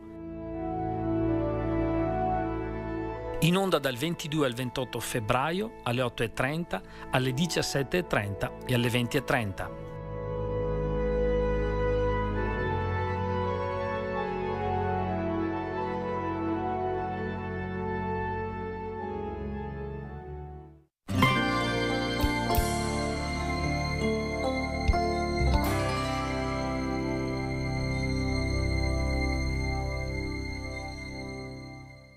Ed ogni male mi guarisce un bel verso. È il titolo di un preziosissimo libretto di Fabio Stassi. L'autore è scrittore, è bibliotecario al Dipartimento di Studi Orientali dell'Università La Sapienza a Roma, proprio due riduttive indicazioni biografiche. Questo libro apre una porta, ci fa entrare nella bottega di un artigiano all'opera. Lui, l'artigiano, alza un momento lo sguardo dal suo lavoro, ma presto si rituffa di nuovo nella sua passione, che in questo caso è la poesia, la parola poetica, che è più importante della presenza di noi spettatori sempre un po' turisti fuori luogo e spaesati. Questo libro è la bottega di un artigiano, è un posto sincero. Possiamo entrare, c'è la porta aperta, guardare da molto vicino l'artigiano all'opera sulla poesia, sulla parola poetica, i suoi strumenti, i suoi maestri, tutti personaggi che si occupano come lui di poesia. Questa è l'opera in corso, tutti talmente innamorati della parola poetica al punto che parlando fanno innamorare la gente. Viene in mente Sant'Agostino, che qui vediamo cardioforo, cioè con il cuore in mano in una tela francese di metà Seicento, perché Agostino dice che per accendere la scintilla del Vangelo serve una persona innamorata. Comprenderà quello che si vuol dire parlando di Vangelo. Nessuno si spaventi, queste sono pagine libere da pesantezze accademiche. L'autore, ad esempio, dichiara fin dall'inizio, con grande libertà e senza nessuna preoccupazione, di aver ritrovato su Google questo stupendo verso di Umberto Saba, il titolo "Ed ogni male mi guarisce un bel verso", del quale non ricordava la provenienza, così va su Google, insomma, Fabio Stassi, uno di noi. Il sottotitolo è questo: Breve discorso su Dante, la poesia e il dolore. Il titolo è davvero dal potere farmacologico fin dalla prima assunzione. Ed ogni male mi guarisce un bel verso, gocciola come un elisir medicamentoso dalla lirica che si intitola Finale, dove Umberto Saba indica, tratteggia quella via, quel cammino che conduce niente meno da malinconia a beatitudine, un vero e proprio itinerario di salvezza, e anche noi vogliamo ogni giorno percorrere questo itinerario di salvezza, allontanarci dalla malinconia e approdare alla beatitudine. È importante ricordare che la parola ha una sua forza, una sua energia, e la parola poetica ha una energia terapeutica che fa bene. La parola poetica è curativa. La parola poetica possiede alte dosi di principi farmacologici. La parola poetica, nella sua bellezza, guarisce. Ne abbiamo bisogno. Siamo immersi in un flusso inquinato di altre parole tossiche, parole aggressive, rabbiose, risentite. C'è bisogno di un bel verso, di una medicina, di una parola poetica che ci guarisca. La poesia ci fa bene, ci guarisce. Siete scettici? Ma abbassiamo un po' le difese, magari riflettendo che anche la psicoterapia, attraverso la lenta e faticosa ricerca di parole adatte, stimola alcune aree cerebrali che passo dopo passo conducono, come la lirica di Saba, dalla malinconia patologica alla possibilità concreta di felicità e beatitudine. Come dice Saba, alla finale, quel che conta è proprio questo passaggio dall'oscurità alla luce, dalla malinconia alla beatitudine. Anche la preghiera, in particolare i salmi, è indicata da un'antica tradizione monastica come parola curativa, parola che cura perché ci restituisce bei versi e beatitudine. Il Salterio, 150 poesie bibliche, sono un orto lussureggiante di piante medicinali dalle quali cogliere erbe curative in occasione di questo o quel malanno dell'anima. Molti dossali dei cori monastici esprimono questa simbologia scolpita nel legno. Il farmaco della parola orante, e anche poetica perché salmodica, è una pianta che produce frutti medicamentosi. Per restare e tornare in area dantesca, possiamo dire che non c'è bisogno di finire all'inferno per soffrire dolori infernali. L'inferno di quaggiù è più che sufficiente e l'enigma e il mistero del dolore qui ed ora sono riconoscibili. La nostra malattia mortale ci colpisce in tutta la sua spiazzante implacabilità. Anche noi viviamo il dolore, e come? Ciascuno di noi percorre il proprio personale viaggio nel regno delle ombre, la propria personale discesa agli inferi. Primo Levi, che è stato rinchiuso in uno di questi inferni costruiti dall'uomo, il campo di sterminio, ha fatto proprio ricorso alla parola bella di Dante. Primo Levi, immerso nel dolore abissale del campo di sterminio, lì ricorre alla medicina, al farmaco della poesia dantesca. Straordinario in Se questo è un uomo, il racconto nel quale Primo Levi fa riferimento al canto di Ulisse, cioè Primo Levi ha cercato di fare imparare a memoria nel campo di sterminio alcuni versi di Dante, quelli del canto di Ulisse, ad un ragazzo, e annota così: dovevo finire in un lager per capire tutta la bellezza che c'è in queste parole, ma misi me per l'alto mare aperto, la partecipazione al nostro destino. E poi ancora davvero struggente pensare a Primo Levi che pronuncia nel cuore dell'inferno sulla terra, nel cuore del lager, queste altre parole dantesche, sempre dell'area di Ulisse: fatti non foste a viver come bruti, ma a seguir virtute e conoscenza. Davvero commovente. Se da ogni male ci guarisce un bel verso, dov'è il più grande giacimento di bei versi, di questi principi attivi che guariscono? È in Dante Alighieri. Questo è veramente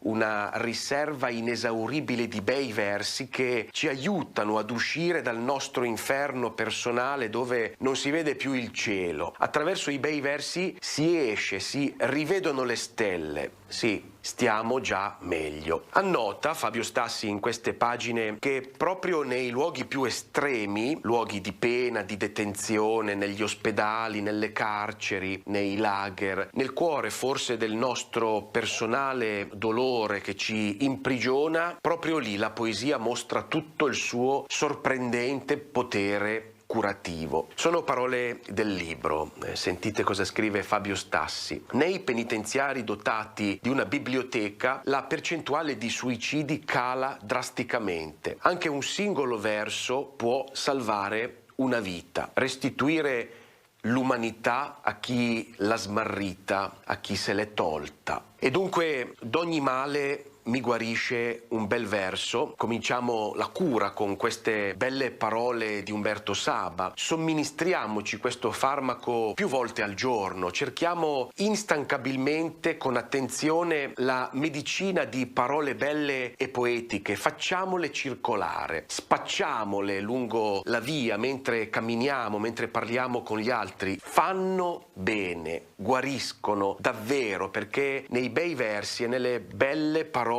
della poesia libro e vita sono una cosa sola e ci incamminiamo davvero verso il finale, che per tutti è lo stesso, il desiderato finale di Umberto Saba, ovvero dalla malinconia alla beatitudine, dal dolore alla felicità possibile.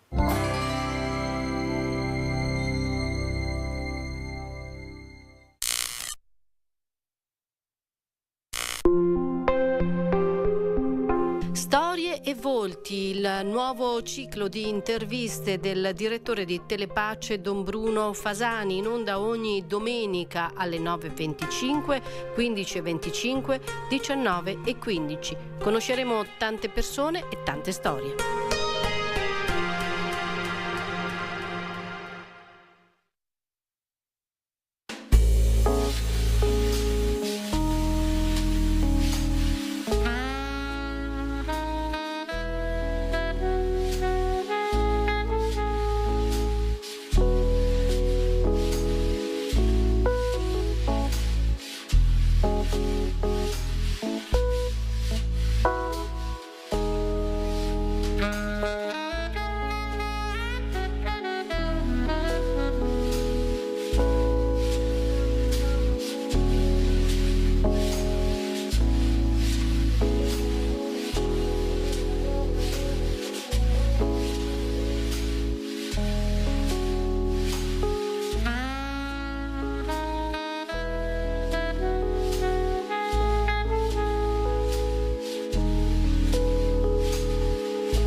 La pace vola sulle ali di 1000 colombe. Bastano 1000 euro donati da 1000 di voi per far volare più in alto la voce di Telepace. Ogni dono, piccolo o grande che sia, è un battito d'ali che porta luce e fede là dove c'è bisogno di pace. Vola insieme a noi, sostienici. Sinceramente a me sembra ancora incredibile quello che è avvenuto. Ogni giorno Don Guido Todeschini ci racconta la nascita delle nostre emittenti attraverso la trasmissione I Medaglioni, le grandi opere di Dio. Lo Spirito Santo aveva già suscitato nei ragazzi quella intuizione profetica. Ogni giorno alle 8:20, alle 13 e alle 20, uno spazio per conoscere la nostra storia. Non dimentichiamo le parole sempre di San Giovanni Paolo II, quando ci ha affidato l'icona di Maria Stella dell'Evangelizzazione. Sarà la celeste patrona di Telepace. Le grandi opere di Dio, a cura di Don Guido Todeschini. Perché in questa casa ci sono state centinaia di migliaia di ragazzi, centinaia di migliaia, di ogni ceto sociale, cioè abbiamo raccolto tutti.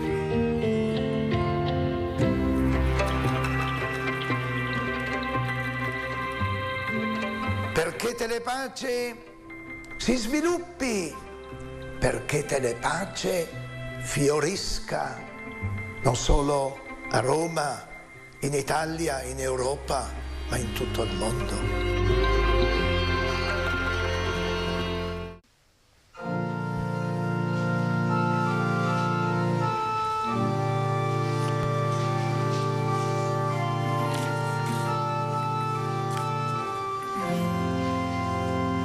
Noi ti lodiamo, Dio, ti proclamiamo, Signore.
sulla schiera dei martiri.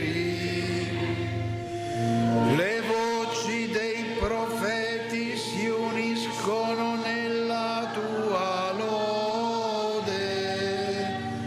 La Santa Chiesa proclama la tua gloria.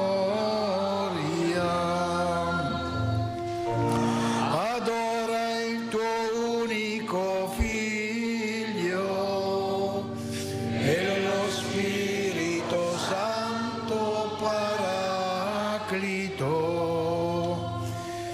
O Cristo Re della gloria, eterno Figlio del Padre, tu nascesti dalla Vergine Madre per la salvezza dell'uomo,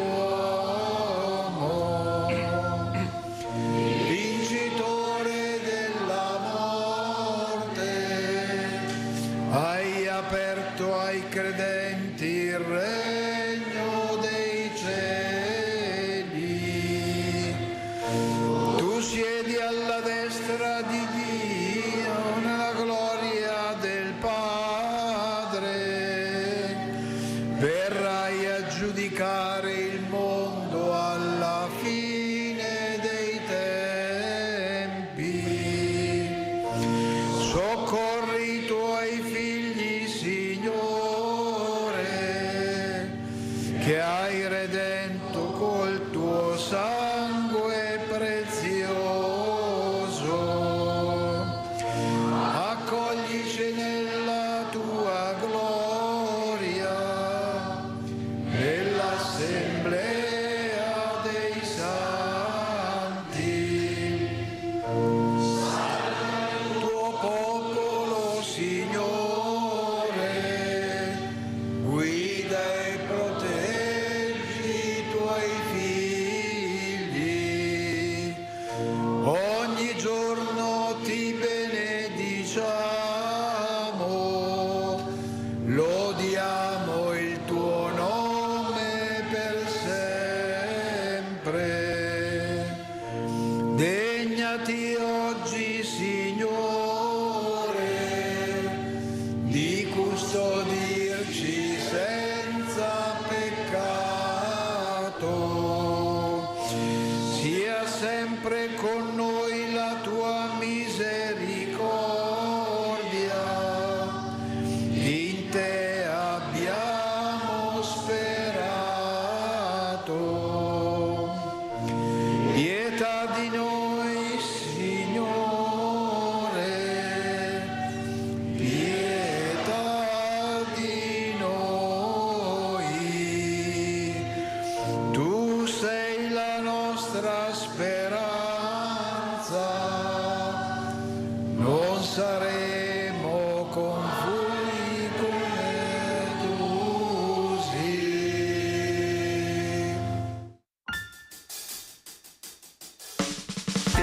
Telepace, voce di chi non ha voce, voce di chi non ha voce.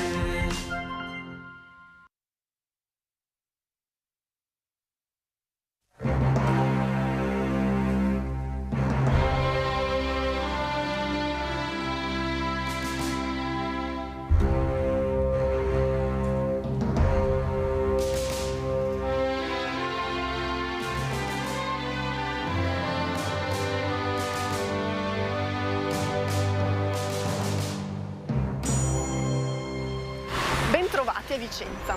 Siamo qui per un nuovo appuntamento alla scoperta della fede, dell'arte, della storia di questa città, non a caso chiamata Vicenza città bellissima. Oggi ci troviamo presso la Basilica dei Santi Felice e Fortunato, un luogo molto importante per la storia di questa città, perché oggi sede di un'antica basilica, di un'antica chiesa vicentina, ma in realtà all'epoca della Vicenza romana, della Vicezia romana, così come veniva chiamata, era invece sede dell'antica necropoli. Come ben sapete, le necropoli romane erano posizionate all'esterno della cinta muraria e in effetti questa è un po' lontano da quello che è il centro storico, anche se oggi comunque inserita all'interno del contesto urbano della città. Dietro a me, come ben potete vedere, ci sono dei sarcofagi antichi, dei sarcofagi ad acroteri che testimoniano com'era considerata questa zona. Anticamente una necropoli, poi un cimitero pagano e cristiano e poi sede dell'antica basilica paleocristiana, una delle prime chiese costruite qui a Vicenza, costruita per accogliere le spoglie di un santo importante per la città, San Felice. In effetti la storia di questo San Felice è accompagnata dalla storia del fratello Fortunato, due fratelli vicentini partiti per Aquileia, che era la città più importante della Decima Regio, la capitale della Decima Regio, con ogni probabilità per trovare lavoro, come facevano in molti, e lì martirizzati sotto Diocleziano tra il 303 e il 304 d.C. Questi due santi vicentini sono stati considerati i patroni a lungo della città di Vicenza. Oggi le spoglie di San Felice, per tradizione San Felice, si trovano qui a Vicenza, mentre le spoglie del fratello Fortunato si trovano invece a Chioggia. Tra l'altro, una piccola curiosità, così per iniziare, questi sarcofagi bellissimi ad acroteri che vedete alle mie spalle erano stati spostati da Vicenza per un breve periodo da D'Annunzio per essere spostati e portati al Vittoriale e poi, una volta morto D'Annunzio, sono rientrati in questa meravigliosa città. Adesso ci avviciniamo alla chiesa e andiamo a scoprirne i luoghi più significativi e le curiosità.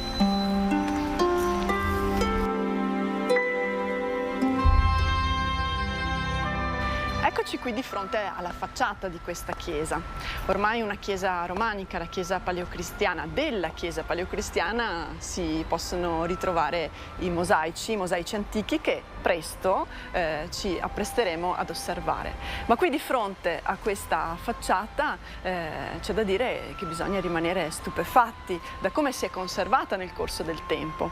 Questa chiesa ha subito dei gravissimi danneggiamenti durante il terribile terremoto che ha investito il Veneto, la pianura padana in particolare, del 1117, e quindi è stata ricostruita dopo il 1117. Infatti la facciata alle mie spalle è proprio una facciata tipicamente romanica. Guardate il bellissimo portale, ma anche i lacerti di affresco che affiorano ancora oggi sopra il portale, ritrovati negli anni 30, quando è stato tolto l'intonaco che esisteva in questa facciata. Una cosa interessante di cui avrei piacere di parlarvi è la colonna che si trova oggi dal 1805 qui di fronte nel sagrato, posizionata nel sagrato della chiesa. Questa colonna è una colonna chiamata e dedicata a San Gallo, che è un santo benedettino. In effetti in questo convento per moltissimi secoli ci sono stati i benedettini. Rappresenta in alto sia San Gallo ma anche San Felice e Fortunato, e non era conservata qui, ma dal 1388 era conservata proprio fuori dalla porta castello e veniva issato sopra questa colonna uno stendardo il 16 ottobre, il giorno in cui si apriva il mercato franco in Campomarzio a Vicenza. Quindi in qualche modo dava il segnale dell'apertura del mercato franco. Nel 1805 i francesi con una cannonata abbatterono questa colonna e da allora non si trova più fuori da Porta Castello, ma venne spostata qui a San Felice per la presenza dei due santi effigiati proprio in questa colonna. Adesso ci apprestiamo ad entrare. Venite con me.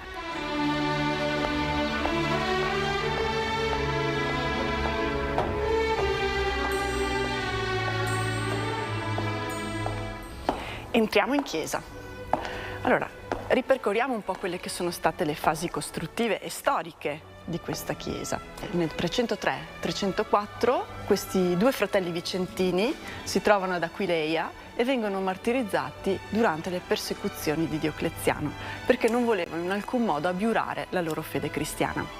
I corpi di questi due fratelli vicentini rimangono per un po' ad Aquileia, raccolti dai cristiani e conservati con cura. Nel 380 circa d.C., molto probabilmente su una presa di posizione del vescovo Ambrogio di Milano, i vicentini chiedono a gran forza ai fratelli aquileiesi di avere conservato qui a Vicenza uno dei due corpi di Felice oppure di Fortunato. Per intercessione, con ogni probabilità, del grandissimo e importante vescovo milanese, uno dei due corpi, per tradizione chiamiamolo Felice, viene portato a Vicenza. Ecco allora che proprio alla scadere del IV secolo viene costruito inizialmente un piccolo sacello, poi una prima aula basilicale piccolina di cui si conservano dei meravigliosi mosaici pavimentali, e 50 anni dopo, per forza dell'editto di Teodosio, con cui il cristianesimo diventava religione di Stato, e quindi per l'aumento importante dei cristiani a Vicenza, c'è la necessità di costruire una nuova aula, molto più grande con ogni probabilità come quella odierna che vedete qui. Di quella basilica paleocristiana rimangono semplicemente dei lacerti, dei piccoli brani di mosaico pavimentale, ma null'altro, perché come vi raccontavo prima, nel 1117 un grandissimo terremoto investe in Nord Italia, in particolare la pianura padana. Questa chiesa subisce moltissimi danni e viene completamente ricostruita. Quindi qui siamo all'interno di quelle che sono le tracce di una chiesa romanica. Adesso ci avviciniamo e andiamo a vedere quello che rimane dell'antichissima aula paleocristiana.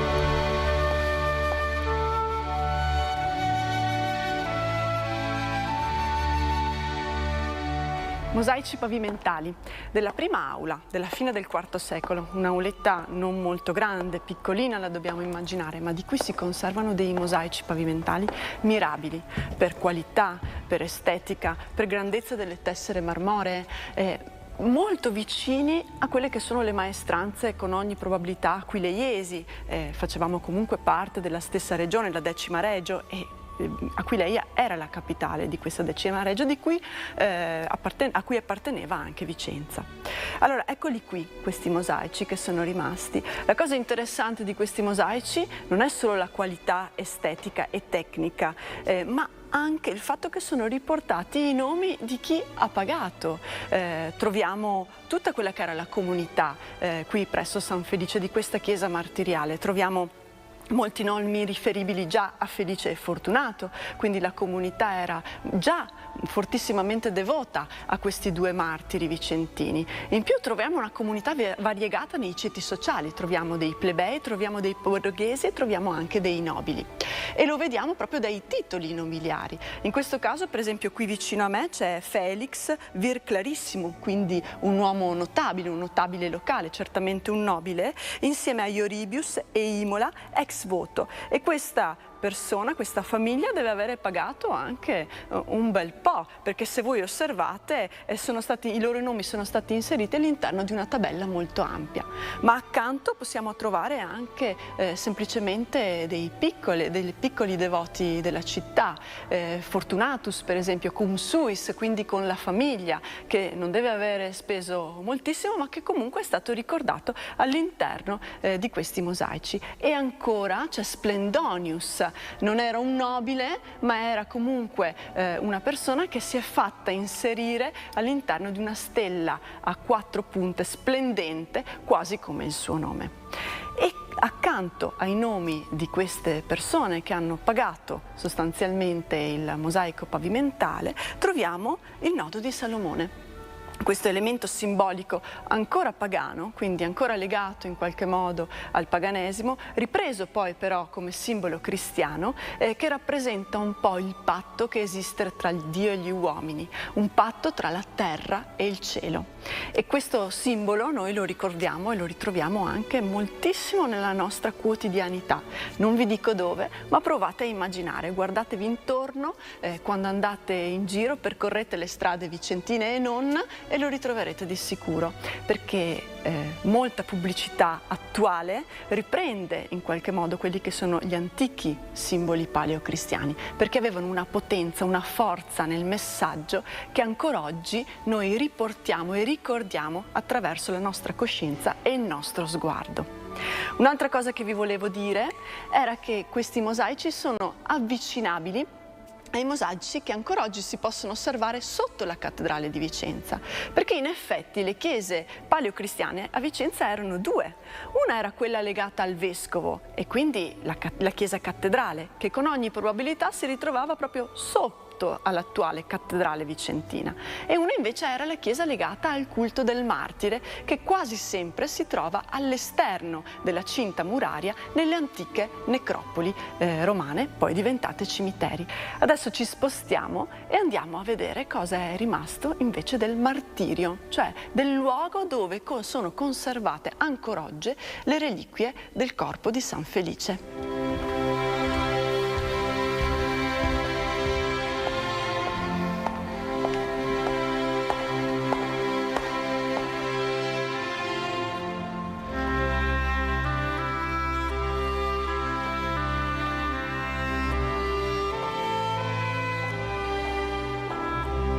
Entriamo in questo luogo chiamato Martirion. Qui da sempre, ancora oggi, si conservano le reliquie. Per tradizione a Vicenza dovrebbe esserci la testa di San Felice e il corpo di Fortunato, e a Chioggia dovrebbero conservare la testa di Fortunato e il corpo di Felice, ma in realtà così non è, ed è stato dimostrato molto bene dall'Università di Padova, che ha studiato a lungo le spoglie di questo nostro santo vicentino, testimoniando che si tratta di un uomo del IV secolo e che è stato ucciso proprio, probabilmente decollato, perché le vertebre sul collo, all'altezza del collo, sono recise di netto. Quindi questa nostra storia, documentata da tantissimi secoli, è certamente reale, è certamente viva ancora oggi nel ricordo dei vicentini.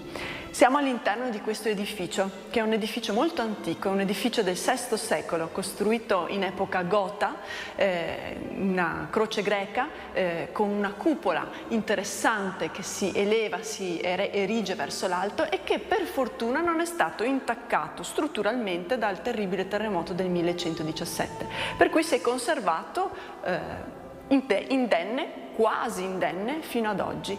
Questo prezioso marmo che voi vedete alle mie spalle, un marmo cipollino, un marmo greco, è proprio del VI secolo.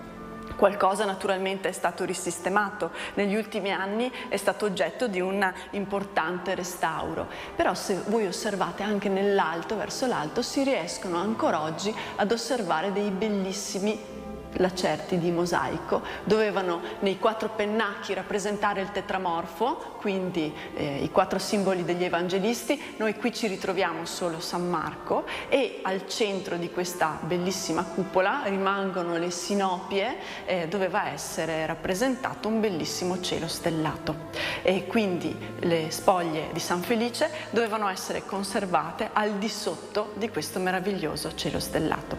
Il Martirion è stato intitolato fin dalla sua erezione a Santa Maria Mater Domini, perché questo piccolo sacello doveva ricordare la dedicazione importante della Chiesa vicentina. La cattedrale infatti è da sempre dedicata alla Madre di Dio, a Santa Maria Mater Domini, oggi Santa Maria Annunciata, ma anticamente era dedicata alla Madre di Dio, quindi la dedicazione ricordava quella ben più importante della prima e in più importante Chiesa vicentina, cioè la cattedrale. Adesso ci spostiamo e andiamo a vedere invece la cripta.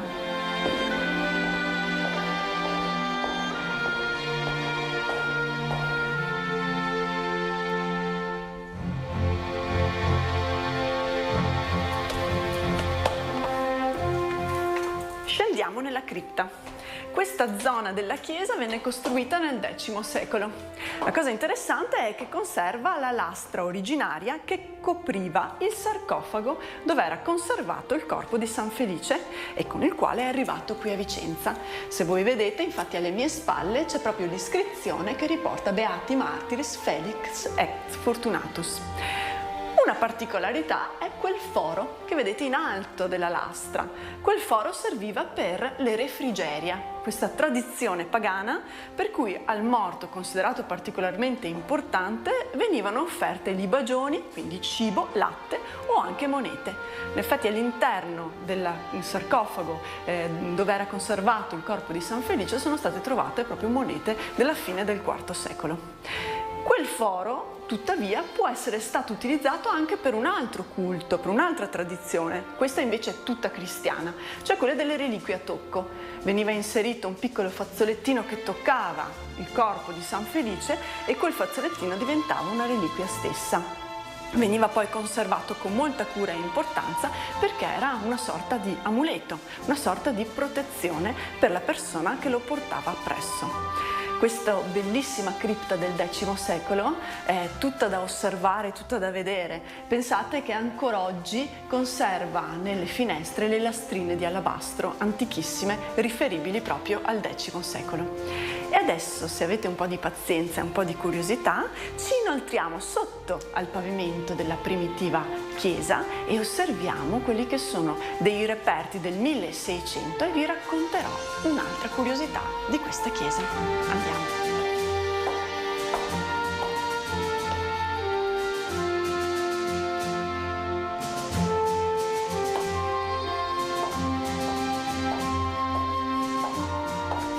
Siamo sotto il pavimento dell'attuale chiesa e attorno a me vedete che sono collocati qui tantissimi reperti archeologici di epoca romana, di epoca medievale, di epoca rinascimentale e di epoca barocca, perché non dimentichiamoci che questo è stato uno scavo importantissimo per Vicenza. Qui si sono ritrovate tantissime testimonianze dell'epoca chiaramente romana con la necropoli, ma anche di tutte le pertinenze relative alle varie strutture della chiesa di San Felice.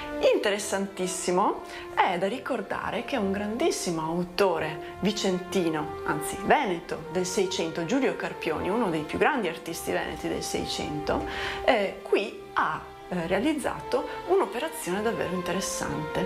Ha infatti decorato completamente la chiesa barocca. Ma non solo ha progettato quella che era la decorazione pittorica, quindi le pale d'altare o l'affresco nel presbiterio, ma ha anche progettato tutto l'impianto decorativo della chiesa. Questa chiesa in effetti tra il 1660 e il 1674 riprende vita in maniera completamente diversa da come ce lo potremmo immaginare e da come ce lo ricordano, ahimè, soltanto le immagini fotografiche.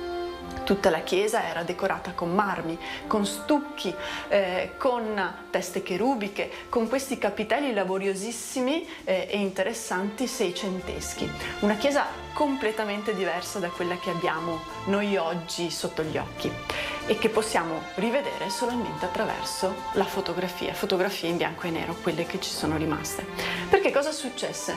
Negli anni 30 del 1900 un parroco, Don Lorenzon, decise che voleva a tutti i costi ritrovare la chiesa delle origini e fece smontare pezzo dopo pezzo tutto l'impianto barocco, naturalmente perdendo un'importantissima testimonianza dell'arte del Seicento vicentino, ma recuperando una chiesa che non era nemmeno la chiesa delle origini, ma la chiesa romanica, cioè quella realizzata dopo il terremoto del 1117. Oggi noi siamo chiaramente affezionati all'immagine romanica della chiesa di San Felice, ma abbiamo anche un po' di rammarico nel non poter osservare in alcun modo tutta la decorazione plastica e pittorica barocca realizzato da un grande artista veneto, Giulio Carpioni. Cosa è rimasto però di questa decorazione barocca? Perché qualcosa è rimasto. Allora vi porterei ad osservare quella che sono i lacerti di affresco del presbiterio e anche le pale d'altare di Giulio Carpioni.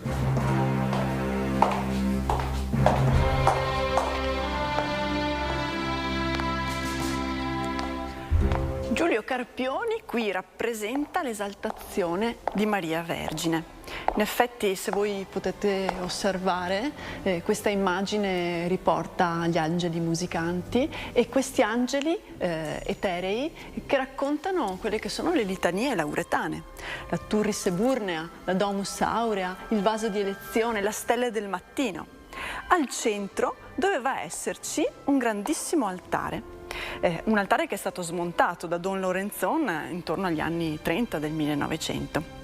Tutto questo materiale barocco è stato poi conservato, si trova ancora oggi alle spalle della chiesa dietro l'abside, posizionato anche bene, Quasi quasi verrebbe voglia di poterlo ricollocare per vedere che effetto poteva fare nel 600 e soprattutto che effetto poteva fare questo meraviglioso affresco, non in qualche modo volante come lo immaginiamo, come lo vediamo oggi, ma invece collocato e in esaltazione di quello che era l'altare barocco. Ce lo possiamo immaginare in maniera davvero mirabile. Sta di fatto che tutta questa decorazione doveva in qualche modo essere omogenea, non solo questo affresco, che poi Don Lorenzon non ha potuto togliere semplicemente perché aveva finito i soldi, così come riporta nel bollettino parrocchiale, e per fortuna li aveva finiti, così almeno ci rimane questo lacerto di affresco. Ma anche tutti gli arredi collocati nelle pareti laterali, nelle navatelle, quindi gli altari, i dipinti erano tutti realizzati da lui. Dipinti che rappresentano storie di santi benedettini, perché questa era comunque una chiesa legata all'ordine dei benedettini, chiesa e convento annesso, oppure a un episodio particolare come la strage degli innocenti, qui rappresentato da Giulio Carpioni in maniera angosciante, perché si tratta comunque di un episodio davvero drammatico nel Vangelo. In questa chiesa poi troviamo tantissimi oggetti di riuso, di riutilizzo. Come ben sappiamo nell'antichità era cosa consueta. Alle mie spalle per esempio c'è l'altare al popolo, cioè quell'altare che nelle chiese è stato collocato dopo il Concilio Vaticano II, quando il sacerdote non dava più le spalle all'assemblea, ai fedeli collocati nella navata, ma invece dava finalmente il viso. E cosa hanno ben pensato di utilizzare come altare al popolo? Un sarcofago di riutilizzo, un sarcofago che non sappiamo in realtà se all'interno conservasse il corpo di un cristiano o di un pagano, perché quelli che vedete ai lati non sono piccoli putti angioletti, ma sono degli amorini che erano delle divinità nel mondo pagano. Al centro c'era sicuramente l'iscrizione dedicata al defunto, che oggi però è stata rasata e quindi non sappiamo assolutamente né chi fosse né se era un cristiano o un pagano. All'interno della chiesa ci sono tantissimi altri oggetti di riutilizzo, di riuso, come per esempio le acquasantiere, che sono state recuperate da dei capitelli, o come degli elementi di arredo che oggi fanno parte dell'arredo liturgico della chiesa, che sono dei capitelli di epoca paleocristiana. In particolare ce n'è uno che a me piace sempre osservare con grande interesse, perché riproduce l'ictius, cioè il pesce, un elemento cristologico, un acrostico. In realtà, se noi svolgiamo questo acrostico, la frase che ne si evidenzia è Gesù Cristo, figlio di Dio, salvatore del mondo, e questo ictius, questo elemento simbolico, era proprio rappresentante Cristo. In effetti i primi cristiani non amavano rappresentare direttamente Gesù. I primi cristiani utilizzano i simboli, che sono degli elementi potenti, come si diceva poc'anzi, degli elementi che riportano tantissimi messaggi sovraiscritti l'uno sull'altro. Questo ictius, per esempio questo pesce, veniva utilizzato anche dai primi cristiani per riconoscersi. Come si faceva? Banalmente un cristiano, se aveva di fronte a lui una persona che non riconosceva, indicava per terra e disegnava la curva sovrastante, la curva alta del pesce. Se colui che aveva di fronte era un cristiano, chiudeva il disegno con la curva bassa. Così ci si riconosceva in momenti di particolare difficoltà, come durante le persecuzioni. Questa chiesa è stata oggetto sicuramente di un grandissimo scavo archeologico portato avanti dalla Soprintendenza ai beni archeologici del Veneto, ma è stato oggetto anche di una risistemazione importante, soprattutto nel sagrato, ed è stato evidenziato in quel momento quanto materiale archeologico sia presente. Per poterlo rendere fruibile si è deciso di costruire un piccolo museo. A conclusione di questa visita noi andremo proprio a vedere le meraviglie che conserva questo museo e che possono essere considerate un unicum nel panorama vicentino. La chiesa la salutiamo, è una chiesa davvero suggestiva, magnifica. Vi invito a venirla a vedere perché certamente ne vale la pena.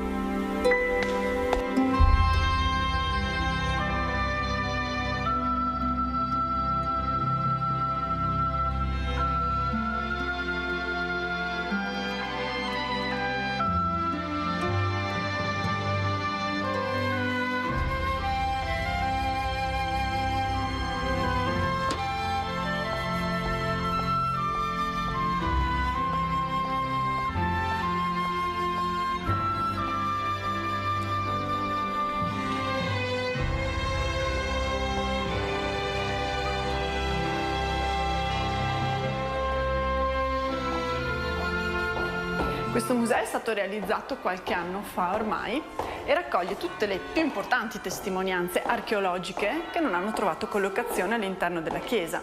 In particolare in questa stanza vedete alcune tombe. Di fronte a me un sarcofago unico nel suo genere, viene chiamato il sarcofago delle 4 stagioni, perché negli acroteri sono rappresentate simbolicamente proprio le 4 stagioni. È un sarcofago molto probabilmente riferibile al secondo secolo d.C. ed è stato ritrovato in chiesa sotto al pavimento musivo, più o meno 2 metri sotto all'attuale piano di calpestio. Sul fronte di questo sarcofago vi troviamo un'iscrizione dedicata agli dei Mani, quindi non sappiamo se all'interno fosse conservato un defunto cristiano oppure un pagano. Sta di fatto che è un marmo greco, un marmo che proviene dal Peloponneso e sicuramente ha una tradizione scultorea di eccezionale importanza. Quasi sicuramente è stato sbozzato in Grecia, ma le rifiniture sono realizzate proprio qui a livello locale nel Vicentino. Alle mie spalle invece una tomba tra le più consuete, tra le più note di queste zone nel Veneto, la tomba cappuccina, ma troviamo anche per esempio un'anfora che conservava lo scheletro di un piccolo bambino. Altre sono le testimonianze che possiamo vedere e osservare all'interno di questo piccolo museo, in particolare le lastre che adornavano la chiesa, non solo la chiesa paleocristiana ma anche la chiesa medievale. Interessante è sicuramente questo piccolo frammento di fronte di un sarcofago strigilato che riporta quello che è uno dei simboli principe della cristianità perlomeno antica, cioè il crismon. Si tratta di 2 lettere greche, la chi e la ro, per noi sostanzialmente la P e la X, che si incrociano e vanno a formare un simbolo cristologico, il simbolo cristologico per eccellenza. A fianco al crismon troviamo poi l'alfa e l'omega, la prima e l'ultima lettera dell'alfabeto greco, a testimonianza, come è riportato nell'Apocalisse, che Cristo è l'inizio e la fine. Quindi in questo senso, questo simbolo, il crismon con le 2 lettere greche, possono essere idealmente riconducibili all'immagine di Cristo risorto, l'inizio e la fine di tutto. Ho quasi concluso da San Felice. Volevo salutarvi con un'immagine davvero rara ed eccezionale, l'immagine più antica che esiste di Cristo in terra vicentina. Si tratta del lato corto di un sarcofago completamente istoriato e in questo caso raffigurante l'adorazione dei magi. Qui abbiamo una Madonna che ostende proprio figlio, una matrona romana, vedete che infatti è vestita alla romana. Di fronte a lei i magi, i sapienti, in numero di 3, perché recano 3 doni: l'oro sotto forma di corona aurea, l'incenso all'interno di una cornucopia e la mirra all'interno di alcuni unguentali. I 3 magi sono vestiti all'orientale con le braghe e poi questi 3 cappelli, cappelli frigi che erano proprio tipici dell'Oriente. Hanno con loro non solo i doni, ma degli svolazzanti mantelli che raccontano l'incedere del passo. E la cosa interessante, se voi osservate, è che 2 di essi non toccano a mani nude il dono, ma solamente il terzo può toccare a mani nude il dono. E questo perché? Perché i 3 doni rappresentano le 3 vesti di Cristo. L'oro racconta la regalità di Cristo, l'incenso la sua divinità e la mirra invece la sua umanità. L'unico dono che può essere toccato da mano umana è la mirra, perché è l'unico dono che noi conosciamo, quello dell'umanità. Quindi Cristo Re, Cristo Dio e Cristo uomo. E questo messaggio era testimoniato in un ambiente funerario, quello di un sarcofago. E questo perché? Perché qualsiasi uomo, anche pagano, può salvarsi purché sia un uomo giusto, un uomo retto, un uomo sapiente, come lo erano i magi. Con questa bellissima lastra del IV secolo, la più antica testimonianza di Cristo in terra vicentina, vi saluto da San Felice Fortunato e ci vediamo molto presto.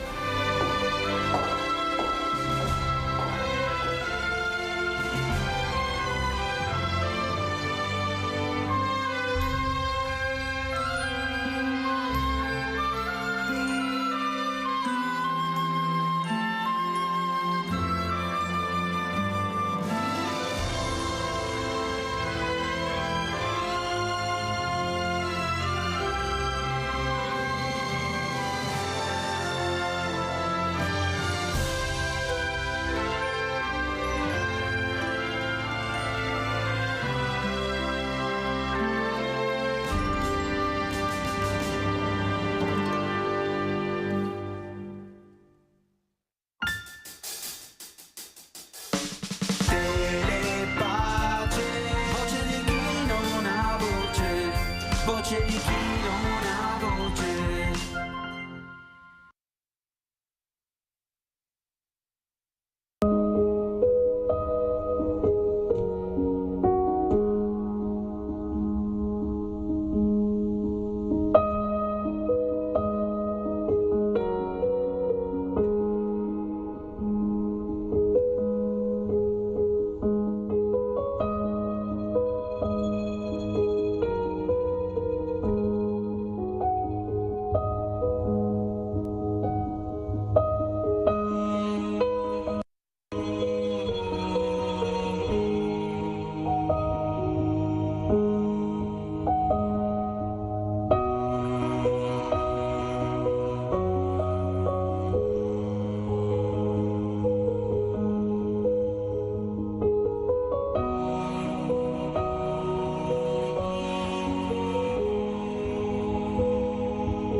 voce di chi non ha voce.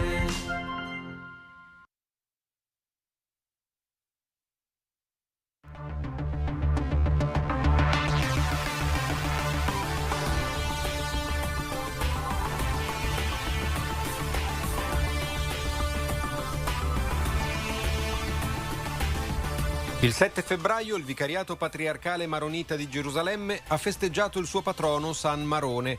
La messa, presieduta da Monsignor Musa Elagi, ha visto la partecipazione di autorità religiose, rappresentanti diplomatici e numerosi fedeli. Dal 3 al 6 febbraio circa 30 vescovi italiani hanno compiuto un pellegrinaggio in Terra Santa. Negli stessi giorni anche un gruppo di sindaci italiani ha vissuto giornate significative nei luoghi santi, tra incontri e momenti di riflessione. Per la giornata mondiale del malato, l'incontro con l'infermiera della custodia di Terra Santa per conoscere da vicino chi dedica la vita alla cura dei malati e alla misericordia. Distant Lament, brano per violoncello solo del compositore Mahmoud Abu Warda, racconta la guerra con note cariche di emozione insieme a Lucia Danna, violoncellista dell'Istituto Magnificat, che ne sottolinea il messaggio di resistenza e speranza.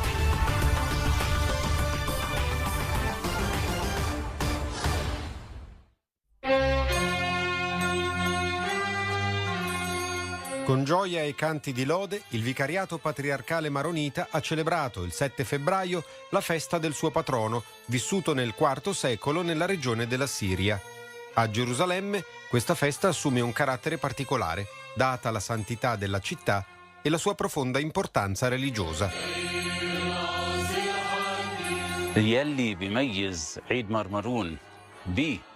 Ciò che distingue in particolare la celebrazione della festa di San Marone a Gerusalemme è il ritorno alle radici maronite. Come Chiesa maronita, le nostre origini risalgono a questo santo, ma in realtà le radici fondamentali affondano nella Basilica del Santo Sepolcro.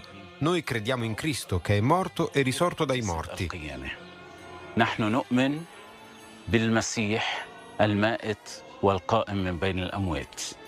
La festa rappresenta un'occasione per riaffermare la presenza storica e spirituale dei maroniti nella città santa. المدينة العظيمة اللي اسمها القدس اللي فيها كل العالم كل الأديان بقلب الكنيسة المسيحية I maroniti sono sempre stati presenti in città, anche se la loro presenza è stata nel tempo influenzata dalle mutevoli condizioni militari e di sicurezza. Il nostro ruolo in questa città, insieme agli altri cristiani, è quello di conoscerci reciprocamente e di vivere l'ecumenismo e la convivenza, come tutte le chiese cristiane presenti in questa città santa. ونعيش كمان مع بعضنا البعض كطوائف مسيحية إلنا حضورنا بقلب هالكنيسة بقلب المدينة المقدسة. Alla fine del XIX secolo, l'edificio del monastero fu acquistato per diventare un centro e una chiesa per i maroniti a Gerusalemme. Oggi accoglie anche pellegrini provenienti da tutto il mondo. Alla Santa Messa solenne, presieduta da Monsignor Moussa El Hagi, hanno partecipato vescovi di diverse confessioni cristiane, personalità diplomatiche e numerosi fedeli. Nella sua omelia, Monsignor El Hagi ha affermato che chi onora il figlio onora anche il padre, e lo stesso vale per San Marone e per tutti i santi. إكرامنا للقديس هو بالتالي بروح لله. Onorare un santo significa onorare Dio. Non veneriamo il santo al posto di Dio, ma perché egli stesso ha onorato Dio. Per questo celebriamo la sua festa 1 o 2 volte all'anno in suo onore, diamo il suo nome a chiese e persone e veneriamo anche le sue reliquie.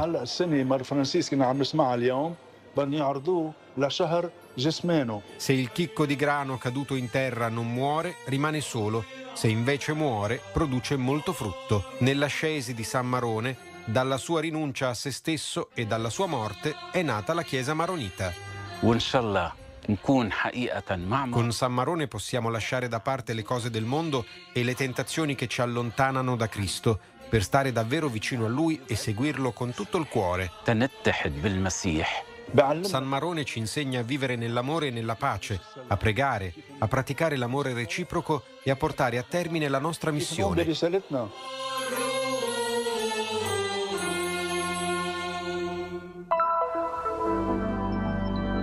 Un pellegrinaggio di pochi giorni, ma molto intenso e pieno di incontri e preghiera.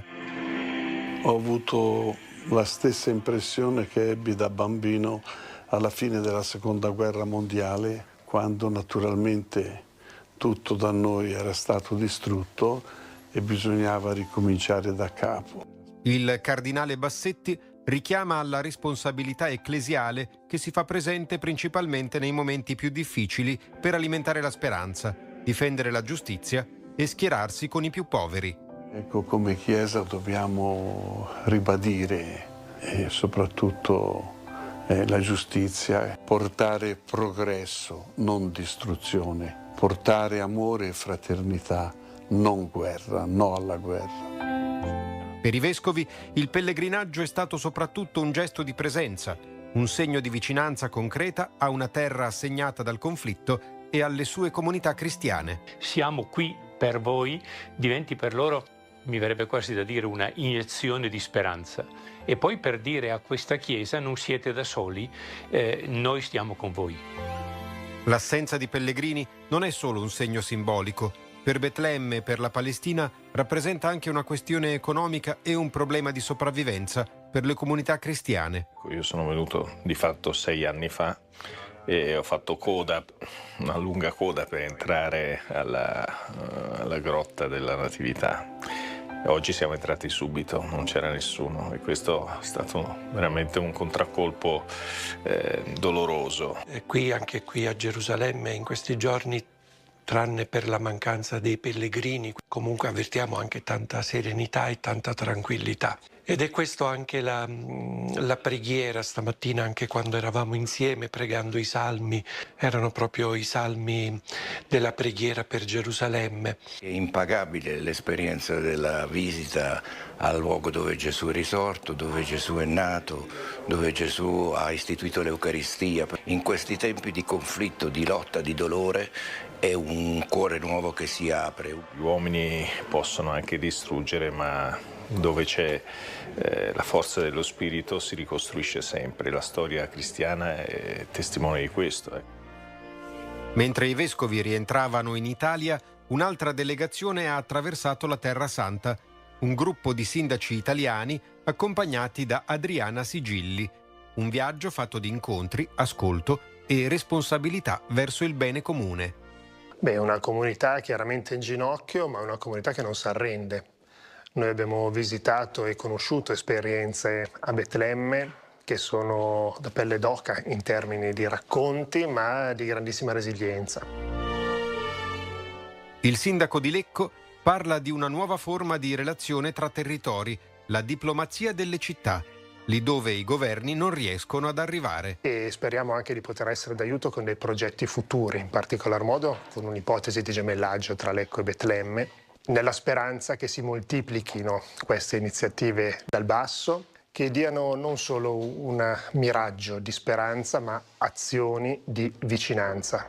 Per molti sindaci è stata la prima volta in Terra Santa, un'esperienza umana e spirituale che interroga anche il modo di fare politica. Come sindaci alla fine molto spesso abbiamo il compito di essere davvero l'istituzione più vicina ai cittadini e quindi al di là delle grandi riflessioni politiche che sono importantissime e fondamentali, fare la politica concreta, quella del giorno per giorno, quella che permette di avvicinare davvero le comunità e di creare ponti fra le comunità. Il sindaco di Legnano, Radice, sottolinea l'importanza di sostenere chi già lavora sul campo anche in condizioni difficili. Abbiamo un compito importante che è quello di appunto riuscire a trovare delle formule per alimentare la speranza, ma alimentare anche le possibilità e la capacità di aumentare questo fare bene per chi oggi è già sul campo. Tra i sindaci c'è chi ha un legame personale profondo con questa terra, come il giovane Alberto Rossi, sindaco di Seregno, che nel 2018 ha discusso in Terra Santa la sua tesi di laurea. Dal suo percorso, il sindaco di Gorgonzola, Milano, ha avuto l'idea di portare altri amministratori in un viaggio capace di diventare uno spazio di confronto, rafforzando legami e responsabilità condivise. L'esperienza le ha inoltre fatto riscoprire il senso del suo ruolo. A parte mi ha fatto anche capire quanto è bello essere sindaco là in Italia rispetto a farlo qui, che è molto più complicato. E questi giorni ci stanno facendo venire in mente un sacco di cose, di idee su come esserci con le nostre comunità a cui apparteniamo. Un pellegrinaggio civile oltre che spirituale, ascolto, prossimità e impegno concreto per costruire ponti di pace tra città e comunità.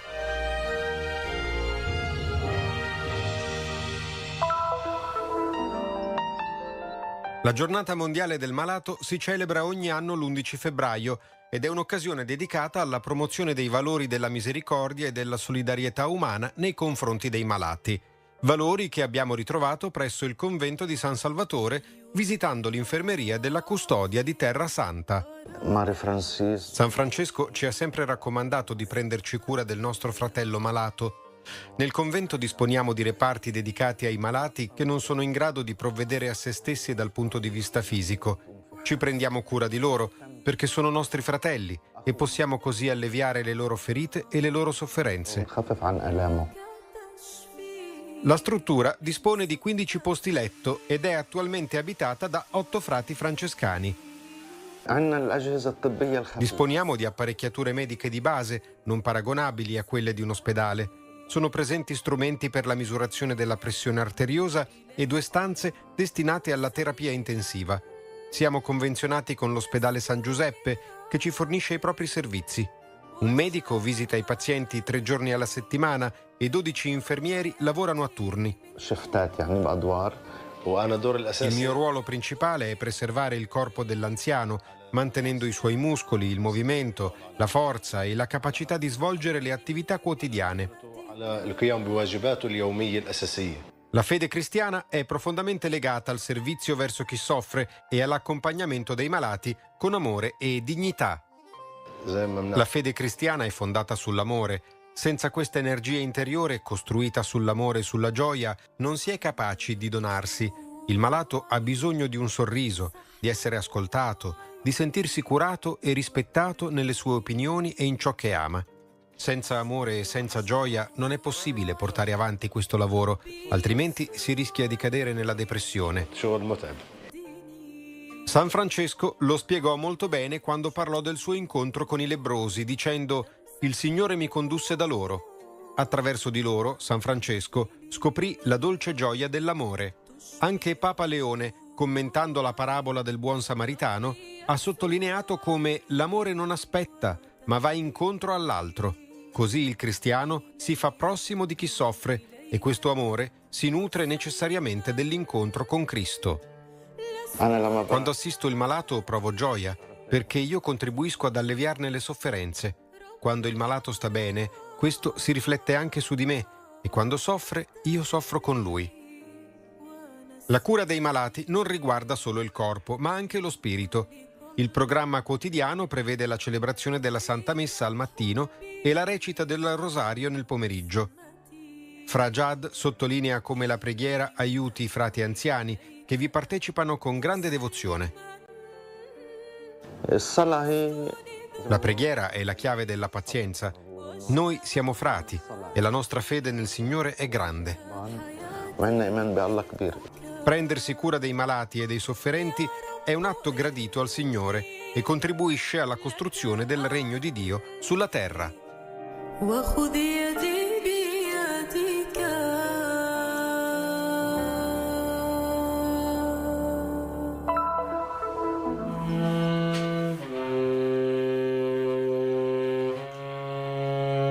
Fin dalle note iniziali, la melodia del violoncello risuona profonda emozione, catturando il dolore e il desiderio di un'anima che anela a una connessione nel caos della guerra.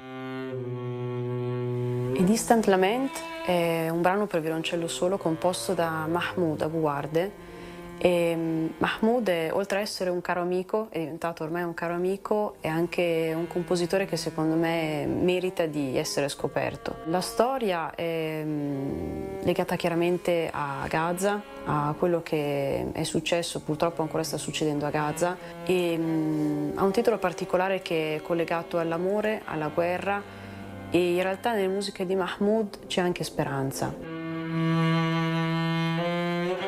Ed è proprio nell'oscurità che si intravede un barlume di speranza, un ritornello sussurrato che parla del potere duraturo dell'amore e della resilienza dello spirito umano.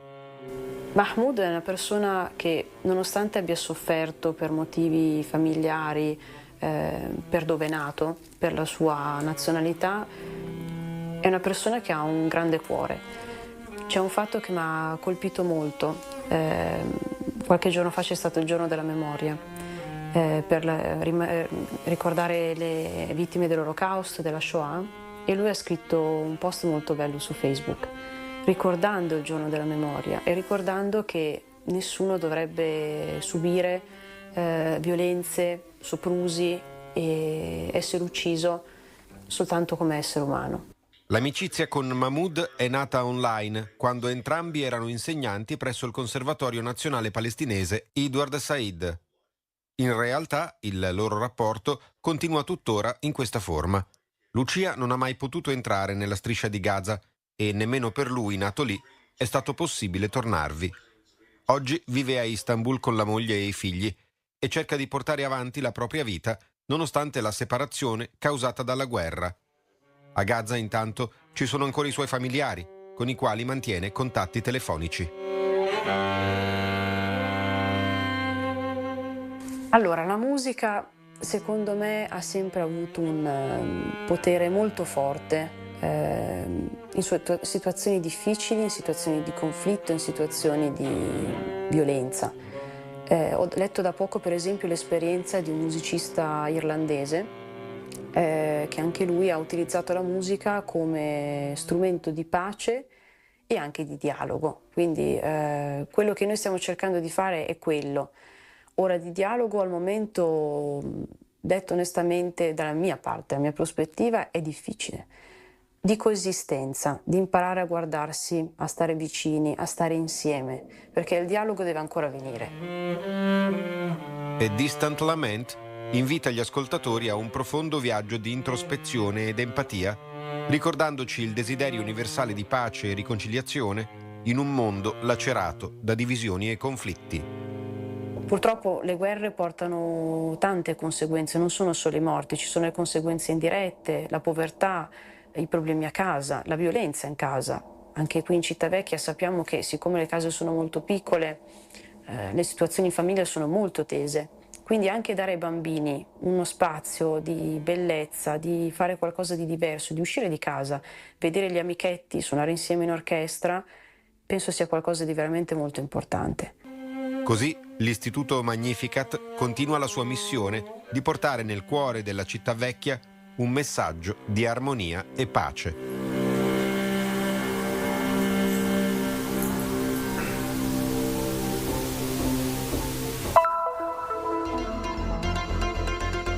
Dal 7 al 13 febbraio il custode di Terrasanta, Fra Francesco Jelpo, è stato in Siria per l'apertura del capitolo zonale dei frati, riunendo religiosi da Aleppo, Damasco, Latakie, Naie e Yacubie.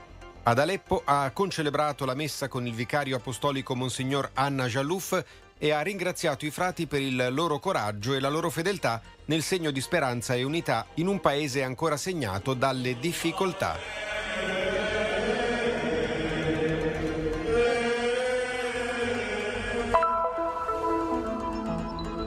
Dal 5 al 10 febbraio Don Francesco Paolo ha guidato 30 pellegrini della zona di Cassino in un viaggio straordinario nei luoghi santi, un'esperienza intensa di fede, incontri con la comunità locale e momenti di gioia e speranza nei luoghi della redenzione.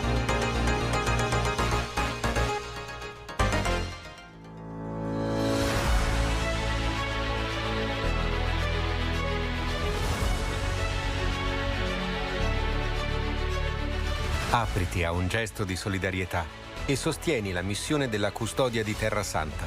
Il Christian Media Center diffonde la buona notizia di Gesù facendo conoscere al mondo la spiritualità dei luoghi santi e la vita dei cristiani che qui vivono. Il tuo contributo ci aiuterà a portare l'annuncio del Signore risorto, il più urgente di tutti, agli uomini e alle donne di ogni lingua e nazione. Per aiutarci concretamente, apri il QR code. La tua scelta fa la differenza.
Thank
you.